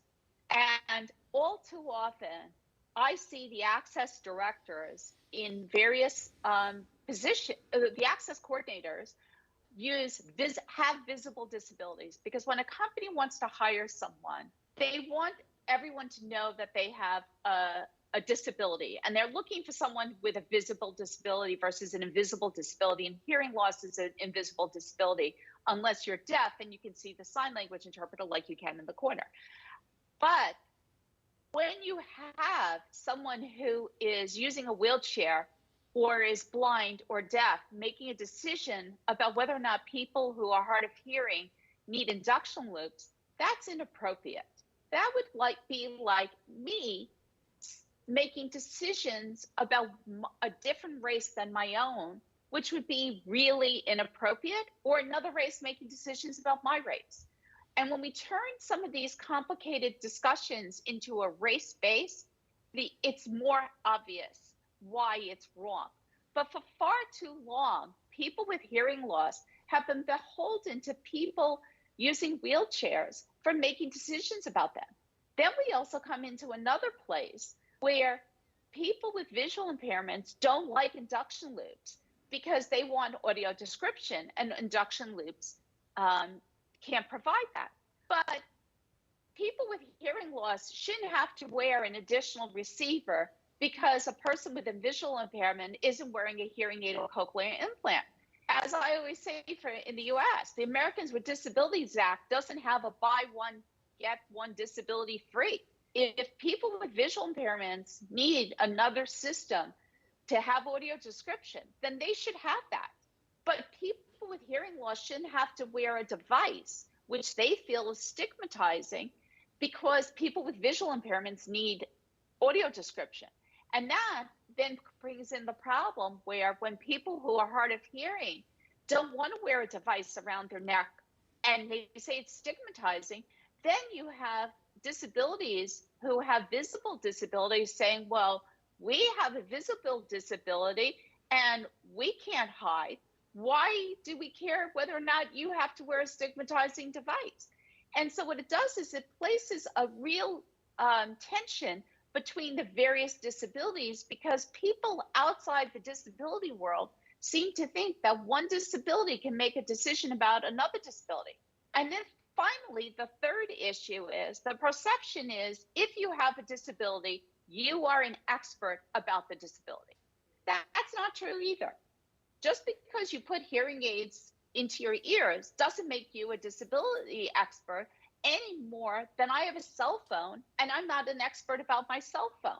And I've been to way too many meetings with people with disabilities who are access coordinators, and they have no idea about access coordination. They have no idea about their disability. And these are the decision makers, and it's terrifying. If you would hire a professional to, let's say, decorate your apartment, that's what you need to hire, is a professional, but not just someone who has the disability. It most definitely should be not about us without us, but it has to be a knowledgeable, not about us without us person, not, let's just say, relying on anyone who just wears a hearing aid. Janice, there is a proposed OTC hearing regulation coming. What do you expect from it? Well, I'm very excited because I'm the person who drove this when I went to Senator Warren trying to figure out how we could disrupt the hearing aid oligopoly, because hearing aids should not be the new status symbol for the rich. And the new proposed regulations are based on my testimony before the FDA, and I'm thrilled by them. Of course, I have more things I want. So while they are going to be doing testing, and the FDA says that they're going to, in the future, create generic names for features, we need that sooner than later, because it's hard to test features if you don't have the generic names to make one hearing aid comparable to the other. And there is no data, and there's no way to compare one hearing aid to the other hearing aid. And so people with hearing loss are dependent upon audiologists or hearing aid dispensers who have an inherent conflict of interest in many places, but definitely in the US, because they are both prescribing and selling the hearing aids. And they don't sell every hearing aid, and they don't carry every product hearing aid company or even every hearing aid within a product line. And yet people with hearing loss are relying on them. And, you know, there's an old saying, you know, Macy's is not going to send you gimbals. I'm dating myself, but you're not going to, if you're an audiologist and it takes on average 7 years to get someone to purchase a hearing aid from the time they think they need a hearing aid, you're not going to go send your client to a competitor to go get a hearing aid because you don't carry it. And so what that does is you have people saying maybe a hearing aid doesn't work for you, you're maxed out, recommending cochlear implants, when in fact you may not need a cochlear implant, you just need a hearing aid that works. But if you don't have the data where you can help make those decisions, and the person telling you about the hearing aid doesn't have the data, you could be having some very serious surgery. Now, cochlear implants are critical for people who need them, but we want to make sure that the people getting cochlear implants need them, and that people have all the information they need when they're purchasing a hearing aid, because they're super expensive. Now, even this, I did this based on my personal experience. We had an audiologist tell my daughter she needed a cochlear implant. It turned out there was a hearing aid that was available, and the audiologist didn't know about it. That is just unacceptable.